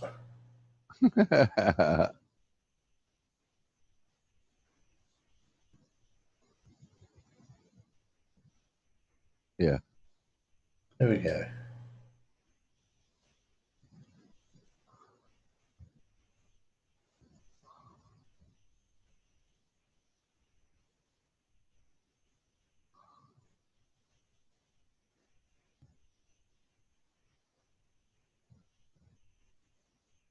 Meow.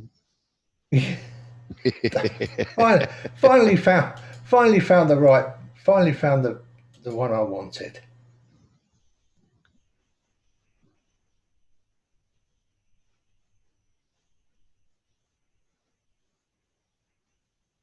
So here you can see that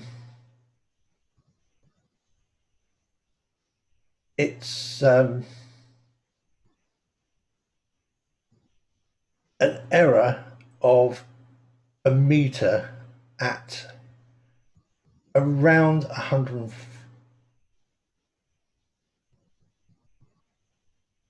At around 100 kilometers. No, at nearer 200 kilometers, because this is a logarithmic scale, and it's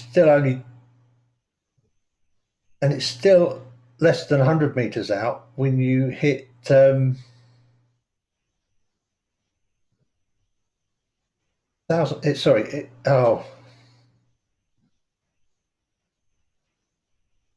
guys,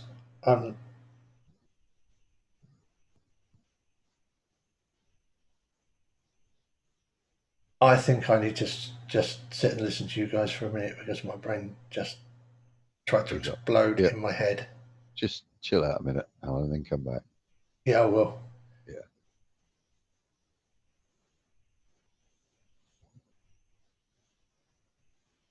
Right then, Terry. Isaac then Blue says, Mippet. Yeah, Isaac sounds good. That'll fix my brain. Yeah.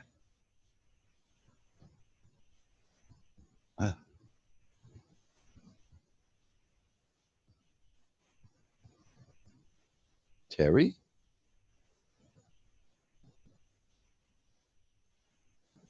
They're all gone, Alan. What? I don't know where everyone's gone.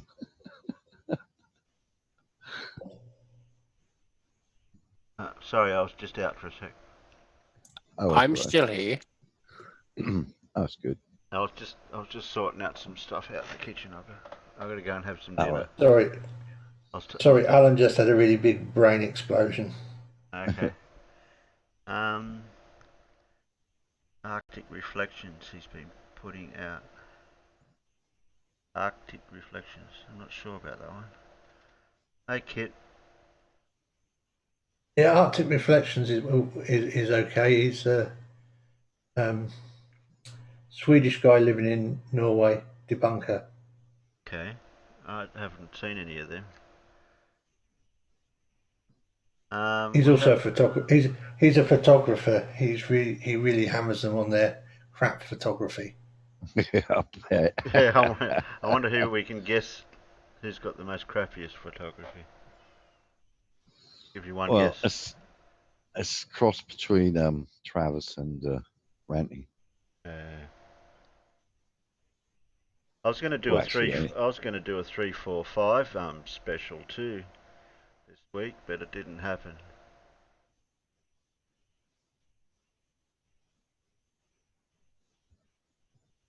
Could make tonight's a three. I should put 345 in the description.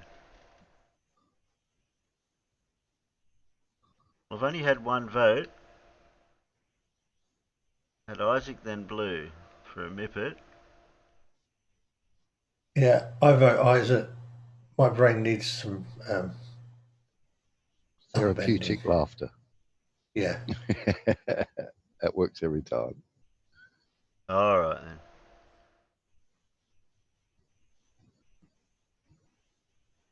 Kit is in the chat. Good day.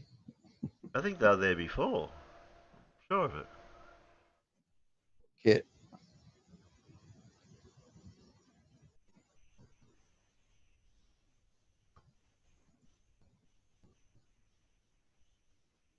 Drop bears are a close cousin of the koala, but they're actually really vicious. So it's sort of like a dingo and a normal domestic dog.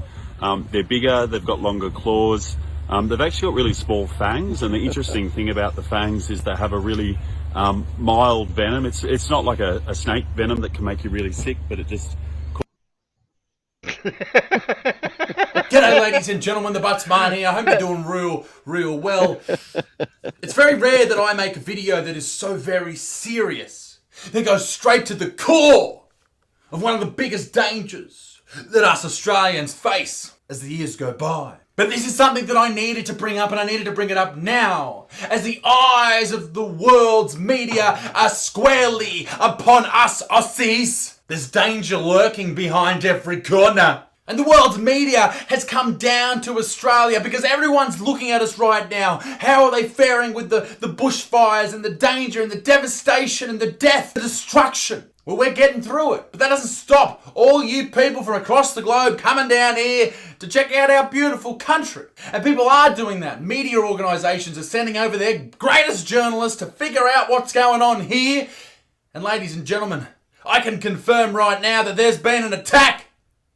A full-on attack by one of our most vicious creatures. I don't even know if I can talk about it. Will the government shut me down? Possibly, probably, definitely. Millions of people across the world have seen Australia's different forms of wildlife, like kangaroos and little seals that walk on the land, and koalas and wombats and shit like that, all the little cutie patooties, alright? But there's something else. There's dangerous animals, and you're probably saying, Isaac, we've heard of the dangerous animals. Oh no, yeah, you may have heard of the dangerous animals like the deadly snakes and the terrifying spiders, Rolf Harris, and the crocodiles that are around every single corner. You've probably heard about all of them, but I guarantee you probably haven't heard of this one, you foreign people, because there's one that's far more deadly than the super ants, the serial killer bees, the cassowaries, and that is, ladies and gentlemen, the drop bear. The drop bear is our Voldemort. He or she, it's 2020, he or she who shall not be named, that is the drop bear. The drop bear is thought to have thousands of years ago come from a group of randy koalas who were doing a lot of rooting around the bush. And they ended up rooting with the yowie, which is the Australian version of Bigfoot, right? So they rooted the yowie, they got straight in there, and then a grizzly bear who walked across Indonesia and ended up across the land bridge that used to be there about 20,000 years ago or something. Don't look it up because I'm probably wrong. But anyway, walked across the land bridge, came down here, saw the yowie and the drop bear, and everyone in the koala was fucking. They were all fucking, and then the grizzly bear, this big fuck off grizzly bear, joined in, and then there was the first ever bukkake party, and then the drop bear, the one we know today and we're terrified of today, was born. And then that drop bear mated with a giant vampire-like bat that is also related to the wombat 50,000 years before that. So yeah, it's pretty fucking dangerous. Every single year, some 10,000 tourists in Australia are attacked by these drop bears. They drop out of trees and they go for the eyes immediately. 1,000 of those tourists who were attacked, they passed away. And that's why when I saw this video of an Australian dude, well, a couple of Australian dudes, with a Scottish reporter introducing her to the drop bear, I lost my collective shit. It's going to be holding a drop bear. She's got the drop bear suit on. I was terrified, and you should be too. How are you feeling? Well, at the moment, okay, because there's nothing near me, but it is a bit like a Batman suit. Oh, at least, okay. I'm a little bit more relaxed now. At least they have protective equipment for this lady. But you know, maybe it's not enough. I don't know. But from what I read on this video, this was it was a Kevlar, protective, bulletproof. It was even armor-piercing rounds couldn't get through this stuff. So hopefully the drop bear will hopefully the drop bear won't be able to get through this Kevlar and take her out. So I'm a bit worried about why I need this Kevlar, level I of doubt it. protection. I know. Okay. Yeah, you got to have big welding gauntlets on. Yeah. That's motocross kit. That is. Yeah, of course it is. Like it, doesn't But it? I have Yeah. noticed this, ladies and gentlemen. And I don't know what happens in this video. I'm terrified just watching it. That her jugular vein, the jugular is visible and is ready to be attacked because this is what the drop bear is known for. It comes down, it gets out a sharp stick that it's made, that it's curated from a big old bit of bamboo growing in the tree, and it comes down and it goes for the jugular. And it sucks your blood. Remember what I said about the vampire and shit? Yeah, not good. They do go for the leg. Okay. So drop bears are a close cousin of the koala, but they're actually really vicious. So it's sort of like a dingo and a normal domestic dog. They're bigger, they've got longer claws. They've actually got really small fangs, and the interesting thing about the fangs is they have a really mild venom. It's not like a snake venom that can make you really sick, but it just causes a lot of really local irritation. What the hell? Okay, I don't all blame I her hear for looking like is that. talking these drop bears down. They're far more dangerous and deadly and horrifying than he's letting on, right? These drop bears, they're so bad, right, that they will see a prey item, a little animal or something. Say they see, they're out in the bush, these drop bears, they're up in the trees looking for death, and they see a little deer hanging around, little baby deer. You know what they'll do? They won't just stalk that animal for up to 6 months. They'll bully it. They'll call it fat and say, hey, 4 eyes, your mum doesn't love you, and you're adopted and all this shit. To the point where the deer is so upset that it just lets the drop bear take it. These are cruel animals we're dealing with. So if you look at, I won't come too close, but I'm just going to point. So the difference between this and a normal koala, firstly, you're going to see the size. Then if you can see he's got those black hairs that are almost like bristles. They actually come out a lot further from the fur, so they're really, really coarse. Okay. Keep your hands down nice and low. Okay. All right, just gonna flat hand. Okay. Oh, he's fucking yours now. Okay. Jesus Christ, watch out, lady, it's coming for you! Get out of there, woman, we still can! It's yours now, I'm getting out of here. Nice and steady with the bear. It's not a bear. Everybody looks very worried about this. They drop It's out just a the koala, tree to isn't it? attack Yeah, people. yeah, of course it is. Just been handed it. Yeah. And You're gullible. had to put on all of this protection gear because of I what it might do to was on me. the phone calls. I've literally just this second come I'm back. not quite sure what it's doing right Oh, now. that's a drop Did you bear, see what casual. Did you just see what that monster was doing? It was looking around, looking for witnesses. Oh, the humanity! Will somebody think of the Scottish? Just don't go. Okay, okay. No, take it off, take it off, Please, take please it off. take it off me. Go on. Yep. Okay. It's all right, it's all right. Okay. Good boy. Let's go. You were kidding me! You were kidding me! Of course, there's no such thing as a fucking drop bear. This is all bullshit, all right? This is bullshit. It's hilarious. It's a great story for Australians to tell foreigners to freak them the fuck out. Because everyone knows Australia's full of dangerous animals. Why don't we add another one?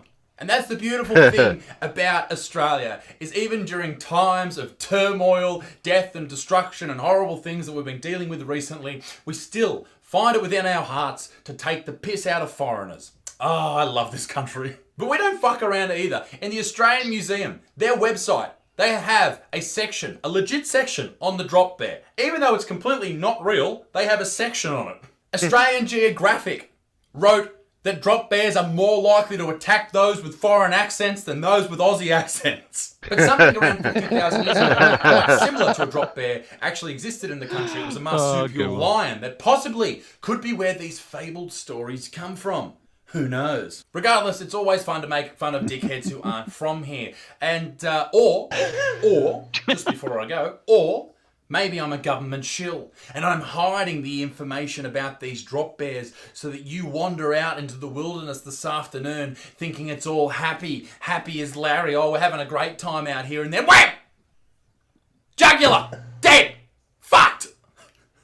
Ladies and gentlemen, hope you enjoyed the video, and let's do something good out of it as well. Wires is an organisation that looks after wildlife, and at the moment there are, as a lot of people have been reporting, 500 million or even probably closer to 1 billion animals who have been affected by these fires. So please, if you can, there is a link down below to donate to Wires. If you have the spare change, please do. If not, Share this video so that more people will see it. Ladies and gentlemen, be a good motherfucker. Peace in the Middle East. Me Dick Stinks, and I'll see you all tomorrow night for another video. Make sure you subscribe if you haven't. Bye. Bye. Just a nutcase, eh? What a Paul's face. Yeah. Drop there. That is horrible.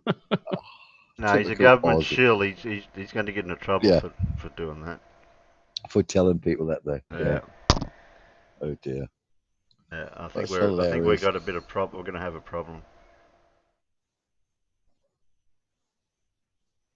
What problem? About the what he was just speaking about. I'm not speaking about it in case the Men in Black come and get me. Oh yeah, about the drop bears. Yeah, we don't want to talk about Casual's problem. No. No, definitely not.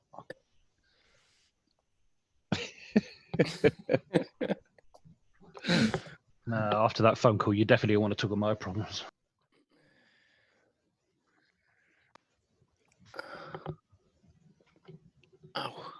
After what phone call?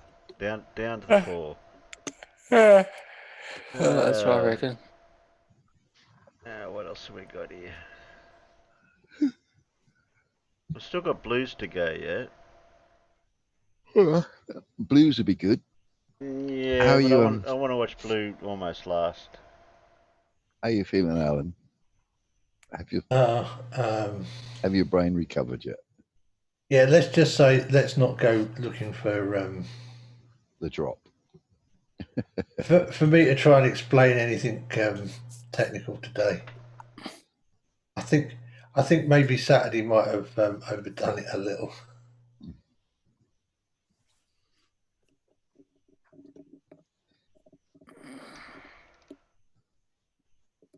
She does boss you about a bit, your daughter, doesn't she? Bless her. You talk to retards. Yeah. Oh, okay. Mippet wants Blue. Jeez. Typical. Yeah. Typical daughters. Who's running manipulate the show? their dad. You are. Well, you know, I mean, The audience. At least they came over. At least they came over last night and saw me, so that was good. And I now have I now don't have a living room full of their stuff. So Yeah. I've got sofas and seats and armchairs and stuff that I can use. Yes. And a telly which they're going to buy you. Well, no, actually, the one that's there's working fine. It's just, Oh yeah. I think I just need a new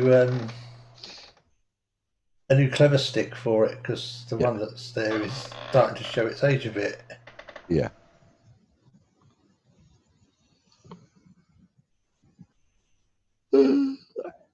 Have you not got Freeview? Oh no, you don't watch pay for a television license, do you? No, that's the whole point. Yeah. So it's not connected. Yeah. I can't take the aerial down because it's a council place, but there is no. I don't have any means of connecting the TV to the aerial, so you know. Yeah. And you don't need a license just to possess a receiver. No, you don't.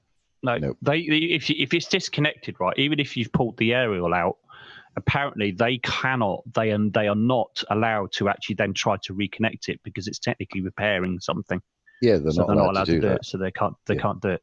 Nope. So all you need to do to actually prove that you're not watching live TV is if they come knocking at the door, unplug it, and then let them in if you wanted to. I'm not bloody letting them in anyway. Not unless you can help it. Not unless I'm told to. No, not unless I'm told to by the police or something like that. They can't. The police can't. The police they've got no authority. Yeah. I know. Yeah, I know. Yeah, hold on. Yeah. I know that. I'm just saying.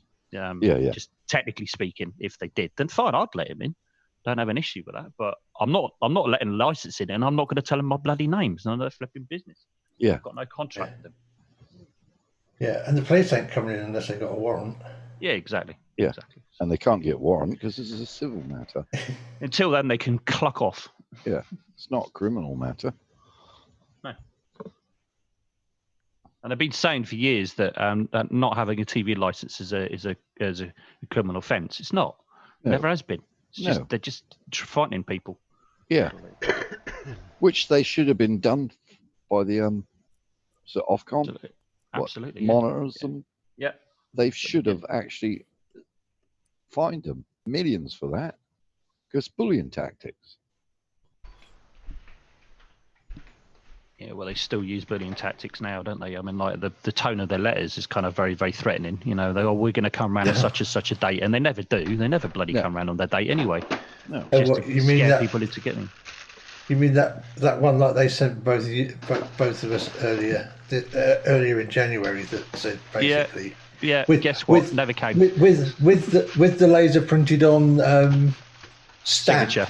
Yeah, and signature. And the signatures, laser printed on it as well. You can see that it's not been signed. Yeah, it's laser printed by someone who's given approval, which is totally irrelevant to anything anyways. Like, it's almost like a flat earther's writ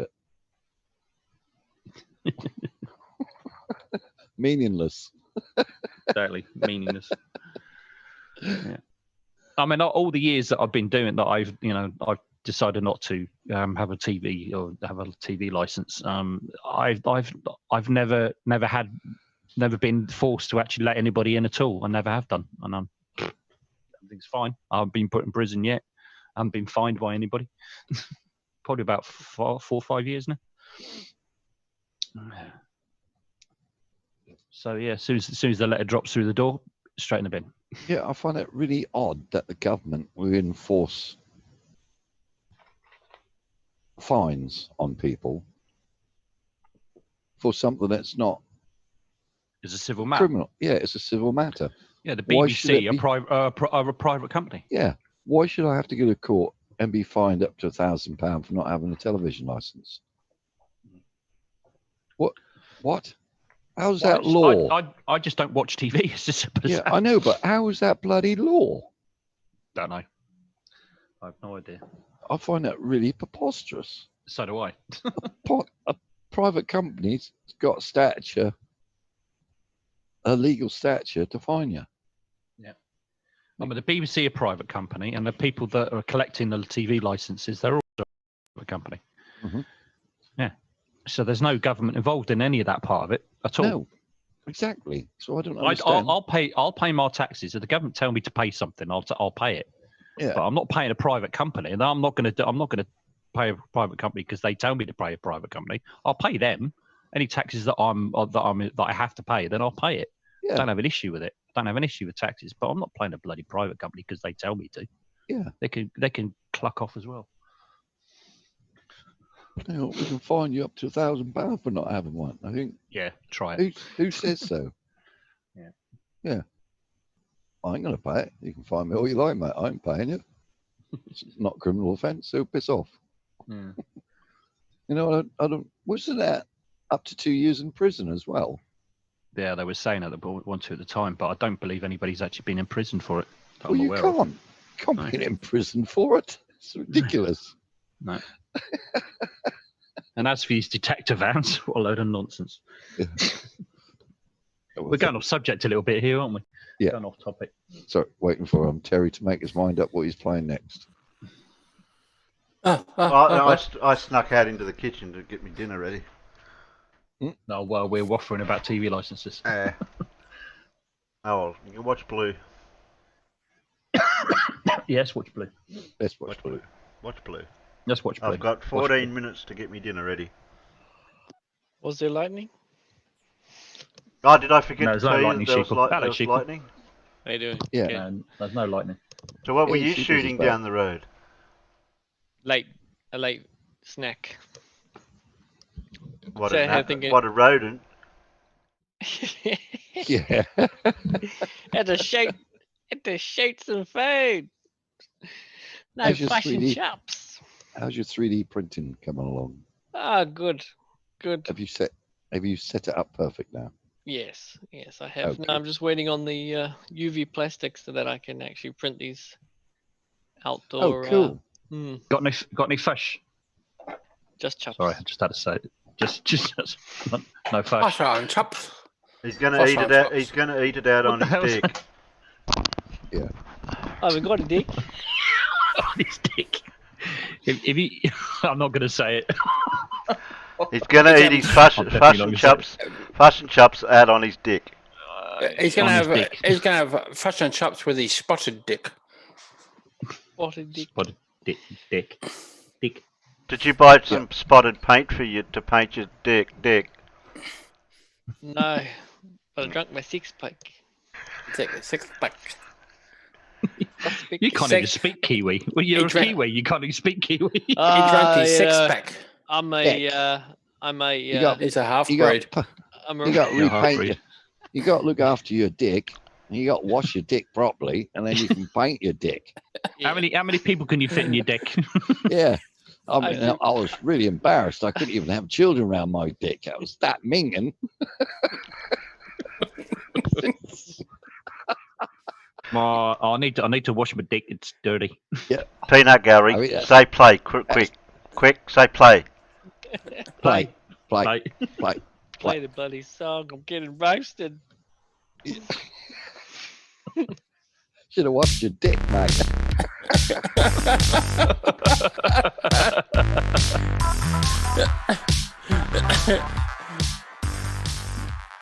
Jeez. Hello, everybody. Welcome to Blue Marble Science. You know, a little knowledge is a dangerous thing. But sometimes no knowledge is just downright hilarious. Warning, severe facial and monitor damage alert is in effect. Get out those oven mitts. Push the monitors back out of punching range. And Gladys, let's light this dumpster fire and have a little fun.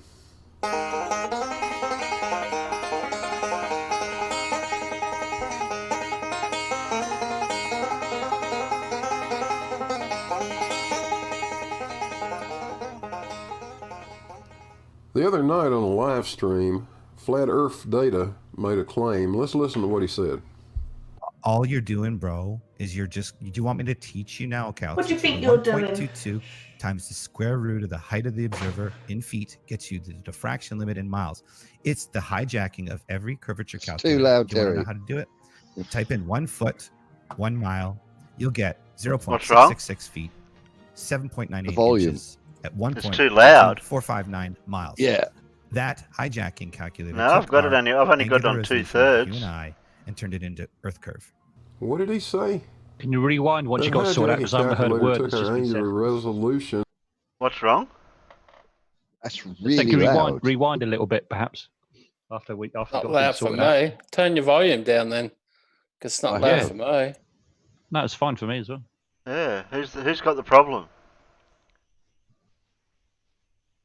Somebody got a Adjust problem? the volume a bit on your end, Matt. Yeah, I've got it. I've got it just below full where I always have it. I have it always about there. Why are you turning it up again then? Well, that's where I had it. It's That's just where too I loud, always he's had turn it up. Yeah, but that's where I have it, and then people are not complaining. Turn it down. Okay, I don't know. So if no one's complaining, So who's complaining that it's too loud then? Mad B was. Yeah, that was. Well, that might just. Volume is good. yeah, everyone else said the sound was Turn your volume fine. down. Go back to what you Okay, had it, carry on. Terry. Mad B, you must have hit your volume control. What do I need to go back for then? So we can understand. Because I never heard of, because everybody was talking, never heard a thing that was being said, and probably. I know, everybody they else won't was shut up. Gary didn't either. Oh, Right, that's let's a be bit quiet then. harsh. Harsh. Let's be quiet then. I'll turn everyone else's volume off, and no one can hear anyone. All right, I'm gonna just go stand up with you. The other night on a live stream, Flat Earth Data made a claim. Let's listen to what he said. All you're doing, bro, is do you want me to teach you now? Okay, I'll teach you. The 1.22 times the square root of the height of the observer in feet gets you the diffraction limit in miles. It's the hijacking of every curvature calculator. Do you want to know how to do it? Type in 1 foot, 1 mile. You'll get 0.666 feet, 7.98 inches at 1.22459 miles. That hijacking calculator took our angular resolution of the human eye and turned it into Earth curve. What did he say? That hijacking calculator took our angular resolution of the human eye and turned it into Earth curve. I don't think so. Let's listen a little bit more. This is why When you stare off into the horizon, you see an apparent junction of the ground touching the sky. It is not. Therefore, another observer, only a few miles away, sees also the apparent junction looking in the same direction as you, cannot therefore be Earth curve. It has to be parallel and solely based on our vision. Thank you. That was a bunch of word salad. And what type of dressing would you prefer on your word salad, sir? Was I clear, Danielle, or was I a little patronizing? I don't know. So the one person standing on one side and the other person standing on the other side. Say there were lighthouses next to those people, and the people could see the lighthouses. Maybe they had to use binoculars, maybe they didn't. Or super tall towers, whatever you want to call it. And they could see the convergence in their vision between the clouds and the ground, the apparent horizon, far beyond that lighthouse, behind the person that they were looking at. And the other person could see that horizon far behind the other person and their tall tower or lighthouse. I think you should fit that in there too. That tells you a lot more about how far you're seeing and the convergence of the clouds and the ground. And I would also like to point out how frustrating I find it when people tell me that you cannot have a horizon on a flat plane. You can only have one on a ball because you can, and then they want to ask, why can you see so much of the sky, but you can hardly see any of the ground? It's because you're standing on the ground. If you took yourself all the way up to the sky, your view of the sky would be what you see on the ground. Your view of the ground would be what you currently see of the sky. That's how much of it you would see.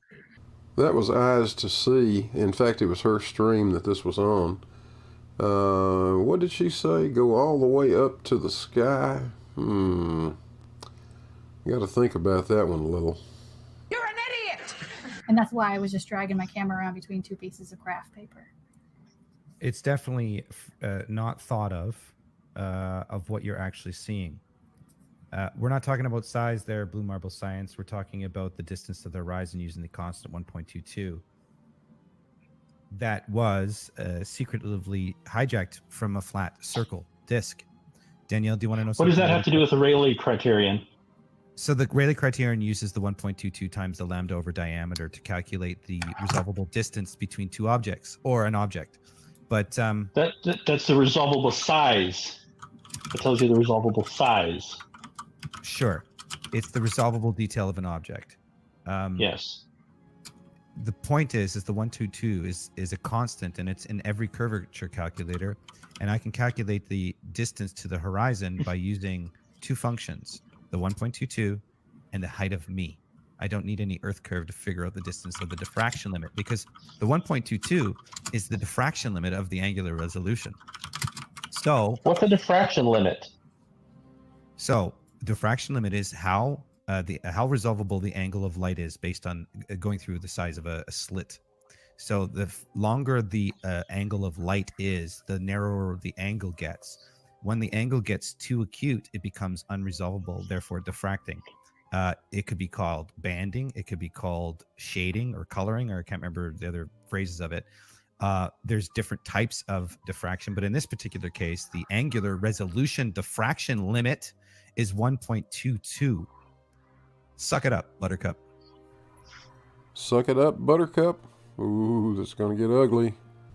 This is taken straight out of the Metabunk curve calculator. Let's see if we can draw some lines on this figure and understand how the calculation is actually done.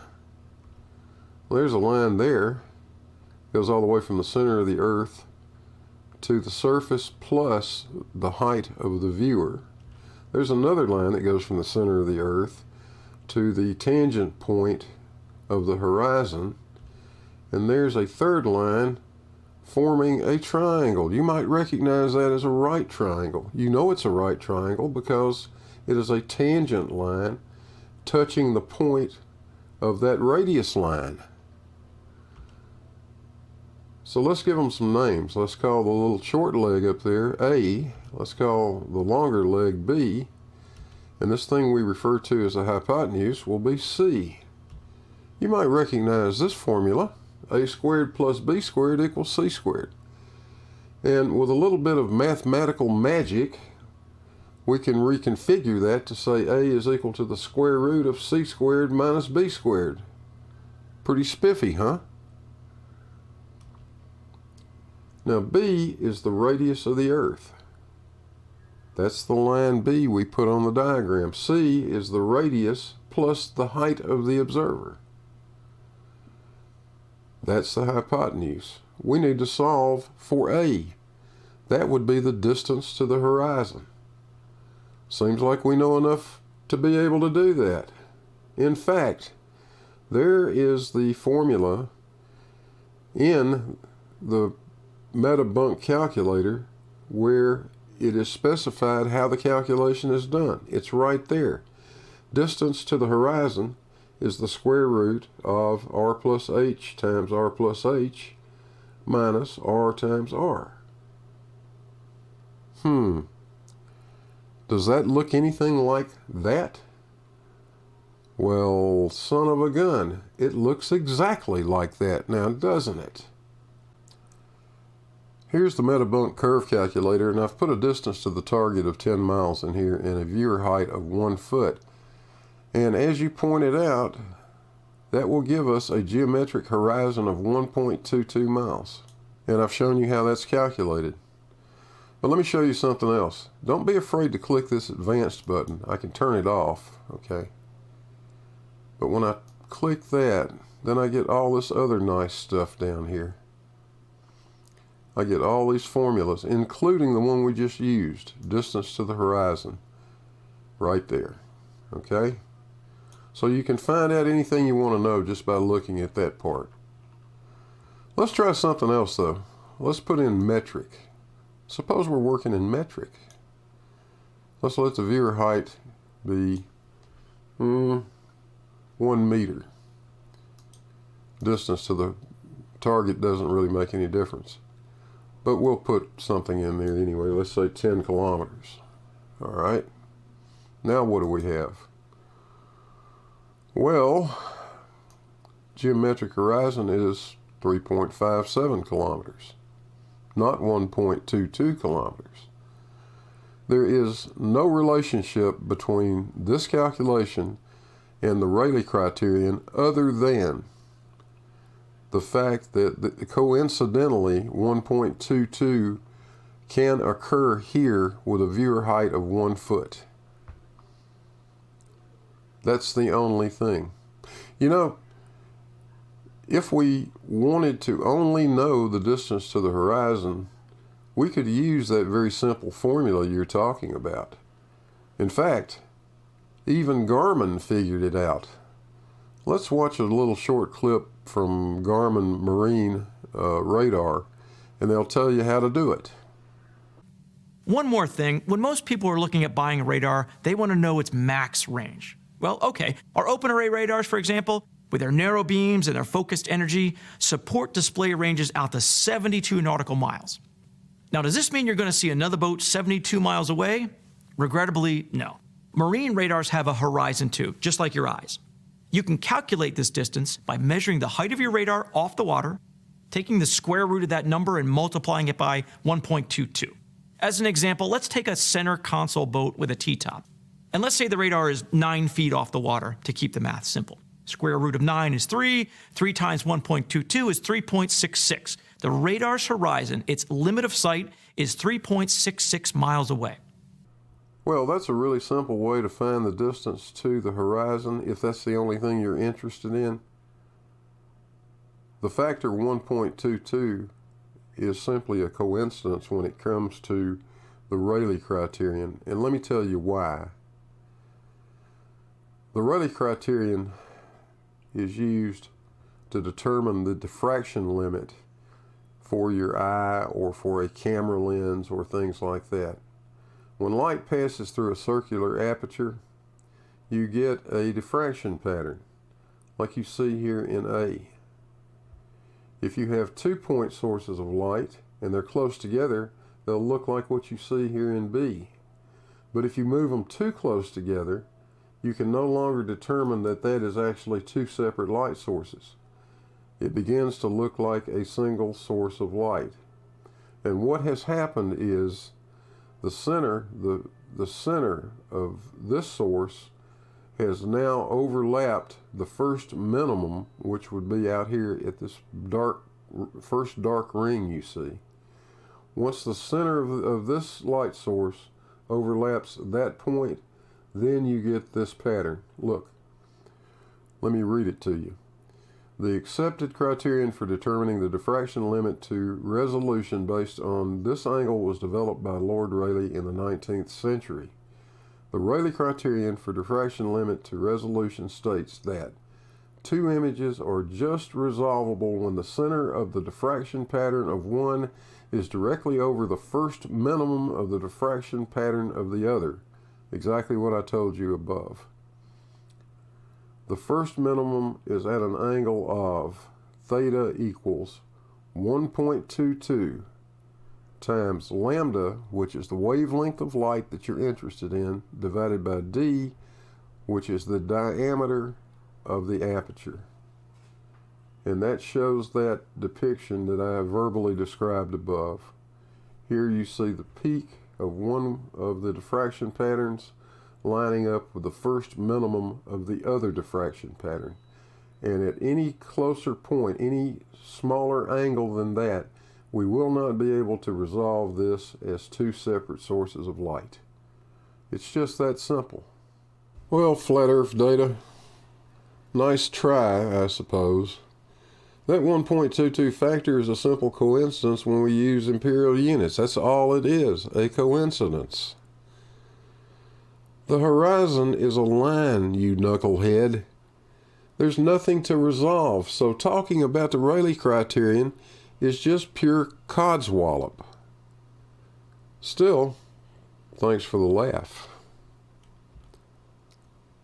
And thank you guys for watching. Hope you had a good time. If you did, don't forget to hit the like and subscribe buttons. There's a link to the Patreon, which will be in the description as well. And we'll see you guys on the next one. Hey, Gladys. We're out of here.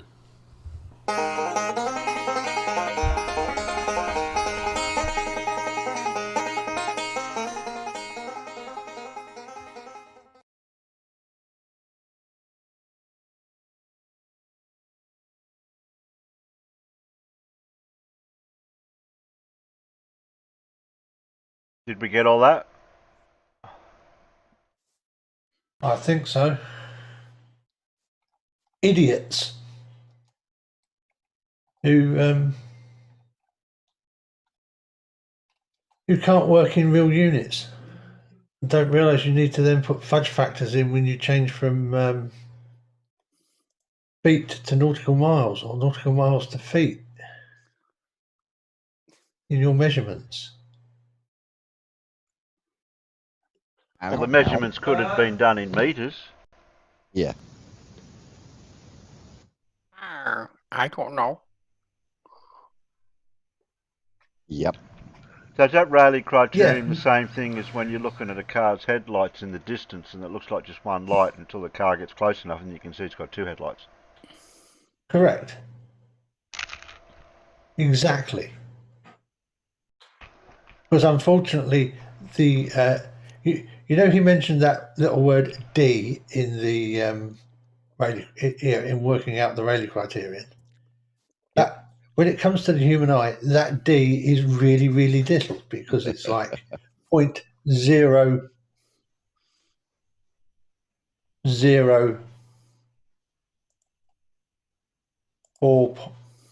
0.0045 meters, or resolution. 4.5 millimeters for the aperture. So, and that's when you're out at night with fully dilated pupils ready to go.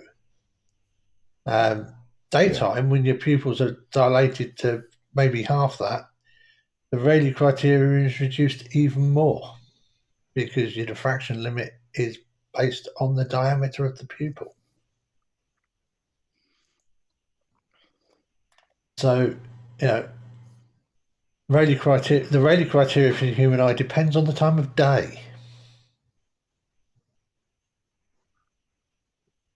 and generally assumes that we're looking at green light because that's the wavelength they usually use.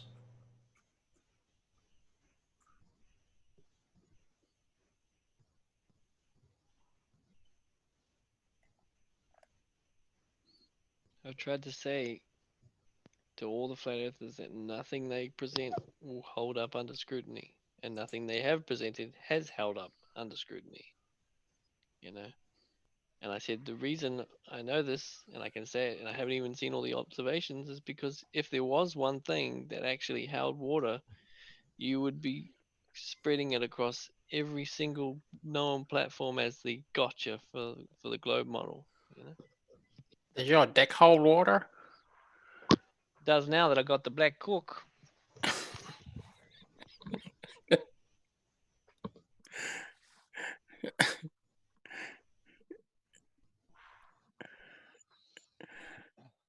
I want a picture.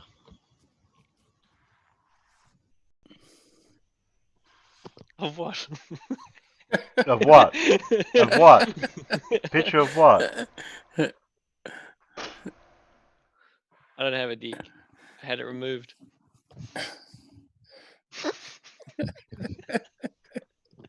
Yeah, bro. Right, Terry, so what's next? Terry turned down the volume. Cheeky son. What's next? I was. I'm here, but I'm eating. Yeah, I like a picture. A whole picture of this massive ice wall all the way around the diameter of their flat Earth.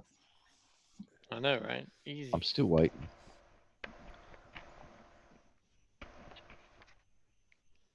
What you want to see? You want to see a picture of the entire ice wall No, I've in lost the volume. entirety.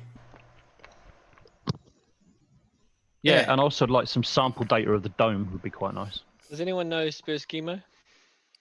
Oh, God. Yes. Yeah. Unfortunately, Skidmark. yes. Yeah, we all know Skidmark. Yeah, I had to It ban says- him from my YouTube channel. It says I asked who's the scientist in Flat Earth.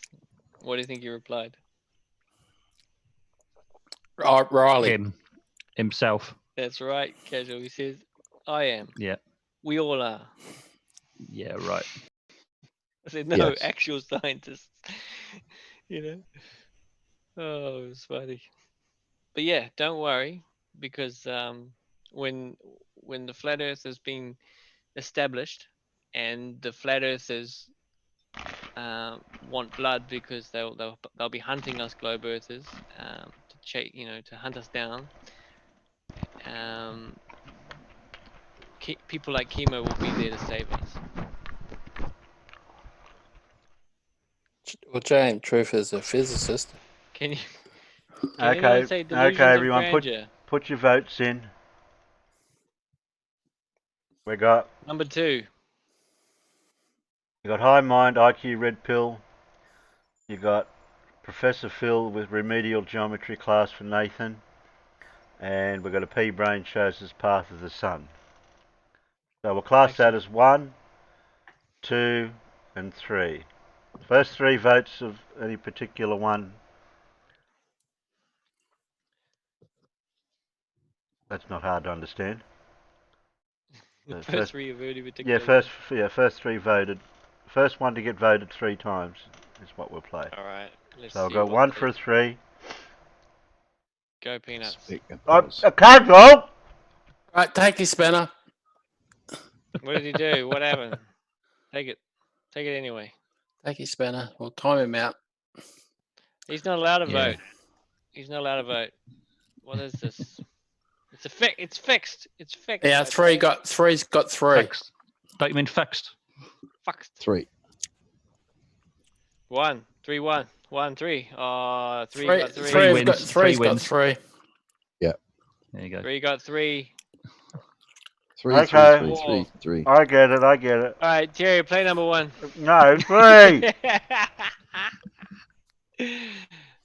All together now. 3. Casual, So can you that's- type something in the side chat? I want to check something. So that's 1 win for 3. You check. Oh, you taking my spanner away? Oh, good. That's what happens when you abuse it and be a dick. I was abusing anything. I was asked to vote, so I did. Casual's been timed down by Globy. I knew that was going to happen. I knew it. I knew it. Should have watched your deck. Casual, I'm sorry, but I must do it as well. That was harsh. You know what they say? That was Always harsh. always kick a spaceman when he's down. That's Alan did it. Alan timed him out too. Hello, Pip. Mippet. No, I can't. Seconds. I can't do anything about it.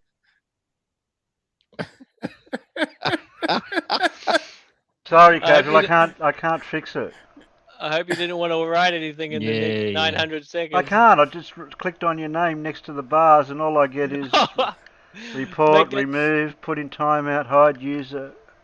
Make that 1800. There's nothing. Well, I didn't delete his message anyway. Kit did that. Pip and Kit and Surf. They all attacked you. They all attacked you, Casual. You just got 1800 seconds timeout. Probably the worst I've ever seen, Casual. What did you do to these people? Yeah, what did you do to them? That's because he didn't go on to the show last night. Some feeble excuse. Is that what it was? I better time him out as well then. Yeah. Some feeble excuse about no internet or something. I wouldn't do that. I reckon he couldn't find the any key. Maybe next time. Maybe next time he'll think twice. Casual, you're gonna have to step up your game, mate.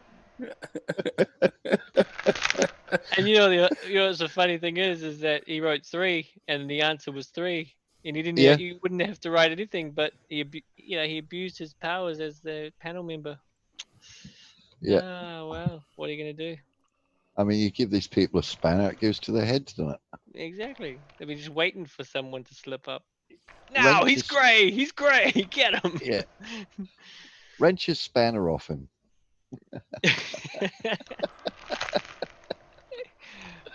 A wrench to me always sounded like the tool you had to use when you didn't have the right tool.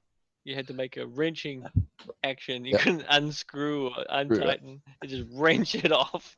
Just wrench it off. Yeah. It That's may the damage spaceman. it. It may damage it. That's the spaceman's way. Yeah. Cash, are you there? Hey, you stop swearing. No, he's sulking. He's sulking. He's probably laughing his head off and can't speak, I expect. It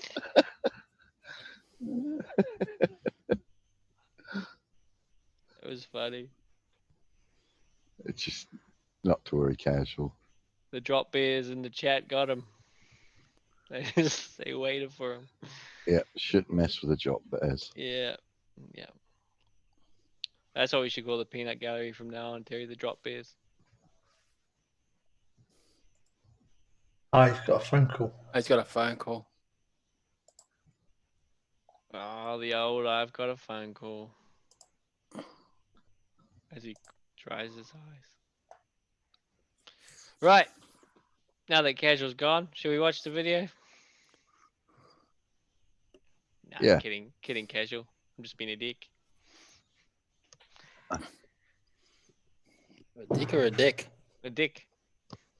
A dick. A dick. I was watching this thing. So funny. Australian off-roading fails. What's up, everybody? It's D-Ball for Life here, and I came across this video which was shared in Jose JG Gonzalez's stream, and I took a look at it, and oh my god, you have to see it. All right, let's just play it. Let's just fucking play it. P-Brain. Hello, everybody. Happy New Year. Happy 2020. This is part 1 of 2. All right, and the second part's really gonna blow your mind. Oh yeah, but blow our we get mind, started, P-Brain. here's me and my classic P-Brain with the convergence lines, the perspective line. What would a video be without trying to push your brand, trying to sell some T-shirts? Of course, let's all buy a P-Brain T-shirt. Awesome. Love this shirt. It's awesome. I love wearing it out. It's a cool design. in this color. This is the heavy metal, and it's cool design, man. Cool, bro. Cool story, bro. That's awesome. Let's buy a fucking t-shirt. Large premium tee. Well, and I got this new shirt I just did. I have a lot of new designs. I have this one. This is just a doodle, flat world. I took doodle and I turned it into a shirt design, so it's pretty cool. Nice. I like it. That's it. So here we go. Without further ado, let's get into this video. First, let's take a look at this. This is in the heliocentric. Okay, let's let P Brain explain what the heliocentric model works real quick. All right, first he shows this. Let's see it. Model. It's the turning Earth that causes the sun to appear to rise and set. Yes, exactly. That looks about right to me. Makes a lot of sense, doesn't it? Sure does. And you can see it describes an arc, right? Yeah. So let's look at some time lapse of the sun and what shape or path it ascribes. Here we go. Okay, let's watch him. Okay, let's watch him debunk himself right here. Watch this. A couple of sunrises, and you can see I've got a line on it, and it describes a straight line. Yep, exactly what we should see. Exactly what we should see. This is exactly what we should see. Because for one, if the Earth is flat, why would it be a straight line? Shouldn't it be a curve? Shouldn't it be a flat circle going around and around and above the flat Earth? How would it be doing a straight line? Look at this. Like, come on, man. It can't be more obvious than that. How is that making a circle? And here's another one. Exactly. Look at this. You're debunking yourself, man. What's wrong with you? It's a straight line. Exactly. All right, let's look at a couple sunsets. Yep, straight line. Exactly. Also ascribes a straight line. And that's exactly what we'd expect to see on a flat Earth. Not a flat Earth, but exactly what we should see. To the ground, and it moves over the ground. Now, the reason it's angled down like this is due to perspective. Picking much. Like these. It's angled down due to perspective. But see, those are all straight lines. So that straight line is never gonna curve back towards you, like a big circle above you. God almighty. And planks. Don't these morons understand that they take in one tiny bit of the whole freaking curve and keeps going in that and they straight say line that and never it's a turns straight around? fucking line? Is that what you're trying to say? Brain. Complete and utter cocks, honestly. Guy's name's Really? P-Brain. The guy's name's P-Brain. Oh God! And people fall for this crap. Yeah, but you can What the see hell? if you had any sort of brain in your head, and this was flat like they said, and it goes away in the distance, that wouldn't be going down. No. Let's watch the end of it. It's been funny so far. It frustrates me. It really does. But that's I what find we're it laughing hilarious. at. It's debunking himself. Yeah, I find it hilarious. You can clearly see it's dropping down, Makes me angry. not going away. Makes me angry. Look, go chill on the deck. I'm so angry I could crush a grape, Kazman.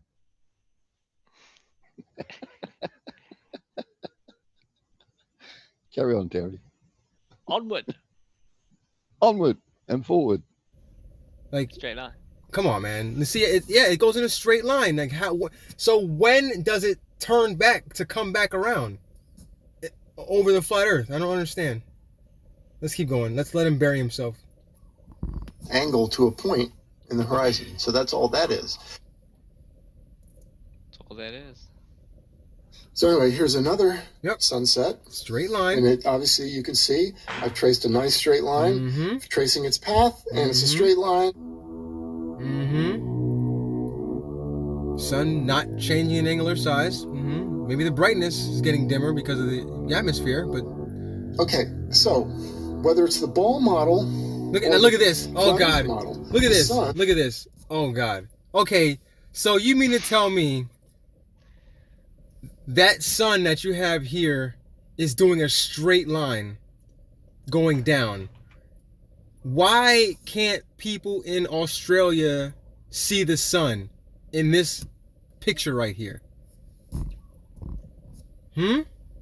Why can't people in Africa see the sun from right here? Why is that? Why does the sun's light just arbitrarily stop at that point? It doesn't make sense at all, man. Torch, of course. Like what? Yes, that's stays the ice ball. equidistant to the ground. It stays parallel to the ground. Even in the ball model is a set distance, and forget about the orbit and the flying through the cosmos and all this ridiculous nonsense. Exactly. I'm just talking about the rotation for a minute. It's the rotation of the Earth.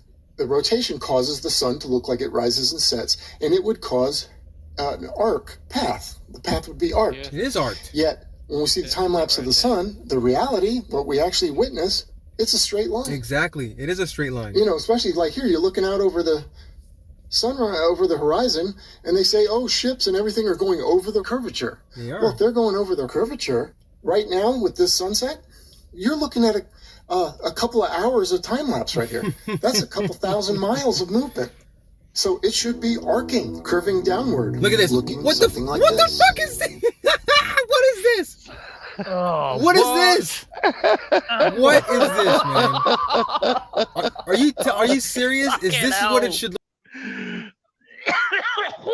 Christ alive. Well, holy actually, clucking clucks. If he moved the arc out like 93 million miles away from the Earth, yeah.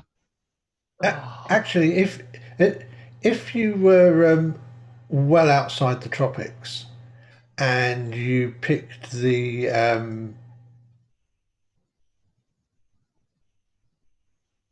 well, actually, it doesn't matter. It doesn't matter.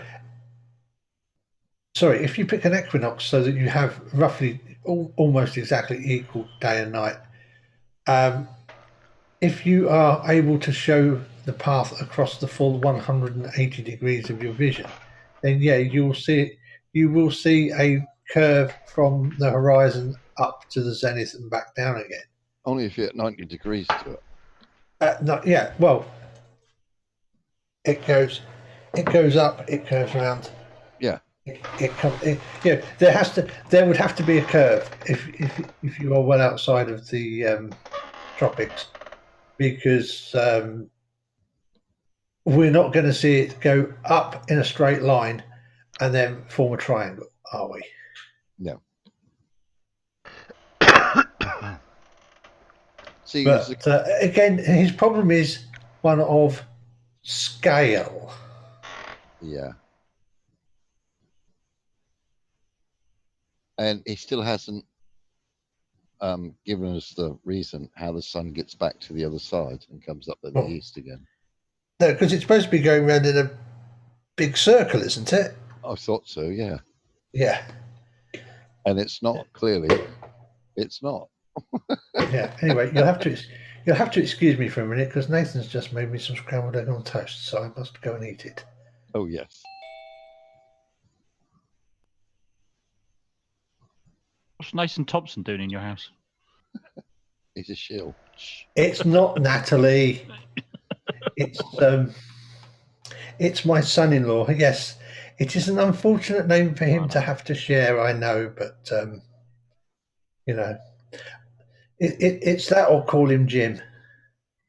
So if I called him Natalie, he wouldn't like her.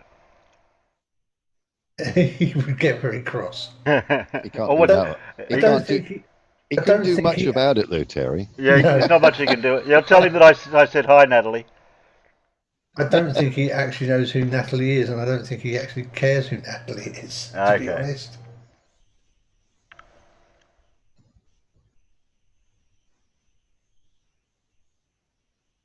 Press play. I heard someone say press play. Play.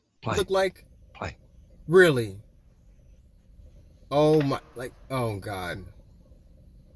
Who? Just look at this got picture. Nothing to do with it. Apparently, to P-Brain, this is what the sun should be doing if we're on if the Earth was a globe. This is how the sun should be going around the Earth. Yeah, Are you kidding me right now? If the Earth was flat, oh God! If the Earth was actually flat, wouldn't the sun be more travelling in a left to right arc, or not an arc, but in more of a left to right? It'd stay at the same height and just rotate round on the, above the horizon all the time. You just go and away it'd stay at the same height. Back. it'd stay at the same height. Yeah. I can't. Yeah, it never go to below the horizon. But we don't see that. We see a dead straight line. Simple. You see a straight line. Observation. Exactly.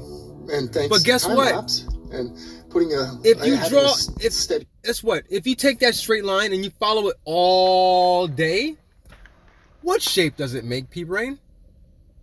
If you follow that line, if you do a 24 hour, if you do from sun up to sundown and you trace that line all the way across the sky, tell me what shape it makes. Is it an arc? I think so. Camera that you could put a line on it, the sun path goes straight, which is exactly what we'd expect to see on a flat Earth. A straight path. No, you wouldn't. And angling downward. No, we shouldn't see a straight No, path. you wouldn't. No, it should be a big, huge freaking circle. How hard is that to understand? You got a big hula hoop above your head. We should be able to see that. The sun should never be going in a straight line if it's flat. It should be doing a huge circle above our heads.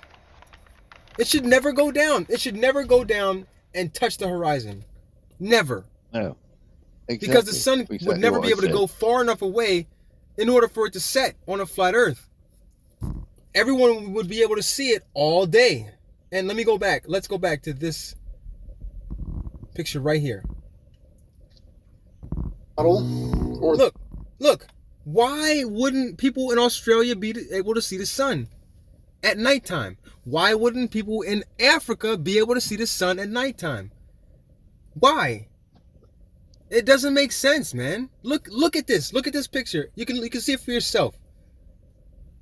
The sun should be visible to everyone on the earth if it was flat. And it should be lighting the whole.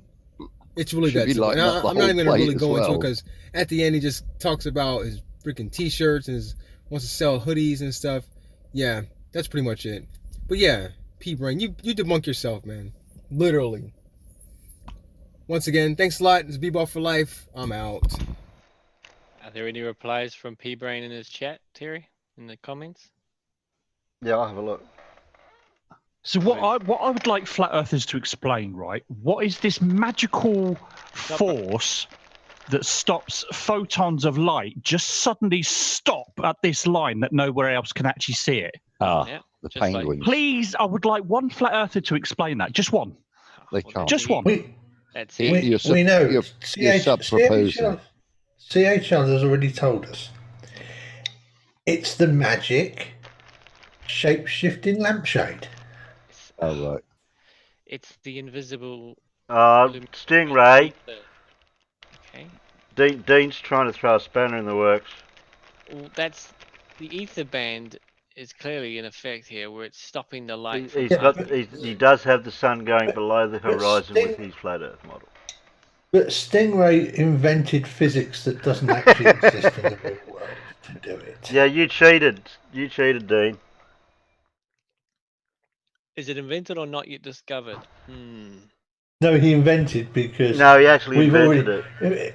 I know. Because we have to make light work to an inverse cubic function, not an inverse square function. And he had to make up words light. too, like toroidal perturbation field.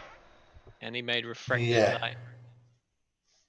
No, fracted light. Oh, fracted light. Okay. Fracted light. Yeah, he's made up his own... You're going to have to write out all this into a little book of all these new terminologies and everything. Yeah. And submit it to a thesis to the science department and get it peer reviewed and all that. And be ridiculed. Scroll down a bit.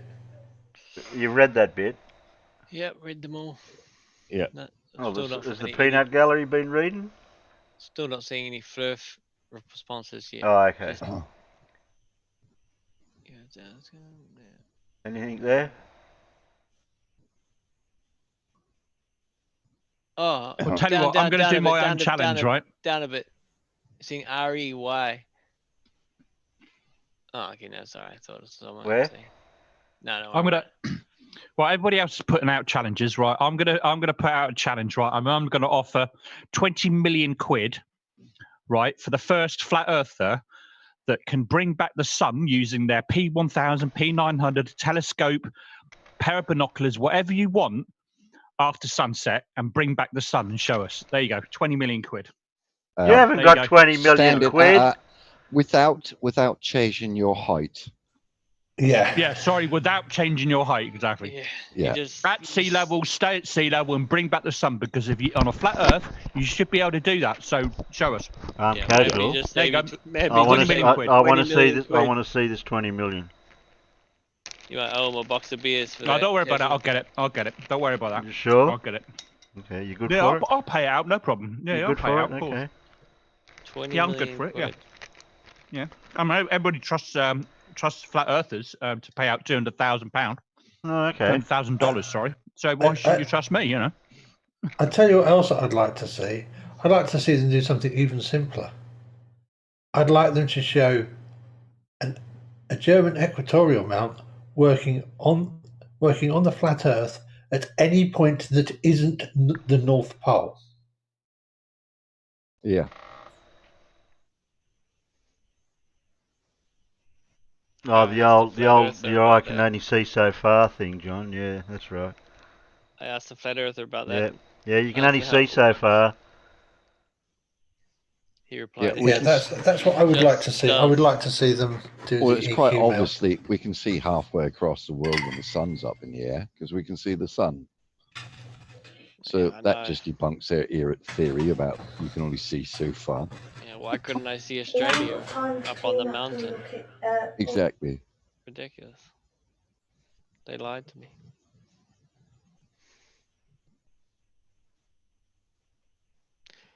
Right. No flurf comments. They wouldn't dare. Surely. No, we got Stingray and we got Farmer's Boy out in the peanut gallery. I think we need to start referring to them as the drop bears, Terry. Did you read that? Did you read that? Nothing. I read that one. Yeah. Nothing. No. No flat Earth reply.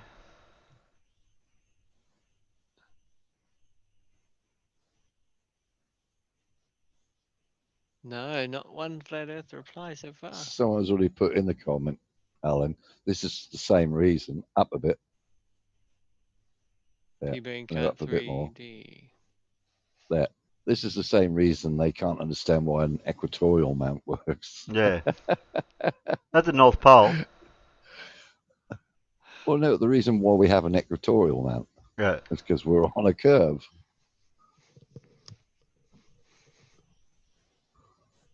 Man, it's really sad. I guess we're just gonna have to wait for scientists like Riley to lead the flat Earth in a new direction.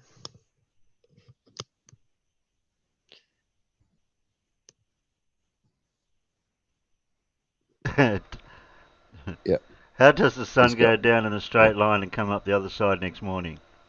It doesn't. It's a different sun. There's a nice new one every day. There you go. Beware of people who don't understand this. There's sort of who picked yesterday's pants off the floor in the morning and put them back on again.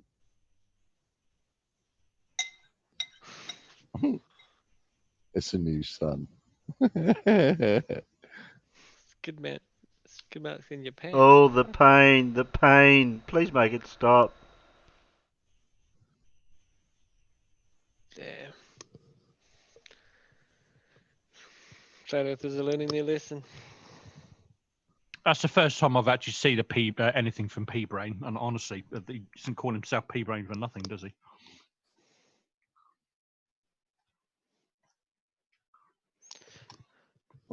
P's a drug as well. What's down, so maybe Doc? that's the problem. We may be talking across platform purposes, but the point I was trying to make was that from rise to set, the sun appears to move in an arc across the sky, depending on latitude, season. To look at the center of the hoop, you would have to be on the ecliptic. Elliptic. That should be it, yeah. Elliptic ecliptic. It should be. Yeah. It should be elliptic, shouldn't it? Ecliptic. Yeah, I think it's elliptic. Near the equator. If Yeah, I'm yeah, wrong, it yeah. doesn't alter the fact that the flat Earth model is rubbish. What model? What They model? haven't got one. Yeah. Well, Dean reckons he's got one, but I'd still reckon it's all CGI. It's all CGI. Yeah, it's all CGI. CGI. Bullshit. Well, he really did debunk himself, and quick, smart too. Yeah. No mucking around.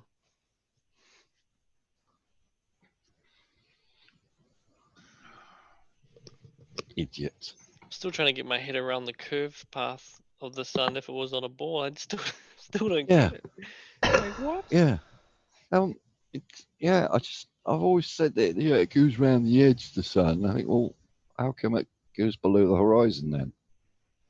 Because surely if it goes around the edge and it's at a fixed height, you'd see it 24/7. Ridiculous. Yeah, that straight line thing. It just that just cracked me up. Honestly, it just. I what find that the really actual- hilarious. Oh, how can any be that freaking stupid without thinking it through? Yeah. If I've noticed that was the case, Casual hasn't been typing in the peanut gallery lately. he should be able to now.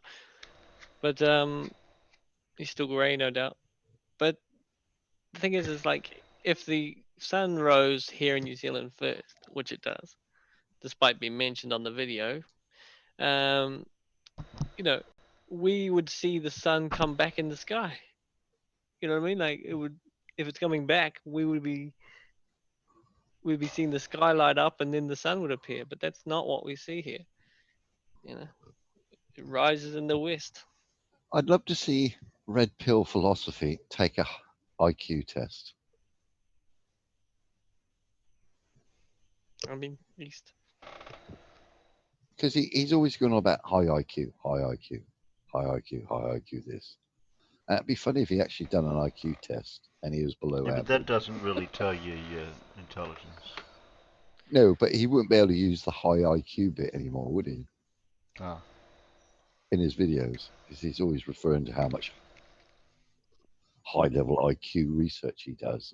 Oh, but not only that, he says skeptic 50 times in the same sentence. Exactly, yeah. Being skeptic. Well, I'm skeptic about your IQ, mate. Yeah, I reckon. Play. I have to get my. I haven't got a spare hand. What? You can't roll a fag out with one hand? Use your nose to move the mouse. What's the waste? Use me nose. Madness. Art. And now, without any further ado, here's Red Pill Philosophy. Hey guys, a little bit late, but I'm up doing a little bit of high IQ,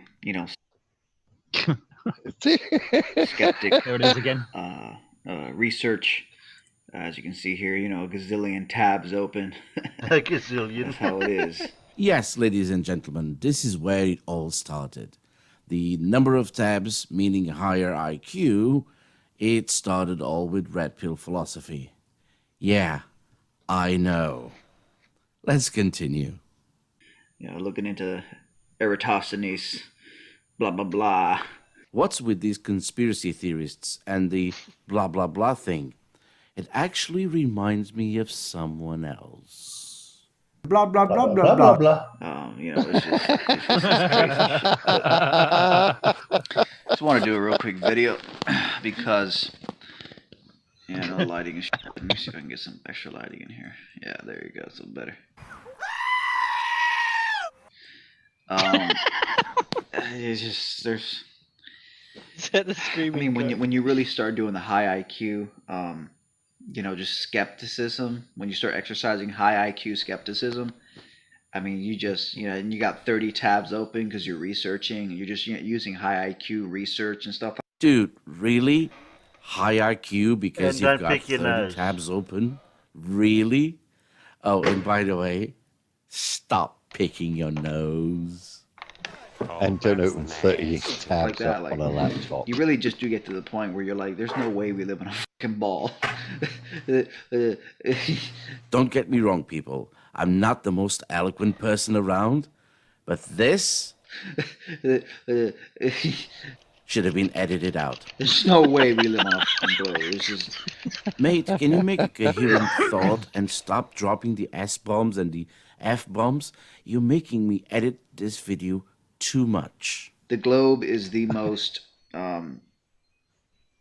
genius deception, basically, is the best way to put it. And again, guys, this is after literally probably thousands of hours of researching high IQ skepticism, basically, you know, because I'm a big fan of like being a skeptic. There is a big difference between being a skeptic and a denier. And you, my friend, and I use the term friend very loosely here, are not a skeptic. You are a denier. Not believing you live on a globe just because your first grade teacher told you via blind faith. I know this has been said 1,000 times to these people. You not only learn that the earth is round, but you are taught how to figure that out by yourself, so you can go out and test it by yourself. I've done so. Have you? I'm actually a fan. I'm a proud member of the skeptic community. I don't know if you guys, like skepticism. I'm a big. I subscribe to like Skeptic magazine. Like basically, for me, it's like I'm a proud skeptic. Are you a skeptic? 10. Of course, I'm a skeptic. 11. I love being a That's skeptic. 11 times you said it. That's the question. And that's what? Not everyone's in a about skeptic. 10 Mate, seconds. stop that. 12. I'm a bigger skeptic than you are. There you have it. I'm a bigger skeptic. You know why? Because Father Skeptic has given me shout-outs. Has he given you shout-outs? No. So, I'm a bigger skeptic than you are. Now, all seriousness, move on, dude. So, it's just no way we live on a globe. It's just, it's just horrible. It's okay. First of all, you again with this, mate. Just edit these things out. It's not that hard, especially for someone with such a high IQ. As far as your experience is concerned, it's always flat. It always looks flat. Always feels flat. You never feel like you're going around the underside of a spinning ball. You never feel anything. I was on a flight like a month ago. Literally 10 hours. Oh, here we go. Flying. Here we go. I like this bit. You never see or feel any curvature. Now, I know Red Pill has a lot of crazy ideas, and that's fine. Did he say feel? Here's a question. Yeah. How do you feel the curvature? Because this is the second time you mentioned it. Always feels flat. Feel any curvature. You can't feel the curvature. And I let the first one slide. And you can't feel flat. But now you're giving it more emphasis. So I ask, how do you feel the curvature? Always just, oh look, I'm just going like this. That's literally every second of your life. This is you. There's never any of this. What is that? You don't fly under. You don't fly under the globe. He cracks me up every time he does it. I think it's a bit more like he's a bit woohoo. Yeah, no one flies under the globe. Why would you fly under the globe? Oh, it's the fact that he goes. What a dickhead. When you're flying around the world under the globe, why? You fly upside down. You fly upside down when you get to here. Yeah, but why would you fly under the globe if you're going from England to the States or from Japan to Australia or anywhere in the world? Why would you go to the South Pole? What a dickhead. Duh! Yeah, but how do we know the North Pole isn't down? How do we know the South Pole isn't down? How do we know, like, the western part of it that you're looking at isn't down? It's just, there's no down or up in space. It just is. No, it's just easier for us to have some kind of perspective that every time we see the Earth, that the North Pole is up and the South is down. That's the only reason. I know, no other but fucking reason at all. The point I was trying to make, you wouldn't fly to Africa if you're saying you're in England and you're going to the States. You wouldn't fly to Africa and then to the States, would you? No, of course not. No, you take the shortest route. Yeah. Yeah. But to him, he seems to think you go underneath. No one flies over the South Pole for no reason. There's just no reason to fly over the South Pole to get anywhere. That's not what he's saying, though. He's just sort of saying, well, you don't fly around a curve. You don't fly. That's basically what he's saying. I know, but he's not suggesting that we should fly around the poles anyway. Okay. No, but just the fact that he actually stated that you fly under the Earth. Yeah, I know. Just to show that he's got no high level IQ. And as I say, if he had a high level IQ, he wouldn't have 30 tabs open on a laptop because that'd grind to a bloody halt. You said skeptic 12 times so far, by the way. Yeah, in 10 seconds. He hasn't picked his nose again yet, though. No, that's true. I'm sorry. Okay. I don't get it. Is it too high IQ for us? Or at least for me? Is it too much? Too much of a high IQ thing for me to understand? Let's watch it again. Maybe you guys can make sense of it. There's never any of this.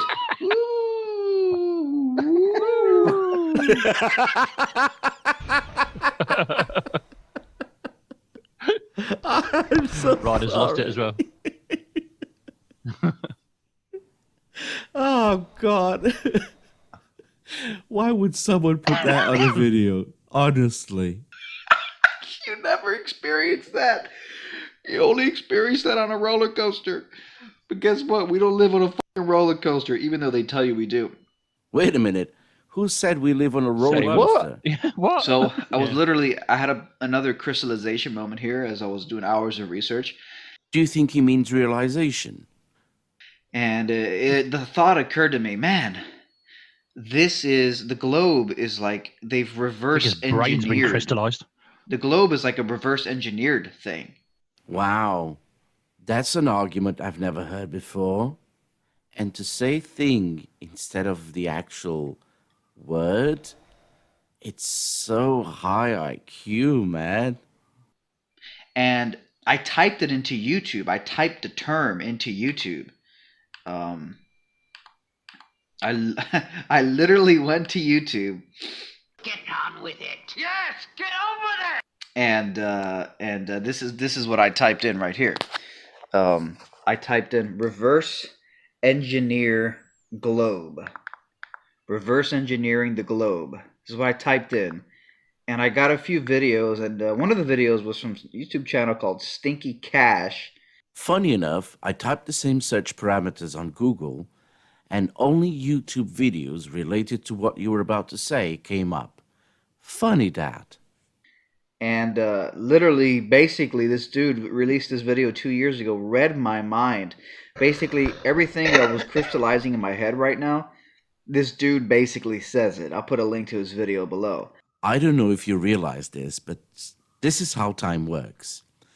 If you put out a video 2 years ago with the same ideas you're having, that you crystallized, it means you thought of it first, and you're just parroting it.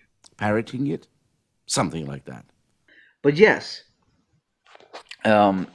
literally, reverse engineering. It's a reverse engineering. Repeating the same thing over and over again doesn't make it true. Come on, you're a high IQ person, you should know that. Yeah, I'm brighter now, so. That's what the globe is. They've literally taken... Sorry, did he say taken or take 'em? I'm sorry, I'm not a high IQ person, so I'll let you guys decide, but I'll play the clip again. They've literally taken... I honestly think he said take 'em with an M. Let me know what you guys think down in the description. They've literally taken reality, flat linear reality, the only thing we ever see, the only thing we ever experience, and they literally found a way to take that and superimpose it onto a globe. I got 2 words for you. Prove it. Oh, wait, you can't. Because if you could, you would have already. And that's why gravity, the theory of gravity comes with all these issues like dark matter. You know, like 90% of the universe is dark matter. Squeeze me? Oh, no, you dick. I don't know where Mr. Red Pill Philosophy does his high IQ research, or if he's even paying for it. But if he is, I get my money back, because, as you can see, a quick Google search just says that 68% of the universe is dark energy, and dark matter makes up about 27%. The rest is just matter. So no, Mr. Red Pill Philosophy, you are wrong, wrong, wrong, wrong. Wrong, wrong, wrong, wrong. You're wrong, you're wrong, you're wrong. And all these weird anomalies, mathematical theoretical anomalies that they can't explain. What are mathematical theoretical anomalies? Is it just word salad to make you sound smarter and to impress your subscribers? It turns out if you take gravity out of the equation, these things are explained perfectly well without all this mysterious dark matter comprising the majority of the universe. It's horrible, guys. There's no way we live on a ball. I mean, you keep saying that, but you have yet to provide a working flat Earth model. It just doesn't work, does it? Come on. You want to prove your point? Come up with a working model. My high IQ, like, skeptical journey, like being a skeptic and like asking questions and not believing in the globe on blind faith just because everyone else believes it, but actually like being a skeptic, because I mean I love subscribing to Skeptic Magazine. And I want a diamond ring, I want some bracelets and everything. Daddy, you better get the best for me. Hey, Daddy, won't I look swell and say? And I love being part of the skeptic community. You know, so I love being a part of the like the YouTube skeptic community. It's just like we're skeptics. Like, I mean, I'm gonna change my channel to like Red Pill Skeptic, like, or like, oh look, like Mr. Skeptic. I think I'm gonna call myself Mr. Skeptic. You keep using the word. I don't think it means what you think it means. Something like that. You know, it's just, you know, all the so-called skeptics, the controlled opposition skeptics, love to put the word skeptic in their fucking names and their little internet avatars and shit. I'm going to go on a wild guess and 20. say you're talking about Team Skeptic, who's got more intelligence in one fingernail that you have in your whole body. But please, do continue, Mr. High IQ. But they're fake skeptics. But anyways, hope you guys get the sarcasm. What sarcasm? You didn't say anything sarcastic. Here's an example of sarcasm. So the first one is not sarcasm, but the second is. Just to let you know. So here's the first one. Yes, you are very intelligent. And here's the sarcastic one. Yes, you are very intelligent. See the difference? Maybe not. You're so high IQ that you can't even notice the differences, can you? And that was sarcasm as well. But yeah, it's just every day, man. The more I look into it, the more I realize that the globe is literally just like this. It's literally a play ball toy for like low IQ, just dumb people.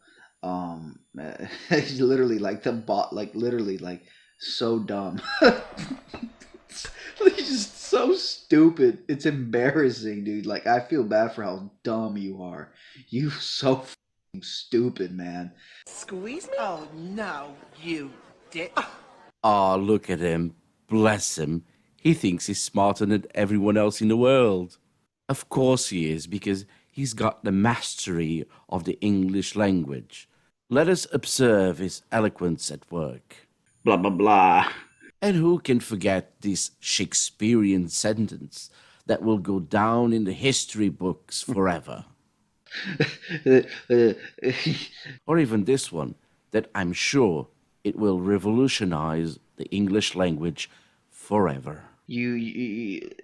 And finally, this one, that I'm sure you'll tell your children and your grandchildren and their children, if you're still alive, that you saw Red Pill Philosophy utter these famous words on YouTube.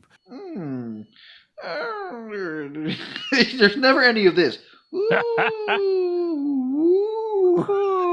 Now, critics will say that I'm indulging in ad hominem attacks.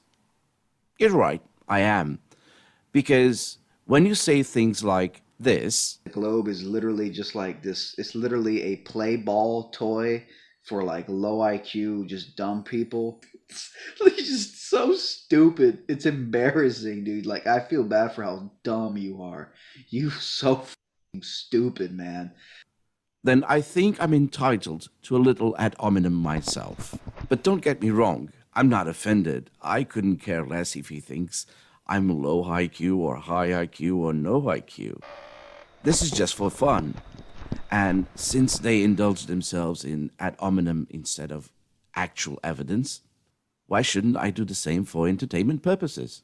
But again, guys, I just want to put this out there because, I had another one of these moments, man, where it starts crystallizing. You're like, fucking Jesus, holy shit. And from here on, he just repeats himself about the flat reality and how things got reverse engineered and so on and so on. I hope you enjoyed my take on this video. I had a few laughs. I hope you had a few too. And this is all I have for you today. I hope you enjoyed it. See you on my next video.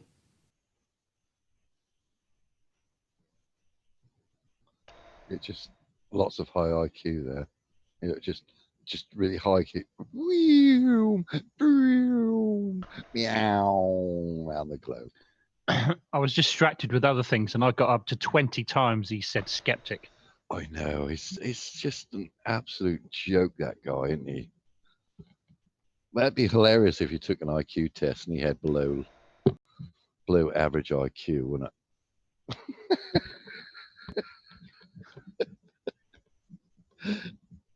When I first saw it, though, when I first saw him saying, I've got all these tabs open, I looked, he was using a laptop. I thought, well, you definitely don't understand the word high IQ then.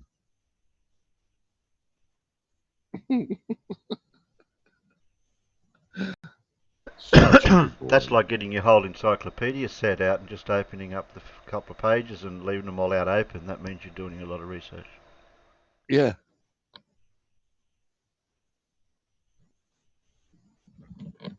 Or it could mean that you haven't put the book away after you finish using it. But I like the way he types it into YouTube, And not into Google. Yeah, not into Google, yeah. Yeah. Yeah. I'm doing a high Q research on YouTube. Yeah, I'm watching flat Earth videos. Yeah, on YouTube. Duh. And they all had flat Earth in the title. The ones he showed.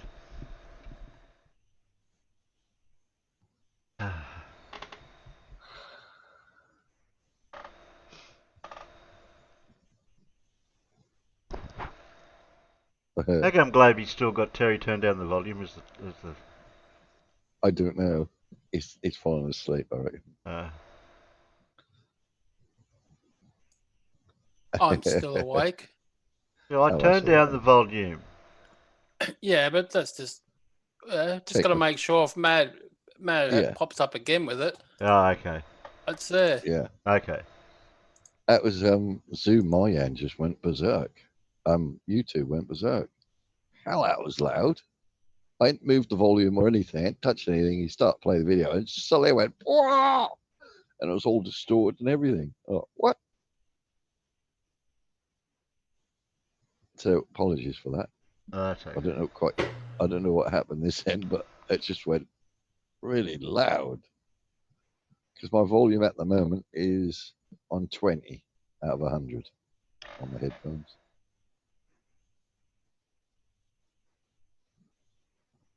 Which is weird.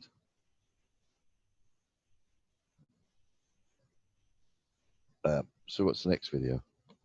I've only got one left. At the moment, anyway. The last one I've got is our Professor Phil.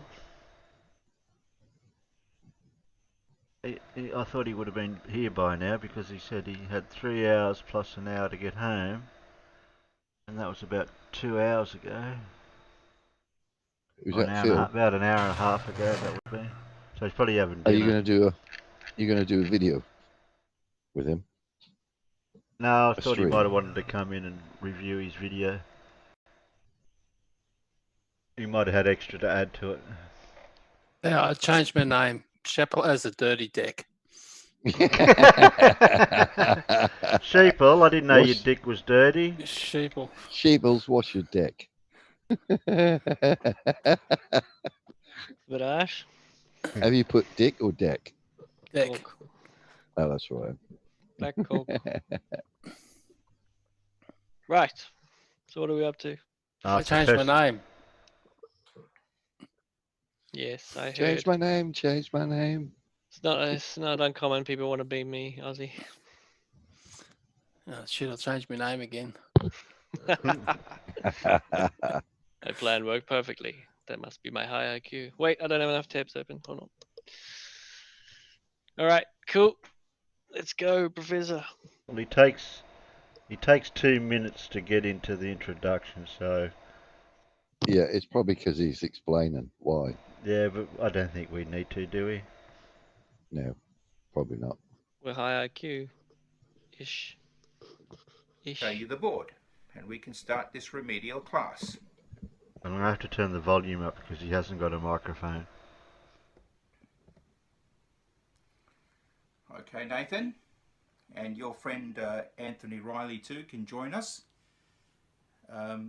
having a look at this remedial class. Okay, so what have we got up here? We've got a bit of the sphere. Okay, I haven't drawn the whole lot. It would go around like this if I did. I'd shade it so you could see that it's a sphere, but this is sort of a representation of a sphere. And you can see I've got two things up here, two labels. This one over here with a straight line that just touches the sphere, just like an horizon would, is called a tangent. What you can see, as far as you can see on a sphere, so if you're looking at a sphere, remember that red ball that's in your video, that is a horizon. Tangent, horizon. There's no edge. That doesn't say edge. That doesn't say edge either. Let's have a look over here. See the little boat? The boat has not reached the horizon yet. Now, when that boat reaches the horizon, it'll be on, you'll just see all of it still, and then eventually it'll go beyond the horizon. Beyond the horizon, not beyond the edge. Should I repeat that for you, Nathan? Beyond the horizon, not beyond the edge. Now, what is an edge, you ask? Good. Have a look at this depiction of a roof. You see where the two planes meet, the two flat planes, where they meet? That's called an edge. So the ridge of your roof is called an... Is Casual gone? Yeah, he's just left, yeah. Yeah, Casual. Oh, okay. He's already seen this anyway. Yeah. Oh, I'll catch you again later, Casual. An edge. Have a look at the box. You notice these bits here where this plane meets that plane? The vertical plane meets the horizontal plane. See that there? That's called an edge. That's called an edge. If I want to hide something over the edge,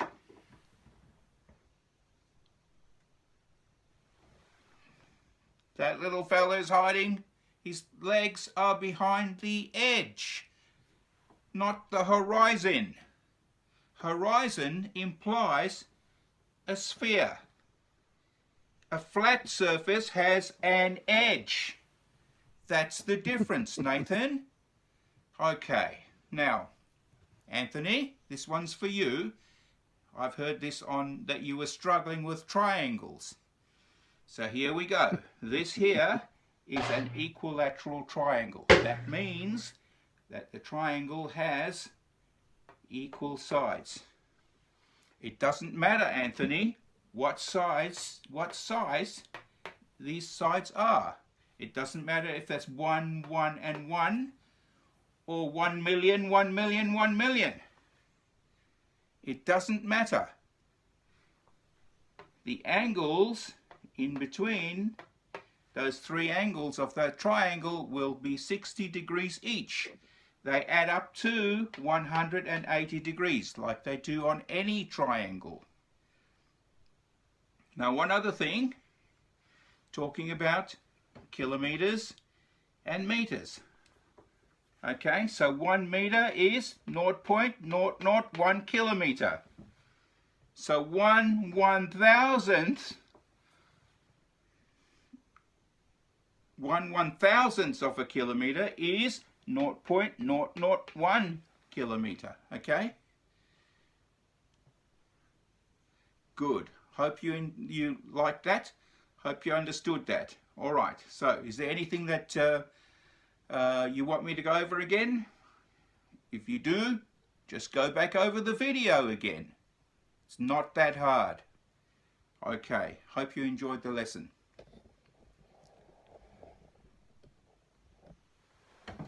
Okay. Now, just quietly. Why can't you have guests and behave yourself? Why do you have to shout over everybody? Okay? It doesn't help the cause at all. It doesn't help your argument. If you care what you believe is true and you want to advance it, then when people come to have a chat with you, they put an argument, listen to it carefully. You do not need to swear at them. Okay? You don't need to make yourself look better by trying to demean someone else. That doesn't work. When you swear at somebody, you don't demean the person you're swearing at. You demean yourself. I hope you get a lesson from that. Okay, so the people who are watching this and want to watch more of this, please hit those buttons down there, you know, the subscribe and the like button. Don't forget the like button. And also hit the bell if you want to be reminded of when these things are coming on. Okay, hope you enjoyed that lesson. Those people who need it, thank you. Yeah. You see the comments? That was hilarious. Not an edge. Yeah, it's good, isn't it? This is close. This is far away. Far away. So, well, you know, they like to say leading edge of a sphere. It's like, Yeah, go past the limb to What? see them. Oh. Whoa. He's an ugly. Looks like he came in on here. For the camera dish, well, don't move it. I'm trying to read it. Yeah, well, I don't know what this bit is. ooh, his minions must be out there. Presume cause of effect. Oh, he's shouting again.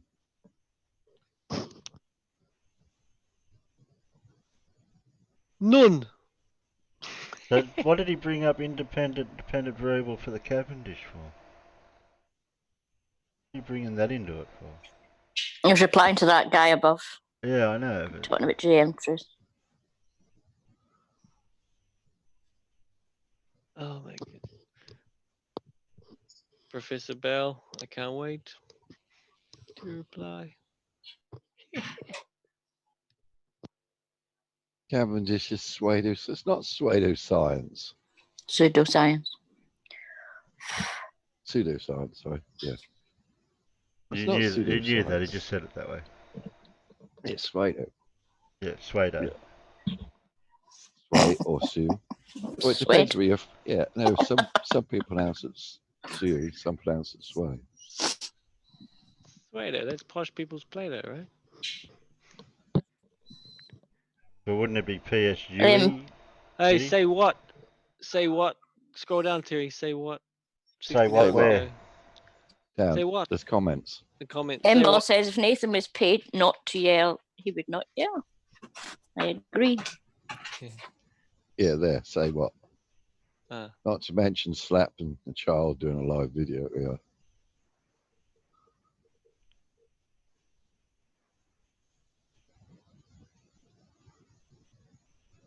Oh, my mum bakes cakes. We know that person. Yeah.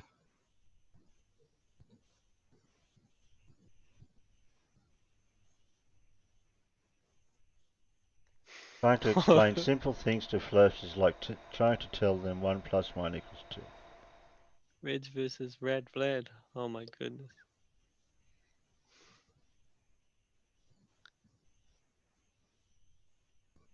Heart symbol on an at-home logical.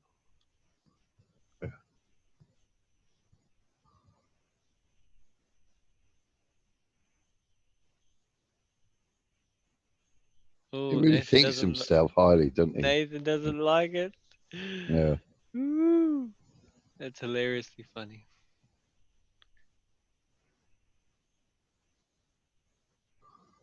Oh, we got the casual spaceman. Yep.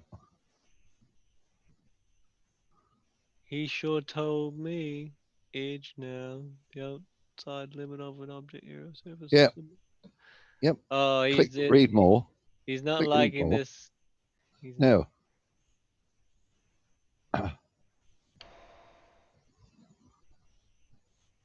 Perimeter.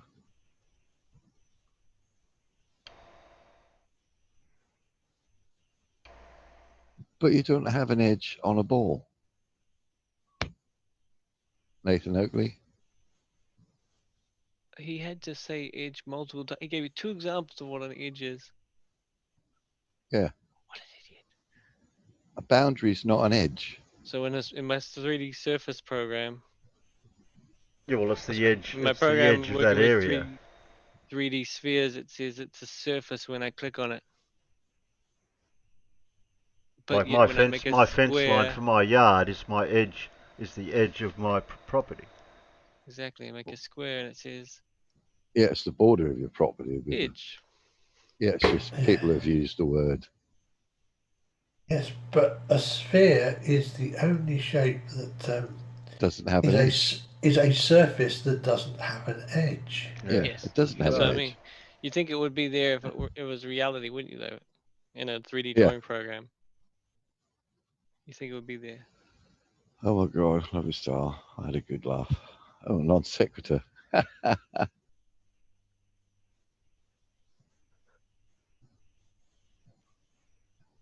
Lot of familiar names. Dora Nuka. Dora. Bit triggered by your own fuddy edge. Check it out.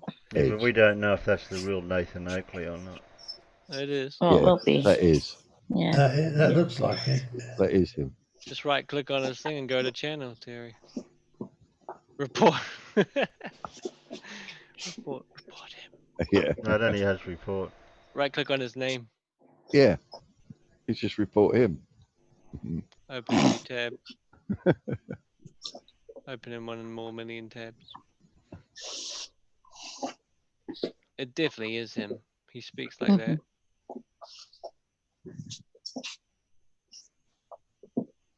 There he is. It is him. The real deal. Now report him. Captain Slappy.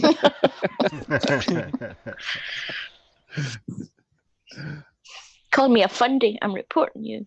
Yeah. So funny, man.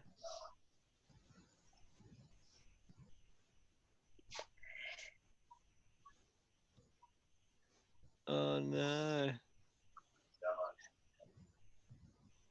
Oh, About the that Black Swan scenario. Oh yeah, they don't want to Proves touch we do not blues. have a geometrical impossibility for a horizon. Thanks for the air bomb. About the Black Swan. Yeah, they won't address what Blue already made before QE made that video. So. Gary And here's Wybe- Gary's comment. Gary Wybe. A higher elevation above a surface lets you see further over that surface. That makes obviously perfect sense over a flat Earth. What makes you think that could only happen on a sphere? Silly globber. What? Globber.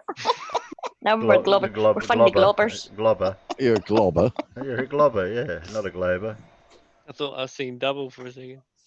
Turns out It's I only was. one. It's only one B for glober. Yeah. Generally shady. Look.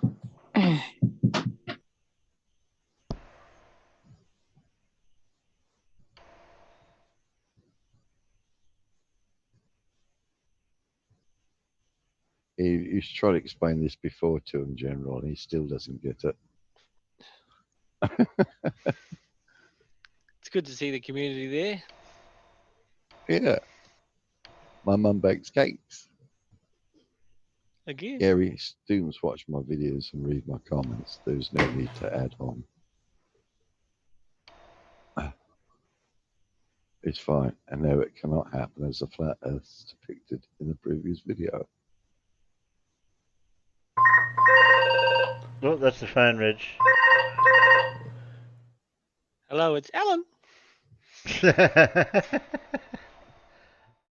Oh, Gary Wybanger. What's a globber? Yeah. Yeah, I know, that's what Casual put in here. Gary Whitebanger Mookow. Yeah. Typical globber. Doesn't think perspective is a thing. Oh, he's Just not how a Kiwi, is he?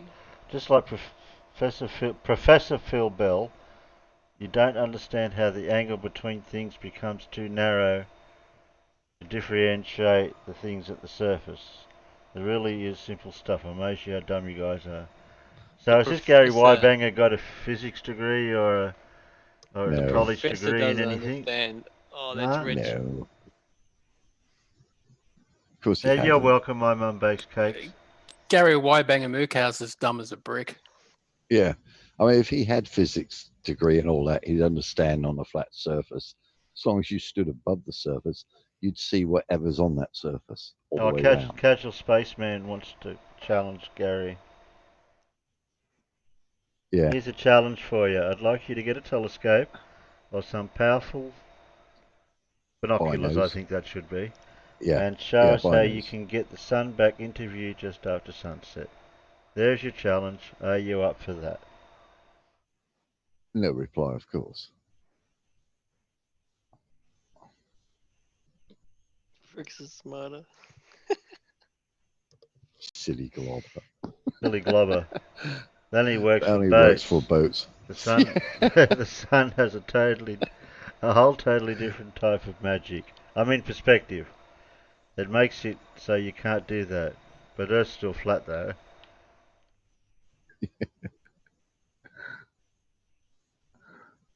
General Shady to Gary. Professor Bell doesn't understand perspective. Yeah. But Gary knows better. Oh, stop, Gary. I'm laughing so hard I'm crying and I may have busted it. A rib or 5. Professor Bell explained it. Explained it something.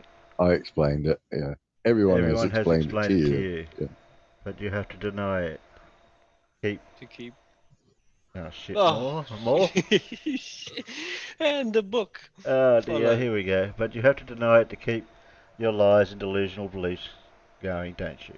What a sad little boy you are, Gary. You didn't acknowledge or reply to my example using the Terminator line or the moon. Why not? Made too much sense, didn't it? So like a typical flirt with mental health issues and delusional beliefs, you deflect, change subject, spew forth more word salad and tell the actual intelligent people that they don't understand. Priceless. Gary, I'm not nominating you for DFOT. No, you can't do that, Shady. It's the end. It's the end one. Why? Because it's supposed to be FDDA. Oh, he's talking Yeah, about but the end he of the can year. get both. He can get both. Okay. Yeah, he can get both. We don't have a worry about. I like the taking Academy whatever. Awards and the Oscars. There's 2 awards sort of things. Yeah, but Gary could win it every month if he tries hard enough. I don't think he's got to try too hard. There's some No, exactly. seriously intellectually challenged contenders, but I think you are ranked right up there and have a chance to show us you're even dumber than them, Gary. I believe in you.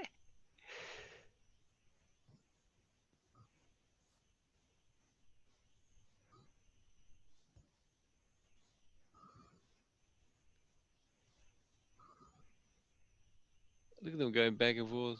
So. Yeah.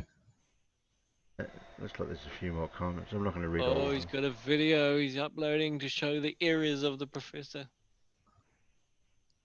Gosh. Look at this crap. You Oh, I simply hope you go do, man. higher in elevation and change your angle over the surface. So easy you don't need binoculars. Really? Yeah. What a moron. Okay. So he thinks he can go higher and he can bring the sun back when it's midnight. I'd like to see that, Gary.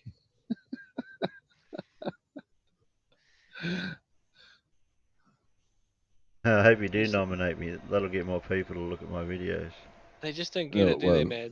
The longer No. you wait for the sun to go down, the further you've turned away from the sun itself. You're not facing the direction, even though it's the same No, I same bit of know. land that you were looking at before. Yeah.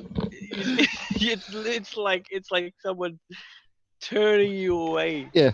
from All right then, Gary. I'll take you to that challenge. Yeah, Right. wait We'll drive 30 to minutes. the bottom of a mountain, right? And then we'll wait till midnight, and then we'll drive up to the top of the mountain and see if you can see the sun. Yeah. Oh, my brain hurts. Oh, must be behind a cloud. It's like every hour you're 15 degrees facing the wrong way, looking across the same bit of earth. Like, where's that sun Yeah, gone? looking through the earth. I just don't get it. Oh man,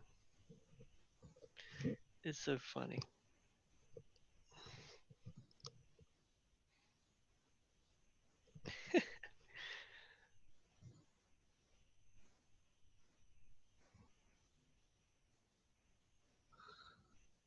Casual Spaceman and Gary are going at it. Yep.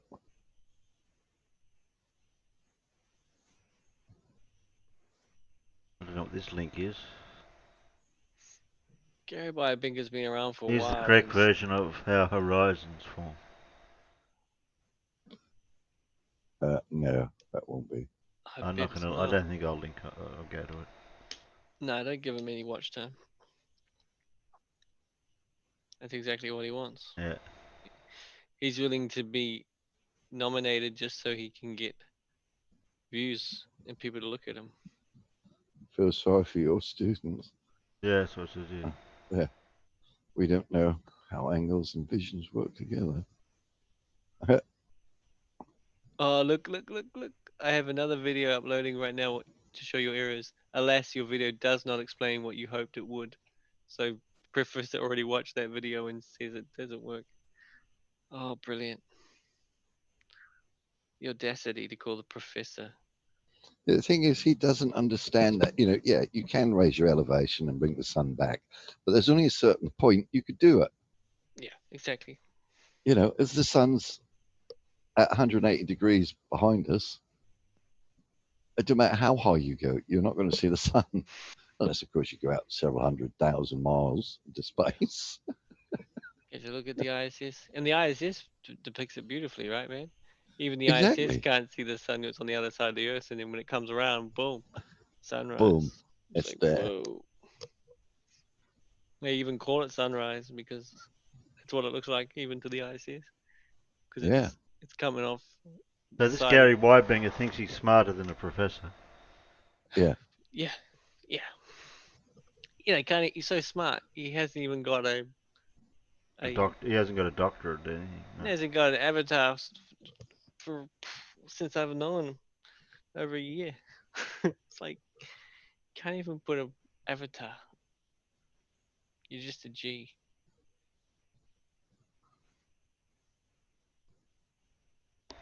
You're a Glober. The channels that he's banned on is he calls himself My 2 Cents. Okay. Gary. I'm pretty sure I've seen My 2 Cents. The sun is close and limited. That's Gary, My 2 Cents. Interesting. That's his sock account. All right, if I ever see that naming, I'll be like, "Hey Gary, you Glober." Yeah, Gary Weibanger, Edge. Learn to pronounce. I don't know what that's all about. I think he's copy and pasted something.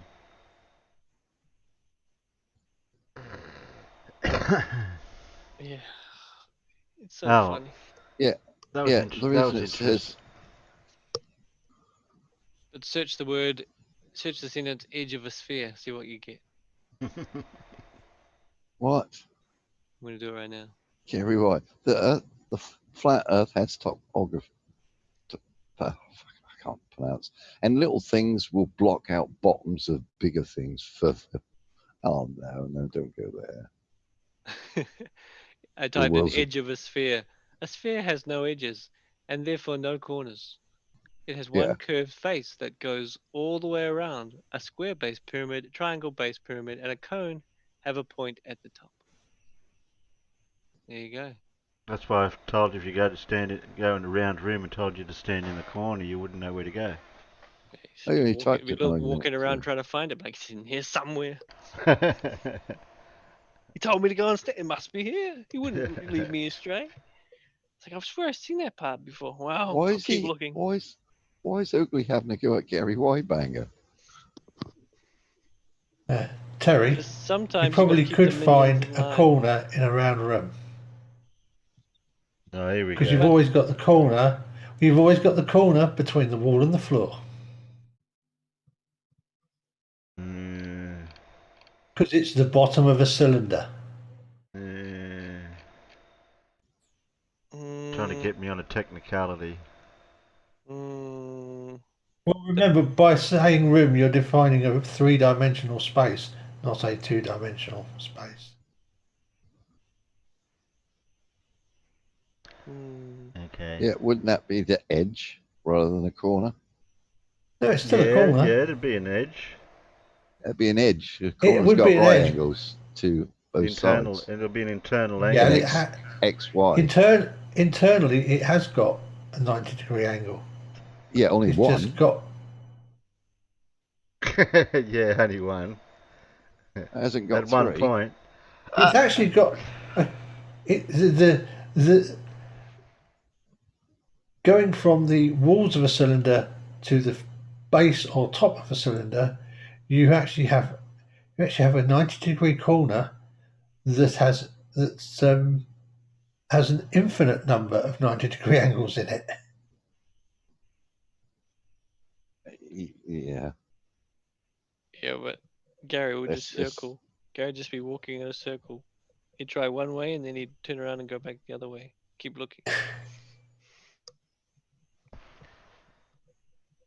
We're not talking about people who can think in three-dimensional space. I know we're not talking about people who can think in three-dimensional spaces. Or scale. Or scale, exactly. Or reality.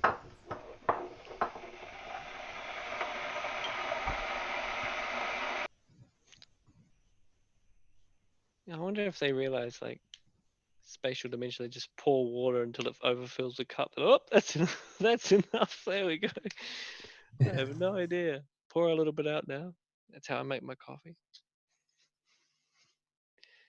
Ah, it's fun, isn't it? Wow. I prefer to just put enough in so that it just fills the cup.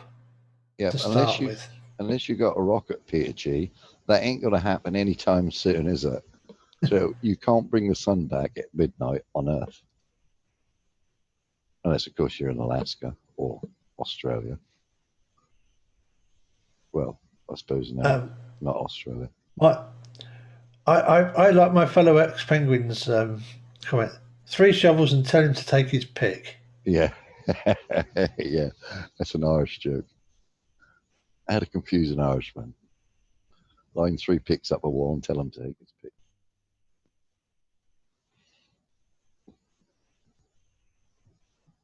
Mm-hmm.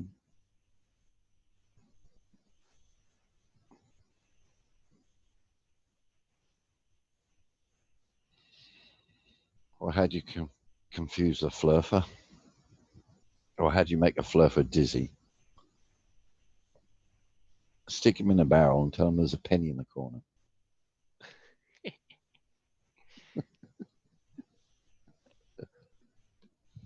Now the best one is, you know, never wanted the Flurf to find where I live, so I gave him a map and a compass to ensure my safety. How'd you not want Glenn to find you? Give him a phone with GPS.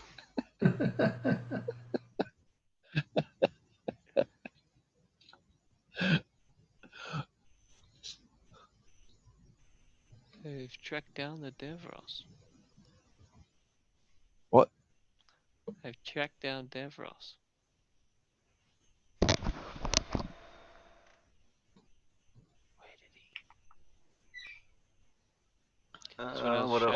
What else have we got to watch?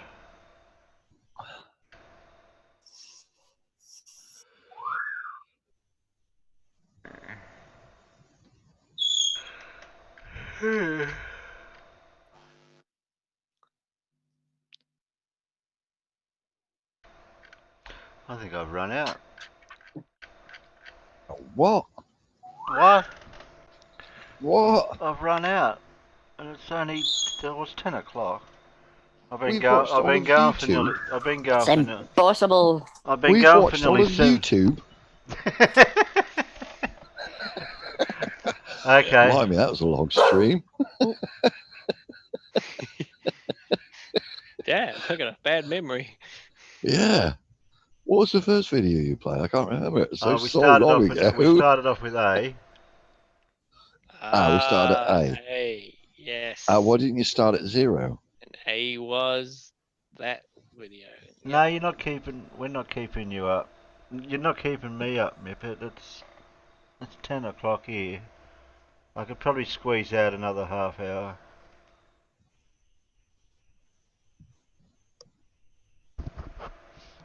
There's a video by Everett Anderson. That's funny, John Rapp. Terry. Yeah. And it's one of you know Veach, right? Scott Veach. Mm. He was on Dell's show. Did you see that? No. He lasted 6 minutes and 40 seconds. Yeah. I haven't seen the video, but yeah. I'll give you the link. It's very funny. Yeah, I've got the. I'm looking at a link to it now, but yeah, Ask if the it was. Peanut Gallery, aka the Drop Bears, want to see that.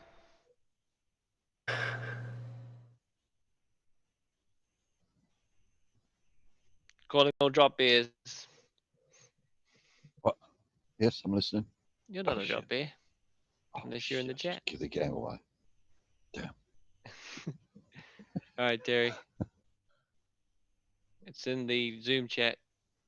Oh, yeah. Mum bakes cakes. Have you seen Gio's slime pizza dish?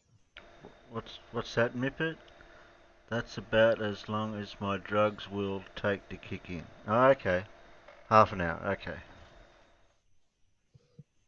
Have you seen Gio's slime pizza dish? All right, that's 2 videos we got. Yeah, I'm just bringing that one in. Excellent. Got one about motorbikes because Pip would really love that. Okay. She had already seen it. It's got dolls in it, Pip. Alright, that's one. Thanks. Thanks. Thanks. That one. And you got one over in there.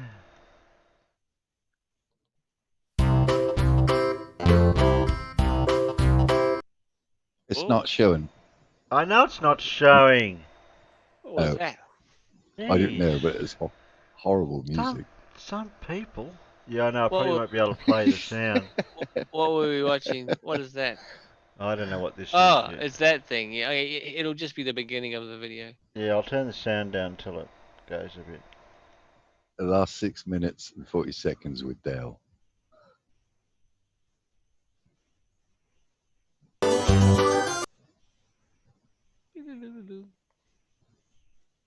Hello? Possible. Yes. Well, Merle said you wanted to chat? No, I never wanted to chat. You're here at my platform, so obviously you want to chat. Well, he told me you wanted to, and I said, okay, sure. So he gave me a link. What's that? He said that you wanted to, and he said, would I be into it? And I said, sure, anytime. Oh, well, and he's been saying this Merrill said the facts are the facts. Are you here? What are you here for? What Merle gave him Scott the link by the sound of it. Merle had been speaking for weeks of how he's been telling Dal that,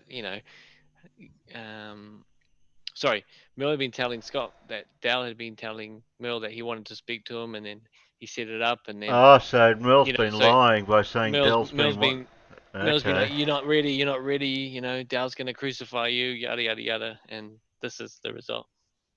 Well, where was Mel then in the middle of all this then to stick He up was for himself? he was here just introducing Scott to begin with. He's like, I got him here. Okay, you two are gonna have a good chat. Blah blah blah blah. Setting the whole thing up. But yeah. Okay, so Dell's denying any fact that he wanted to talk to him. Later on, Merle admitted that he didn't really know, and you know what I mean. Geez. Kind of was like, oh, it was about 3 weeks ago. Yeah, or, yeah, he stitched him up. Yeah, exactly. Okay, we'll see what we can get out of it. Alrighty. I don't know. He said you wanted to chat. What do you want to chat? I'm a Glober. Does that help? Whatever. Were you here to try and prove a globe? No. No. What are you here for then? Well, you can't try and, because he said you wanted to chat, and I said, sure, I'll have a chat. Right, if you don't want to chat, we don't have. So just a chat. So what's your favourite colour? I don't really have a favourite colour probably not since I was about 10. Did you shave your ball sack? I groom it. Why do you ask that question though? So we're just having a chat. I mean, nobody's defined the parameters of what we're going to have a chat about. So I'm sorry. Did you not want to have a chat? Because that's what he told me. I thought we were having a chat. Yes. Meryl, can you just jump off the numero and just leave this isolated with this guy if he wants to have a chat with me, please, so there's no interruptions. I'm said I'm willing to, but if you don't want to, we don't have to. I'm having a chat, as I said. Let's understand what's happening here. You've shown up. All right, well, when I agreed to a chat, I didn't really agree to talk about my pubic hair grooming. So if we could maybe be more reasonable in our chat topics, that'd be cool. Well, so you're going to define reasonable. So you're defining the parameters. So let's establish that. So M. Scott Veach is so narcissistic that M. Scott Veach is now going to define the parameters of what we're allowed to talk about. So hardly define them. But I'm going to suggest an exclusion. You can suggest them if you'd like. I'm not suggesting anything. You're the one that's narcissism. You're the one that wants to define things for other people and set parameters. Like I said, I'm not defining it. I'm suggesting an exclusion. Is that not clear? What's excluded and what's not excluded from this conversation? Well, what I'm suggesting we exclude is each other's pubic hair. That's what I'm suggesting we exclude. Now, maybe you want to talk about it desperately. I don't know, but I'm interested in whether people shave their pubic area or no. Yeah. If that's really what we're here to talk about, I'll leave you to it. But if you want to talk about other things, we can talk about other things. Well, define the other things. I don't know. I don't know. Talk to your man. Your man has been going around saying you want to have this chat like crazy. He's been telling to me every day. Chemo has been saying the same thing. I don't know if you know Spurs Chemo. He's been telling me desperately this has to happen. I keep saying, sure, anytime. I'll come on. And here I am. Veach, I am one singular man. Nobody represents me. I am not part of a team or any community or any of these things. I'm here as an individual. So you can address me as an individual and stop dragging other names into it. Can I say I am telling you why I ended up here. How about dragging other names? It's not my fault that you sent me out to come talk to me. Meryl, I've asked Meryl. Can I say one thing and then I'll be quiet, Del? Meryl, I just want you to go. So... Does he say Meryl or Merle? I don't know. It sounds like he says Meryl. Put YouTube. It's Meryl. Next time I see Merle, I'm going to say Meryl. On, Derry. Hey? Put the captions on. Maybe I think we might have to. Put the captions on. Yeah. Meryl, I've asked Meryl. Can I say one thing and then I'll be quiet, Del? Meryl, I just want you to go so that I can deal with this person. I promise I'll go after this. This guy. Wait a minute, they're not working. Italian, auto-generated. I know. Click the subtitles. Auto-translate. I'm back. Do you need a translator? No, keep going. Yeah. It doesn't Is have Dell. Is it Meryl or Merle? No. It doesn't have Dell. Say one thing and then I'll be quiet, Del. Mero, I just want you to This- go so that I can deal with this person. I myself. promise I'll go after this. This guy. Why isn't the captions coming up? Keeps coming up. Must not be possible, Terry. That was broken the Yeah, internet. you've got it underlined now. Hey? That's underlined at the bottom when you clicked it. It's red. So it might Yeah. show up. Oh, yeah. His dad was an astronaut, went to No. space, right? Dell's broke Google. We don't have everyone in here of that caliber. Look, There you let's go. give him the respect he deserves. Mero. Let's start.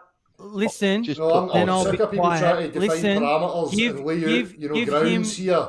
give him some credence. Then I'm shush. I'm shush. I'm Right, shush. just leave it there. Leave it there, please. So, Scott Veitch's father was apparently an astronaut who went to the nonsensical vacuum of space, which is totally absurd. So is this what we're going to speak about? If you want to, we can talk about that. No, if you're going to define your parameters of what it is you want to discuss here.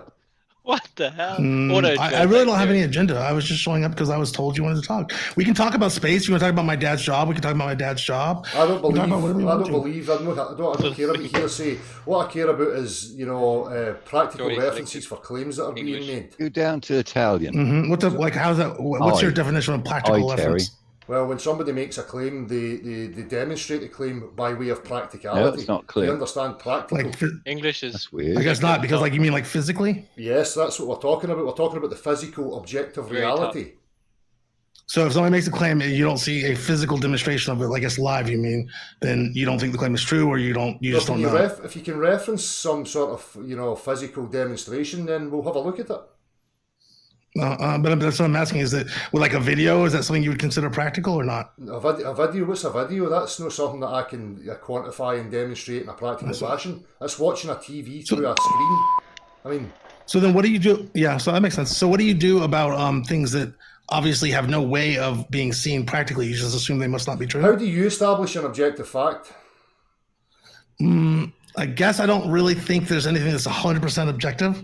So I guess I recognize that everything's going to be filtered to some extent. So you don't believe I sort of have probabilistic. You don't believe that fire burns you?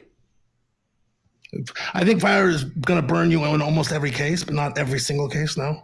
So increasing temperature will not burn your skin?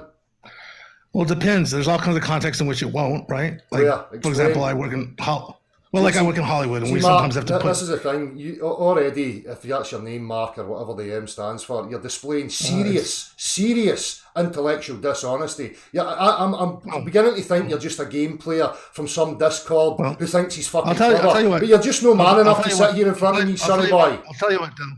If you can't be reasonable and professional and respectful, we don't have to do this. Mark, I'm here because I was told that you were going to be cool. Tactic. If you're not going to be cool, Mark, let's just this pass. is another tactic that people you use. You start shifting it now to being a victim, and I'm the one that's being unreasonable. Well, you asked me a question. I was answering the question, and now you're calling me a liar. No. How do you establish something to be an objective fact, Mark? That's what happened. How do you establish an objective fact, Mark?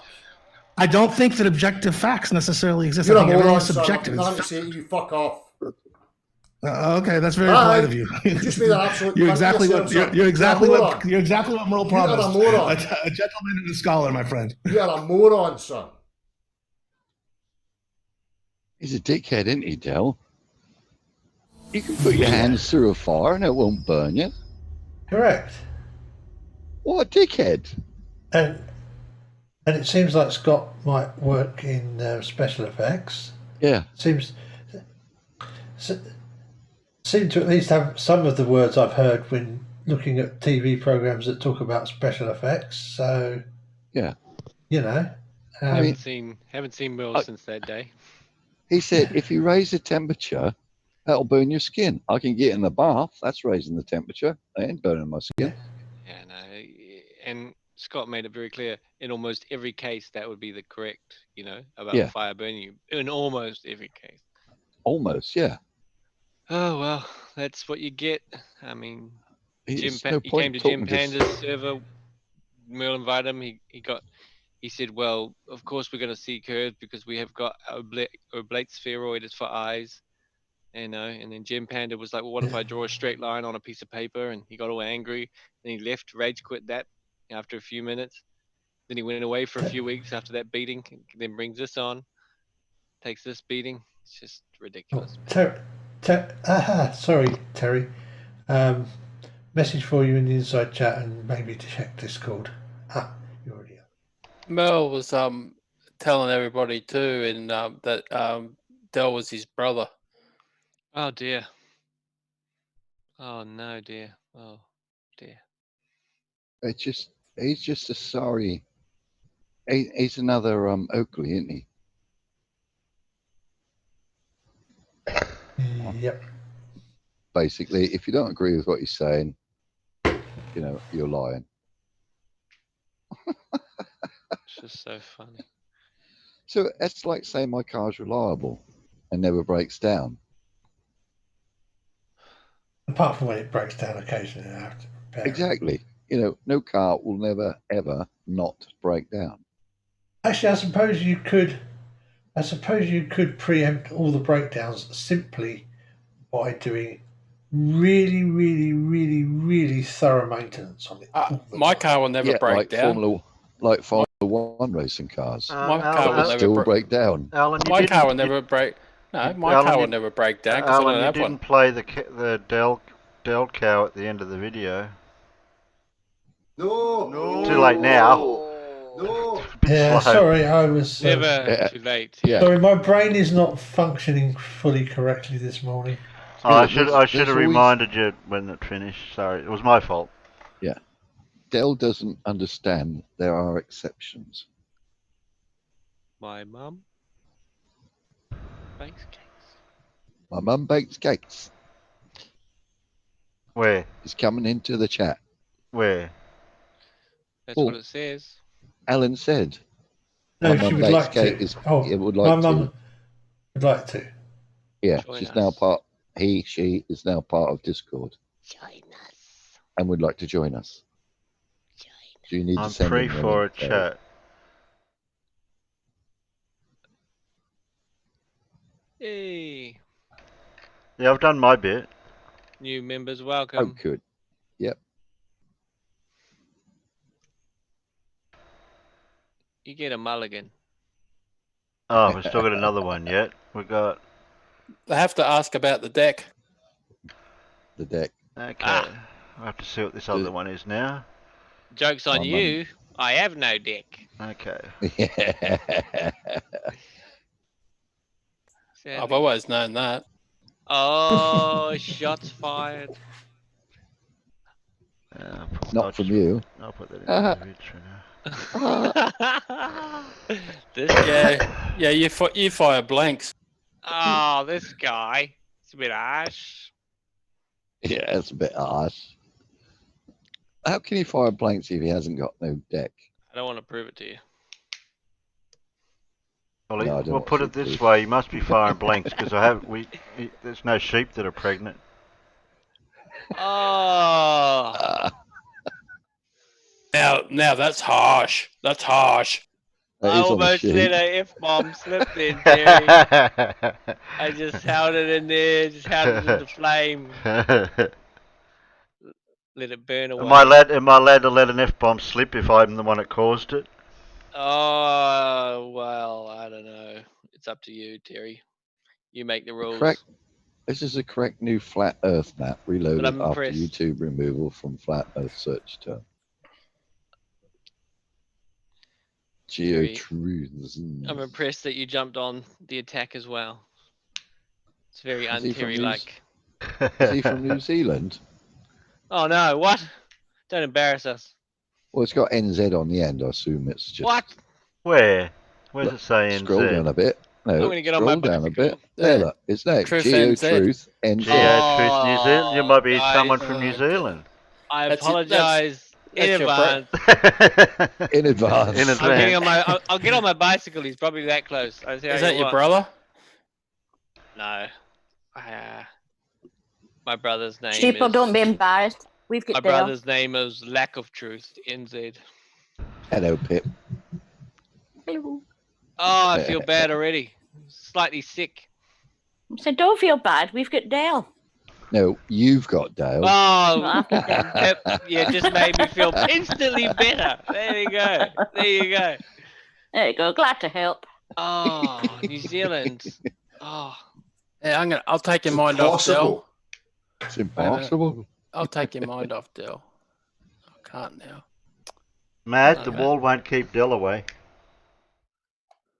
Delaware? Wait a minute. I'll take my mind off, Dell. No. No.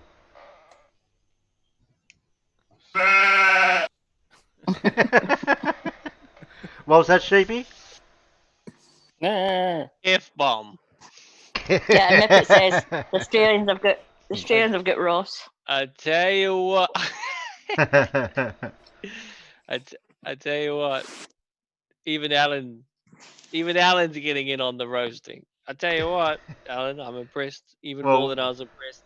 Terry's unlike Well, Terry. Casual's not here anymore. That's true. That's true. Yeah, but Sheeples, remember, I am actually Welsh, so. Yeah, Alan likes sheep. Alan likes Don't sheep feel bad too. about it. Don't feel bad about it.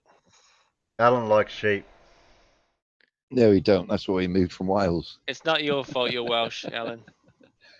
Well, the sheep Oh, put a that would be my restraint. grandparents' What, See what I did there? what did the sheep They put? rejected Alan. No, the sheep put a restraining order out. Yeah, move. Stop taking pictures of me, Alan. No. Smile. I'm a sheep. I eat grass. Meh. Here's some grass. I'm waiting for the four-letter word. Play. I was trying to think I of was another just about to say a naughty word then. You're trying to think of another Play. four-letter word. Yeah, a different Play. one rather A than different play. word. Stop. Stop. Love. Stop. I did it. All right, play. Well, isn't flat a four-letter word? Yeah. Flat. This is a quick video to show you my updated version of the Flat Earth map. If you've been following any of my videos, then you would see general gradual improvement of the map that I've been putting out. Now, each map has been correct according to sunlight, but as I add more detail, then it brings the map into a much more detailed, better looking map. We could be doing this forever, making it more detailed. So while I'm talking, you're going to be viewing the map with many different cities mapped out, and you'll see the sunlight rotating around the map with the correct sunrise and sunset times in a 24-hour day. So the little red sun there, as it moves line to line, is Don't think He's so. not. He's not explaining why that's not a circular patch of sunlight coming from the sun. Because yeah, it Does he should be. realize And also, what time if it's the dark sun is, today? and also if the sun is as close as they say it is, why isn't there? Why is it that it's pretty much the same brightness all day? Why does it? Why is there no tail off? Because there shouldn't be a hard edge, as it's an inverse square function. It should just, the area illuminated should just sort of fade off with an inverse square law. It shouldn't be hard. It shouldn't be a hard edge. It should just get darker and darker. I'm gonna have to find this guy. I don't think Newland's directly north of us either, is it, Terry? Alan? Ridiculous. Sorry? Well, actually, New Zealand's not northeast of me. It's southeast. It looks like we're above you there. Yeah. It's not where we are. Well, that's north. If I look directly out off my coastline where I am there on that map, I would see New Zealand, but on that map, I wouldn't. Look, you just see the ice wall. Why are you doing this to us? an hour Or is he around doing it to himself? for a day, And- for and 24 it's- hours. He sounds New Zealand Kiwi, and he has New Zealand in his name. Why are you doing It No looks spoilers, like bake cake. it I looks sent you like an invite to the come into Zoom Bake cake? bake cakes. You know who you are. In a day. it's not even This a map very is good correct according projection. to sunlight. When making the map, I removed daylight saving so that the countries can sit in the what correct happened? time zones. Oh, the sun And the moved. cities can be So that you move swapped daylight savings. Oh, the part that keeps the sun over New Zealand longer. Oh, I've why seen does someone that do crash your this map? before. Make the sun do a weird shape around the Earth, so it's 24-hour How sun does it do ice that? wall. I Yeah, made yeah. Well, I mean, how does he make this? How does he make the light do that? How does he make the light have a big patch of black in the middle of it, yet have light all the way around the edge? It's got a Yeah. hard I mean- line on it. What the? You should see With this a big hard black line. line coming towards you. Oh, Oh, behind yeah, you. that's right. Wait a minute. Wouldn't the moon do that? Inverse The moon would cast a inverse- shadow on the Earth if there was a moon in between. Yeah. It's inverse. It's inverse. That's it. It's inverse cubic, and there's a toroidal thingy. What's it? No. Yeah, If you where's put Dean? We need if you Dean. put the sun between where it's dark and the sun now, that'd cast that shadow. Because that's not a very good project. That's not a very good map. But yeah, at least he has got the light in the right places, which kind of shows that it's. Let me borrow a phrase from Cool Hard Logic. Bollocks. Yeah. And is the sun Well, to if you look scale? at Indonesia, where Indonesia is. Australia actually goes past it. Yeah, where's New Guinea? When I I think he flew, squeezed New Guinea in. when But I flew from Australia to Japan, it wasn't there. It wasn't that close. Trust me. I Well, was on the it's plane. not even there. It's not even It's meant not to be there directly either. above Australia. No, it's not. It's Oh well, man. if you stood on somewhere up near Darwin, right, that'd be northwest. According to him, it's directly north. Well, slightly over. So if we flew a plane to England, the plane would have to turn around to land because it'd be backwards. Oh my. Something. Well, it'd be a lot quicker to get to Australia if that was true. and you'd pretty much fly over. Oh no, you'd fly just. You wouldn't quite fly over Tokyo, but you'd be pretty dang close going to Tokyo. Yeah. All right. Certainly, if you went up into Queensland, and then sort of from Brisbane and flew to London, you'd pretty much fly over the top of Tokyo. If this guy's in the South Island, we're gonna have to have a chat, a meet and greet, if you will. Stop. Let's just say Yeah, we're gonna curb his enthusiasm. Well, I'm glad he didn't write the maps out for Columbus. Oh my goodness, it's so embarrassing.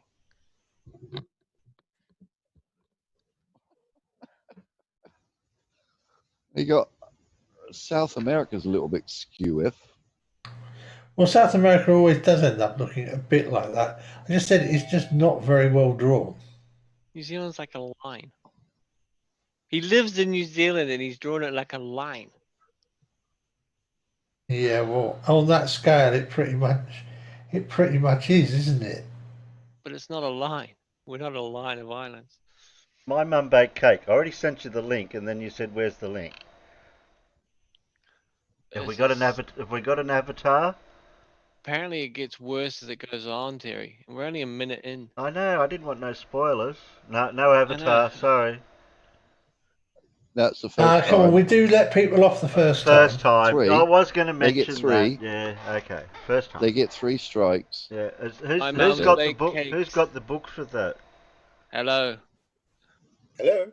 Hello. Hello. Hello. Hello. Sorry. Hello, my mum. Hello, my mum. Good evening, fellas. Good evening. Good evening. Welcome.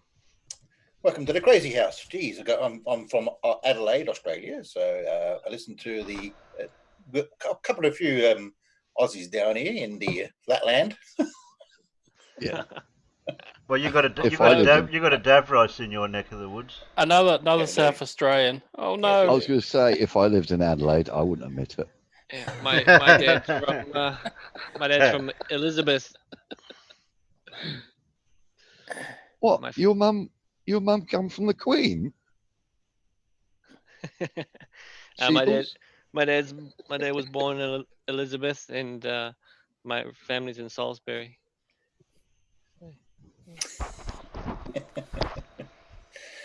All right, you ready for some questions today? Where do you put them? No, so would you like some questions today? Yeah. Sure. I've asked these to flatties before, and they don't seem to be able to answer them because where I live near the beach. I see the sun set nearly every day, and I can see it move depending on the seasons. Now it's on my left-hand side because it's summer, as we know, it's a hot heat here, and it moves from the left to the up higher, then goes to the right during winter. But no flatty has been able to explain how it does that. No. Exactly. So, how does the sun move? They can't explain that. They can't explain the sunset. We see the sunset and rise. I've seen a moon rise, and I love it how they try to explain when the moon rises. This big ball of light that rises from the mountains near where I live. But they try to use perspective when they argue their point. And thinking, hang on, that doesn't seem to work when the moon rises. Yeah. I went to London. I've seen the moon there. It looks completely different from when I remember from here. So upside down where we live. Yeah. We actually done one earlier. Me and what's his name? Ozzie. Peter. Yeah, Peter. He was actually watching the sun go down, and I was watching the sun come up here. The and I moon, took a the picture. moon. The moon. Yep. He took a picture, and I took a picture at the same time, and we put it up here on Discord, and ours were completely reversed. There you go. And Yeah. yet flirfs, I love it when I first came across flirfs. They said, "Oh, the moon's its own light source." Thinking, "Are you guys fucking serious?" Sorry, you guys serious? Thinking, how can the moon be its own light source when it's got shadows in it? Yeah. I've never seen a shadow cast on a light source. We can see a rabbit in our outside of the moon. Well, it looks like a rabbit from what I can see. But how it looks up north, I got no idea. But just having those shadows and having it, I've seen an eclipse, the red moon or the blood moon a few times. I've seen a meteor. I've seen the ISIS twice fly over me with my naked eyes. So I know it's real.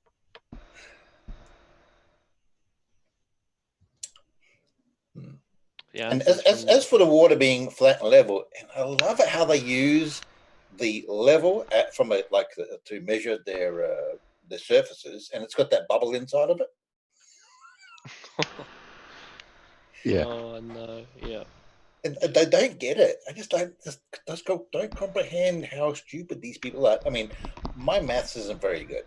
If you asked me what a one triangle with three sides, one would be, I'd probably struggle with 60 degrees. But now I know because I've been listening to all these information online. So there's that.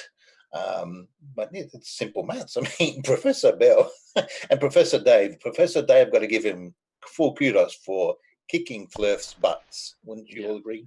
No one ever addressed that video where he destroyed Globebusters. Yeah, he did. Like he did the video against him.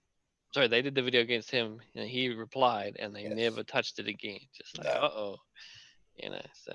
And we've got these people who are professors or highly intellectual that like Professor Bell and his edges, the video which I just viewed, and then I come across this idiot, Geo New Zealand with this slimy pizza dish. Oh, it works because of time zones. I'm thinking, it's so serious. Yeah, well, listen, my mum, I'm gonna go and see if I can locate this person and tell him, stop embarrassing us. We're a small country. You're going down in Yeah. the history books. Yeah, 'cause I listened to Anti-Flatter. He's him and Yuri. They're quite good. I know it's incredible. I mean, there's just too much like there were still points left to be addressed, but now everything has been put to bed now, and it's over. And Well, you would think so. However, they're still in 2020 here, and I've seen them deny ISS. I just saw Where's Wally put up the 1-hour video from the International Space Station tour, and thinking, where's the wires? And then you see the last at the end, near the hour mark, where they're showing the Earth. I'm thinking, man, that's a gorgeous view of the Earth from space, and yet people got these idiots denying it. I'm thinking, I just don't understand. well, I spoke to one of Nathan Oakley's. You might have heard early in the show I said it, but Nathan Oakley's panel member Righteous Force saying he doesn't know what the moon is. It's a light in the sky, etc. And I asked him, "Have you ever been to an observatory and actually looked through the telescopes and seen the planets before?" Yep. He says no. It's just like, well, maybe you should do that before you write it off. You know what I mean? Just before you write it off completely, why don't you go and have a look?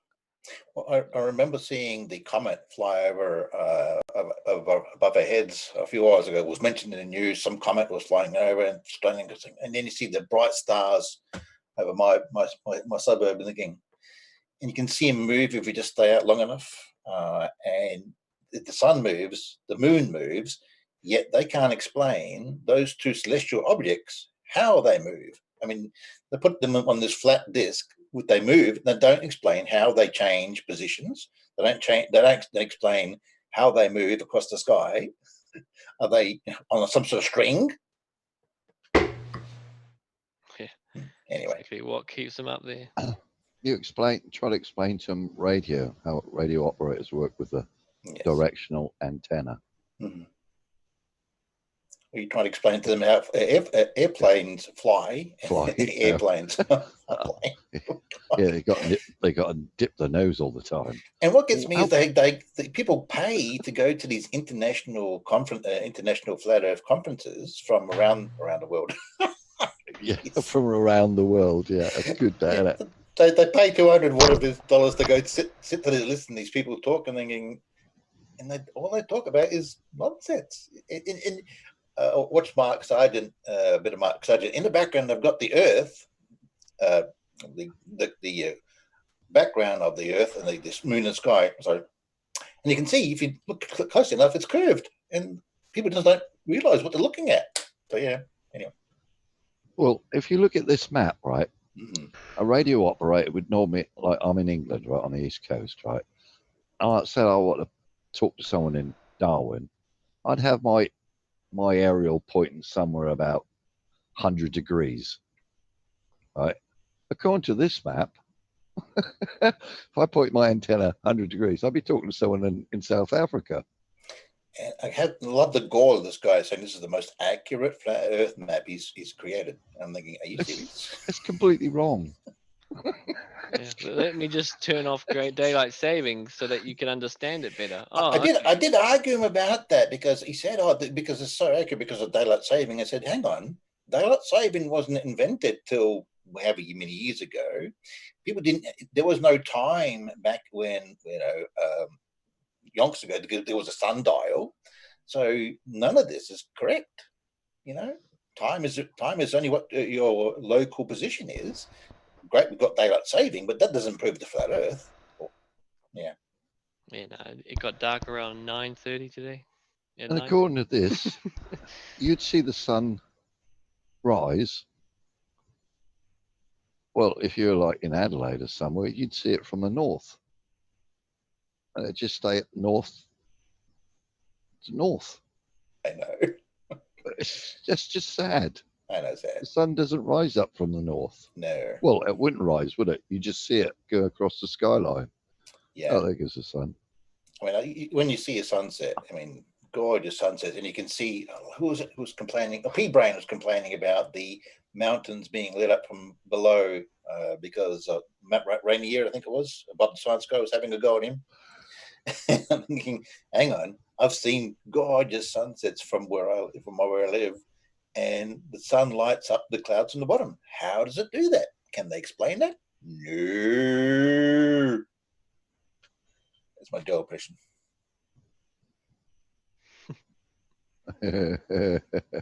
Nah, what annoys me the most about the flat Earth is they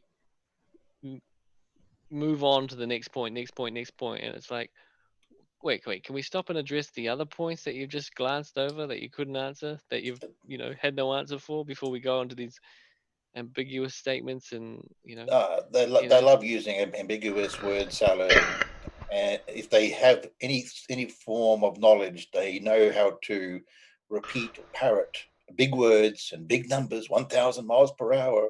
The galaxy's moving at X amount of miles per hour, and thinking, hang on, do you realize how freaking slow that really is? Jesus Christ. Yeah. Anyway. Yeah. Hold a ball in your hand, rotate it once in 24 hours. Exactly. Yeah. And what I loved, I mean, Dell and his egg, he never explained why the egg fell in the water down to the bottom of the glass. No explanation to that. I mean, they have this fear of gravity and they use buoyancy and density, which is thinking it doesn't make any sense at all. I mean, we've got atmosphere. No. If you go up hills, it's much lighter up there. But it's got to be in a container. What the heck are you talking about? Yeah, it's going to be in a container. I want to see a vacuum next to gas pressure without a container. Have you guys ever used dry ice? That's dangerous stuff, or it can be. Yeah, but when you put dry ice in water, you've seen those horror movies, have that that smoke that goes across ground. That's a gas. It's not in any container, but it's hugging the ground. What makes it do that? Yeah.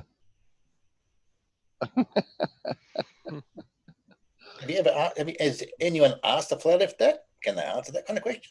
No. Hi, Colin. Just doesn't work. Thank you, Terry, for letting me ramble on there for a bit. Yeah, that's fine. I'm just waiting for that 4-letter word again. All right. Well, now that my mum is here to, that sounds weird. Now that our new guest is here to. Are you waiting for that 4-letter word, deck? Yeah. Can you just play the deck? Play the deck. Just play the deck. Just no, watch the deck, 4-letter F word. But didn't My Mum Bake Cakes suggest this video? Is that right? Yes, I did. Yeah. So now that you're here to watch it with us. He's re-uploaded it. He says it has a few other ones based on the same premise, and he complained that this one didn't get ranked well because YouTube said it was flat Earth. Rather than thinking, hang on, you got it wrong the first time. They got it wrong the second time. They re-uploaded it even though it's wrong. I think the peanut gallery's trying to give you a hint. Flat. Play. No, play. Play. The correct time zones. Keep up with it. However, when mapping out the daylight, you can just use the sunrise and sunset times that we find on timeanddate.com, which is correct, that what people experience every day. So when you're making a map, whether it be a flat earth map or a globe map or whatever map you want to make, you've got to measure it against something. So the measurement apparently of this we live map in a solid is glass now. Drink. Now the original flat Earth AE map. Wait a minute. He's trying to make the light source on the outside of the dome now. Now, I've got a question for all of you here. See how he's got a dome there, the snow globe dome that he's got, right? Okay. What happens when you put two globes like that together? What do they create? A globe. right? Oh, this just gets better. Yeah, but the example he's trying to show here of what light does inside a dome shape, he's putting the light on the outside. Yeah. Also works according to daylight, just like the Mercator map projection works according to daylight as well. Now this is different to the original AE map. The countries are of different proportion. My countries, I believe, are a much better proportion to what we experience in real life than the original AE map. Australia, for example, seems to be in right proportion to the other countries. This does not seem to be the case on the original AE flat Earth map. To do this, there is much more room in the Northern Hemisphere area. So the blue circle in the middle of this map is new space that is not on a globe map, or not on the polar projection maps anyway. If you look at a view of the globe from what it's meant to look at from the Arctic, from the North Pole area, then the middle of this map from the equator to the middle actually looks very similar. But it still is different to what the globe is. Yeah, the 90 degrees north latitude mark is the blue line around the middle of the map. Okay, so by adding this extra room here, it has increased the northern hemisphere width of the countries and made everything in the correct proportions. As I mapped out each city here and worked out painstakingly the hours between sunrise, sunset, the day length, and making sure that everything fits right, it's quite amazing how the map took shape. Australia is a much better size than the original AE map. And if we're going to make a flat Earth map, it has to work according to daylight. We know New Zealand's in the that wrong every spot. day the light that visits the Earth along with other seems stable as it countries. moves around to the countries, and then each day it changes a little bit. But we And know as you Australia's go into bigger than summer, depending on where you live, the days We know get Australia's longer bigger just a than that, little don't bit we? each day. And then into winter, the days decrease. They Australia get looks like a shorter, bloody horse just a in little that. bit every day, but every 24 hours it comes around and it makes that slight shift. So if you're making a flat Earth model of the Earth we live in, you have to take this into consideration. That's the only thing big enough that we have that we can measure against to determine what type of a country we live in and how. Drink. We don't do drinks, but whatever. He needs a drink. This guy who's talking on this video. What Can you explain to me, anyone in this room, can you explain to me how the sun would create a shape like that? No. No. You're asking the wrong people. You should be asking the flirt. Exactly. Right. The light is sentient. Yeah, surely if that was a flat surface, wouldn't that cover the rest, all of that blue area? The light is If that's a flat surface, wouldn't that cover all of Asia and Russia and Africa and Australia? What's stopping it from shining over that bit? I have no I don't idea. get his logic. Nor do I. I really don't understand this guy's logic. If that's a flat plane, what the hell is stopping the light traveling all the way over to the other side? Perspective. Well, light doesn't give a shit about perspective. I'm only stirring you up. Yeah. I keep telling you, it's inverse cubic and toroidal whatevers. That's what Stingray told us. Mm-hmm. I don't care that there's no such thing as inverse cubic and toroidal what's it. It's the ether band. No, it's not ether. Ether is you You're not stealing the ether. I know. I was just stirring up. Sorry, I've been listening to First for a while. Sorry, it's getting on nerves. It's not the ether. It's the inverse cubic and the toroidal. What's it? I'd still like to ask him the simple question: what's stopping that light going over Russia, and Asia, and China, and India? Is there a physical we should have a drink blind? session where we have beer next to us when we do this. Yeah. Are you shouting? Yeah, why not? You'd have to put a very big glass plane between me and the guys trying to explain this, though, because I just want to keep punching them until I knock some sense into them. Okay, play on. Don't interrupt. Call medical assistance. Spaced out the countries Medical are to each other. Now, as I'm talking, you're seeing the light spinning around, whether it be the northern hemisphere summer or the southern hemisphere summer. And I've also got one there with the equinox and the shape that the sun hits on the equinox. Now, on every day of the year, it's going to slightly change in any variation. However, we could map out every day of the year and the cities will stay in the same place and the map will work. It's just plain science. These cities all line up with each other according to latitude. It's actually quite easy to do this. Now, some of you will complain and say that there's too much room between the southern hemisphere countries and that it would take too long to fly or to sail from Australia to South America or Well, it would. Or even South Africa. And that's a fair enough comment. When you initially look at this, I thought the same thing. So I set about thinking, okay, well, you are going to have to prove that we could get around the southern hemisphere countries fast enough to make this. Do you really seem fly feasible. over China and India and the Middle East to get the bloody South America from Australia? No, it costs you so much money.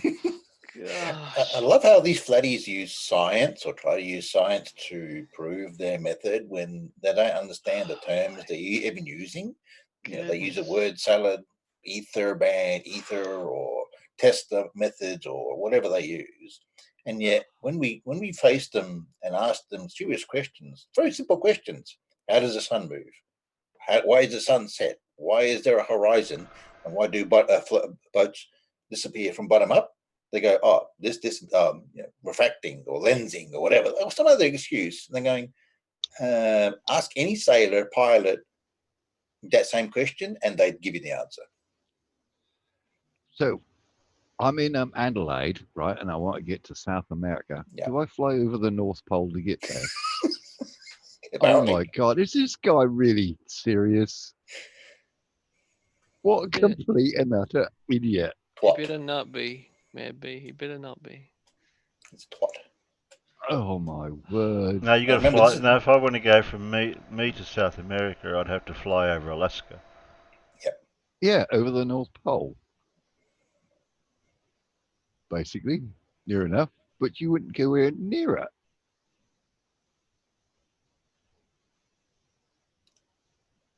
This guy's a moron. You think? Yeah. Sure. First class. Firstly, yeah, I'm 100% positive now. Thank you. Well, I'll give him 1% doubt, 99%. How many of us have debunked this with the flight paths and everything, even the pilots like Wolfie and a few others? Wolfie would be pissing himself looking at this, wouldn't he? Got to give credit to Wolfie. He's taken down so many flirts with his videos. Oh man, he's so funny, Wolfie. He does it so calm and collected as well, doesn't he? While he's flying the airplane. And I did point out to Wolfie that many of the reasons that flirts can't understand how the sun moves or the equatorial is they can't even afford an equatorial mount. Because Wolfie uses it. Other people have used the equatorial mount to prove the the celestial path of the sun, moon, or whatever they're looking at. I can't see Polaris from where I live. Can anyone? No.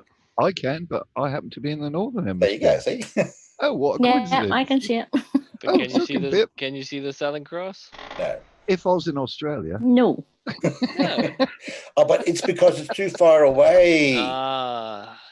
Close, but and I it's could just too see the far moon. away. I could see the moon at the same time you guys could see the moon. So you How does can't that say work? it's too far away. How does that work on a flat Earth? Don't know. Oh, it I don't. doesn't. Oh, okay. All right. That then. was rising here, and it was some, setting in Australia. It's been Ozzie done it. Yet the moon does not change angular size due to perspective, does it? No, Alan was there later on in the evening. That was really bright, wasn't it, Alan, that night? The moon. That was blinding to look at through a camera. Hell, that was bright. Really clear night that was. Beautiful shots. But yeah, it just proved that. It was to say we had his picture and my picture at the same time. No, actually, we're on Discord, I think, at the same time, and our pictures were reversed, completely reversed, as Play you'd on. expect to find it. Yeah. Play on. It's bad as it gets in this one. Go on then. Let's go. Let's suffer a little bit Penguin more, said Billy. I can see it. I escaped from Antarctica. Now, I did put out another video where I believe I've done this. So please click on my other video for flight times around this map and see what I've come up with. Now, you can look at this and all and poo-hoo it and say, nah, I don't want to believe that.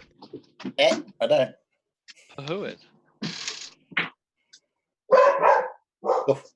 Ruff, ruff, ruff, ruff, ruff. Poo poo it. Poo it. That's Pip. Pip, can you be quiet? Stop barking, Pip. Yeah, stop barking, Pip. Your dog's smarter than this, Flurf, I tell you.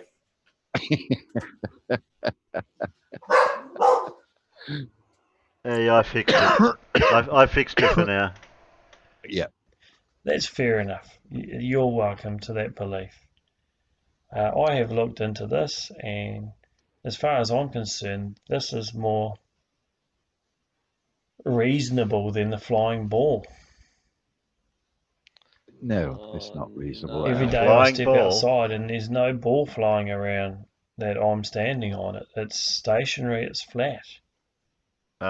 Technically, a ball can't fly in space. You're embarrassing. No. I experience this every day of my life. I see a sun going around my head, but I stay still. So as far as I'm concerned, this is more realistic. It's what I experience every day of my life. For the betterment of Get New on a Zealand, plane from may feel Australia and go to important. South America and see if you can see bloody Alaska on your trip, you dickhead. I'm gonna have to talk to him for the Flying betterment of around New under your Zealand's feet. people. Well, I don't. Neither do So I. it's up to you. If I nominate this guy for this month's FTD. FTD. Yeah. Yep. FTD. Yeah, he's Can we definitely. have an Australian FTD. version of this? Yeah, we do. We do. It's Fair Dinkum Derp. Okay, Fair Dinkum Derp. Or was it Drongo? I never can remember. Yeah, Drongo. Yeah. Fair Dinkum Drongo Award. Yep. All right. If you So want to next believe time you this or go, not. no, you can go to America quite easily now, thanks to this guy. Oh yeah. Yeah. Nice short little hop to Alaska, straight over to. Well, you actually fly over blue to get to South America. Yeah, from north to south. Yeah. Instead of east to Brilliant. west. Well, I did ask him what he mentioned that the black spots on the flat map they were looking at are the cities, Adelaide, Perth, Sydney, whatever.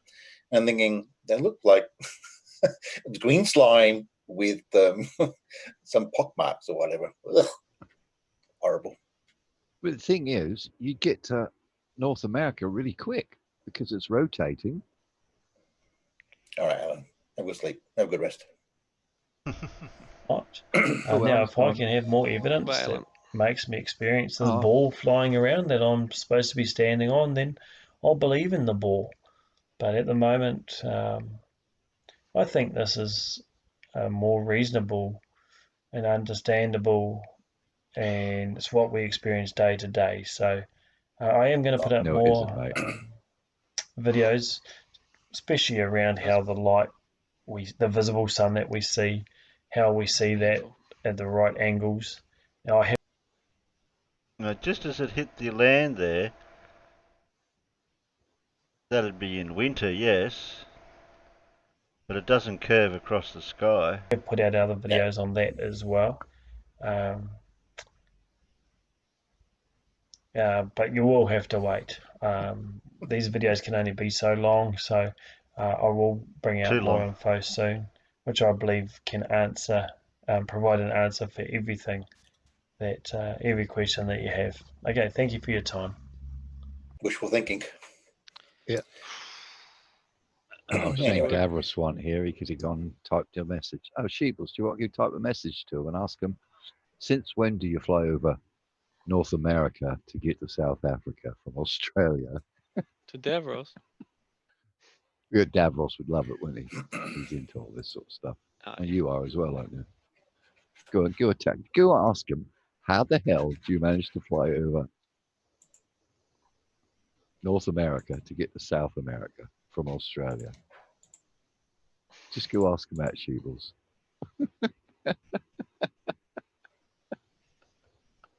All right. What Hold on a moment. I'll just What a track him down again. complete knob. And then tell him you'll have a quiet chat with them so he doesn't embarrass himself anymore. Okay, so I'm writing him to Davros. Okay. So I'm writing him to in the. where is Davros at the moment? He's in Jim Panda's server. Of course he is. Yeah, he's muted though. And another thing, the religious bent, there's Nathan Oakley, that use the Bible to try to persuade us that the earth that we live on is flat. Now, my mum who makes cakes is very religious, but even she does not believe the earth is flat at all. So there you go. Is that all your mum does? Is just bake cakes? Well, I'll send you a picture that she just created recently. I'll see if I can put it in the chat. How do I do this? Because you're definitely going to have to put a cake as your avatar. Yeah, I did change it. What's the question, Mad B? Yeah. Sorry? How do I fly over where? Yeah. Why are you flying over North America to get to South America from Australia when in reality we don't?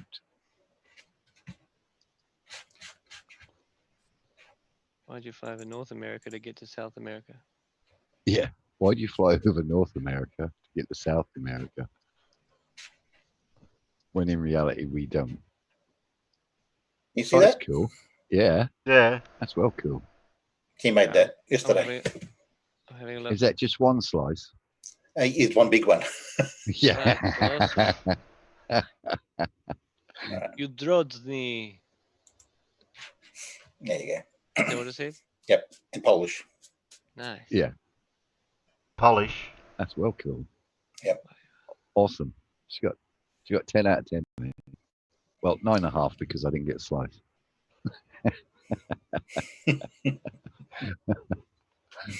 I originally set the channel up so I could, do cooking channel sort of and her cakes, how to make them and all that type of stuff. But then I started watching Cool Hard Logic, and from there just dived into Flat Earth from there.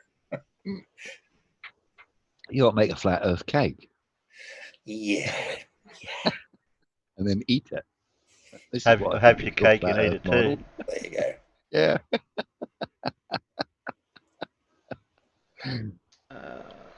We'll wind down in 15 minutes. So all right. Well, thank you. I anything else appreciate left? your letting me to be on the channel today, Terry, and the rest of you. It's fine. You. That's cool. You're welcome. I'm I glad do we're getting comment it. quite a bit I'm glad we're getting an extra couple of people in now and again, which is good. Well, you've seen me comment on quite a few other channels as well. Reds, Fight the Flat Earth, Team Skeptic, and all other popular anti-flat people out there. I don't subscribe to any flat channels at all because they're all just a waste of space, especially Nathan, how he shouts over people. Unfortunately, I have to be subscribed to some of them just so I get the notifications. Otherwise, I don't know what's going on. Yeah, I have to keep it out there for them. However, we don't have much longer to go because once we actually, I think we're building a space station, a space port here in South Australia, I believe, correct? Yeah, you got plenty of space to build one there. Yeah, something like that. So, and we've got people flying above us in the ISS. So the time is running out for flatties to keep pursuing this. But Oh yeah. SX Penguin 95. Yes, he was actually polite, which makes a change for a flirter. He sounds quite a nice chap actually, but he does need addressing. But there are a few of them that are polite. I think what's that name? JM Truth is polite. There's a few of them, but not many. They're an exception. Those ones. Yeah, they are an exception rather than the rule. No, Dean. Alan had to drop out, mate. JM Truth is polite when Team Skeptic isn't pushing his buttons. Yeah, and they just don't seem to have any comeback when you focus on, like MC Toon. He's really good at sticking to the point and never answer the questions. Anyway, there we go. Yeah, well, I'm too polite because I usually start my stream off with a set agenda and a plan, and then within 5-10 minutes, I just grab me.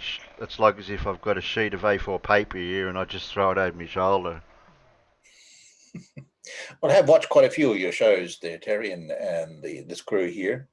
You do run for quite a long time, which I find surprising. Well, it takes that long to get through my agenda sometimes if I'm watching your videos or whatever. Well, I think the Shield and Jose Gonzalez, Jose? Do also do long shows, and it's good. I think Jose was a flat earther, wasn't he, before? Is that correct? Yes, he was. Jose was, yeah. And then he saw the it light. was. Yeah. And so we've got a few that have come over the side. I remember that. Sorry. Oh. Sheeples was a flat earther too. Yeah, I was just going to say that. Our Sheeples was one. That's all right. And we had Tiger Dan. Do you all remember him? Mm-hmm. Vaguely. Yeah, he was one I of the never first made any sites. videos or maps though. Just for the record. I left it while I was still looking into it. Yes, once he discovered that there were flights from Australia to like Johannesburg, going over near South Africa, he said, "Well, this is impossible on a flat Earth." So he became a glober. Deleted this channel, just like that guy. I've just sent Alan your link, Sting. My mum. Stingray. Yeah, I've already done it. Oh, I've just sent it to him as well. Oh, I just put it over in his planes trains over on Discord. Let's all send it over. Let's all send it to him. Yeah, everybody sent it to him. Kudos to Blue Marble Science for really sticking at it for that guy too. Yeah, but at least that guy's got some not dignity. He's got some God, I can't think today. Intelligence. Well, he actually did honor. He's got some honor. He actually took down his link. There you go. It's his YouTube channel, so I give him credit for that. Gotta give him credit for that. Yeah, not many. No other flirters would honor that. No, it's like they're moving the goalpost when we're watching Heroes channel 1,000 or $100,000 bet for Wolfie, and Wolfie kicked his ass, and then June kicked his ass. Everyone beat his ass because he was saying flight charts, the only thing. And thinking, hang on, we all beat you anyway. Bye. That bought Wolfie channel for that particular video over 1 million views. And thinking, wow, Yeah. You know. Well, that guy's probably gone to do live. I was thinking Yeah, about that was one I thought of that. Isn't he now this guy? No, What guy? I'm not kidding. I'm not kidding. I'm pretty sure he's this guy now. Okay, so I'm sending this guy GeoTruth New Zealand a comment. It says, "Please stop embarrassing New Zealand. You cannot explain how we cannot see Polaris from here, and you will never be able to explain why it is located through the ground. The Earth is not flat. It rotates once in 24 hours at 0.00417 degrees per second. You would never feel it. Climb a mountain and see the horizon does not rise to eye level." Now here's a math question for you. If we are moving at 1,000 miles per hour, however, that's 1,000 miles in 1 hour. Divide that by half. That's 500 meters, whatever it is. That's half an hour. Keep dividing it. It's nothing compared to 15 degrees, which is what we move. It's beautiful. Yeah. Divide 15 divides 3,600, which is the amount of seconds in an hour, and you get 0.00416. Yeah, well, technically revolutions 417. Revolutions of the planet's orbit is revolutions of the planet's rotation is not measured in miles per hour because it's revolutions. It's revolutions. It's 360 degrees. It's not distance. When they say 1,000 miles an hour, you got to correct them on it straight away. Yeah. 0.00064. Well, the other famous one they used is the 8 miles per square inch. Thinking, oh my God, here we go again. Yeah, we're going to go down the parabola again, aren't we? Yeah. Why are you using that? I don't know why they. Yeah, but we never brought that one up. They did. Yes, of course they did. Yeah. It's to measure the drop from your viewer base. Yeah, but we don't use that for that. No, as surveyors use that, not people measuring the curve. They use that to find a level. Yeah. That's all.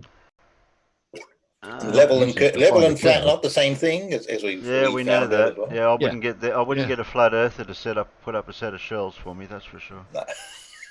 No. There you go. It's flat and level. Yeah, but but is it flat? It's at 45 degrees. Yeah, it's flat. Is it level? No, it's flat. Of course it is. It's flat. It's flat and level. Well, is it level? But it's level. But it's at because it's but flat. It's at 45 degrees. But it's flat. Yeah, but it's flat. But it's at 45 degrees. I want it level. That is level. It is level. It's flat. Yeah. Should be here all bloody day. You would, wouldn't you? I know. Okay, I've put out me thing. Mippet. Bye, Dean. Bye, Penguin. Bye, Peter G. Bye, Dora. Colin. Boggs. Peter G. I'm going to end up missing somebody. John Rapp. My mum bakes cakes. That was a while ago. You posted that. How far have I got to scroll? I think I've got Trip and Fool, Demon Orb, M-Ball. Peter G. Okay, good night, guys. Good night, That's everyone. Cool. Thank you. Bye all. Night. And Bye, thanks everyone on the chat. panel for joining. Yeah. Thanks, No Terry. worries. And my mum's got to have an avatar next time, otherwise it'll be strike 2. It was a mulligan. I told you, it was a mulligan. I've got to come back in again, so I did change it. Oh, so there you well, wait a minute. What was the rules again? You don't get counted the first time. Yeah, I'm making a mulligan rule. Yeah, the first. You don't get counted the first time. Right, that's okay. Yeah. Bye-bye. Right. Bye, guys. The second time you get moaned at. Yeah. All right. The third time you get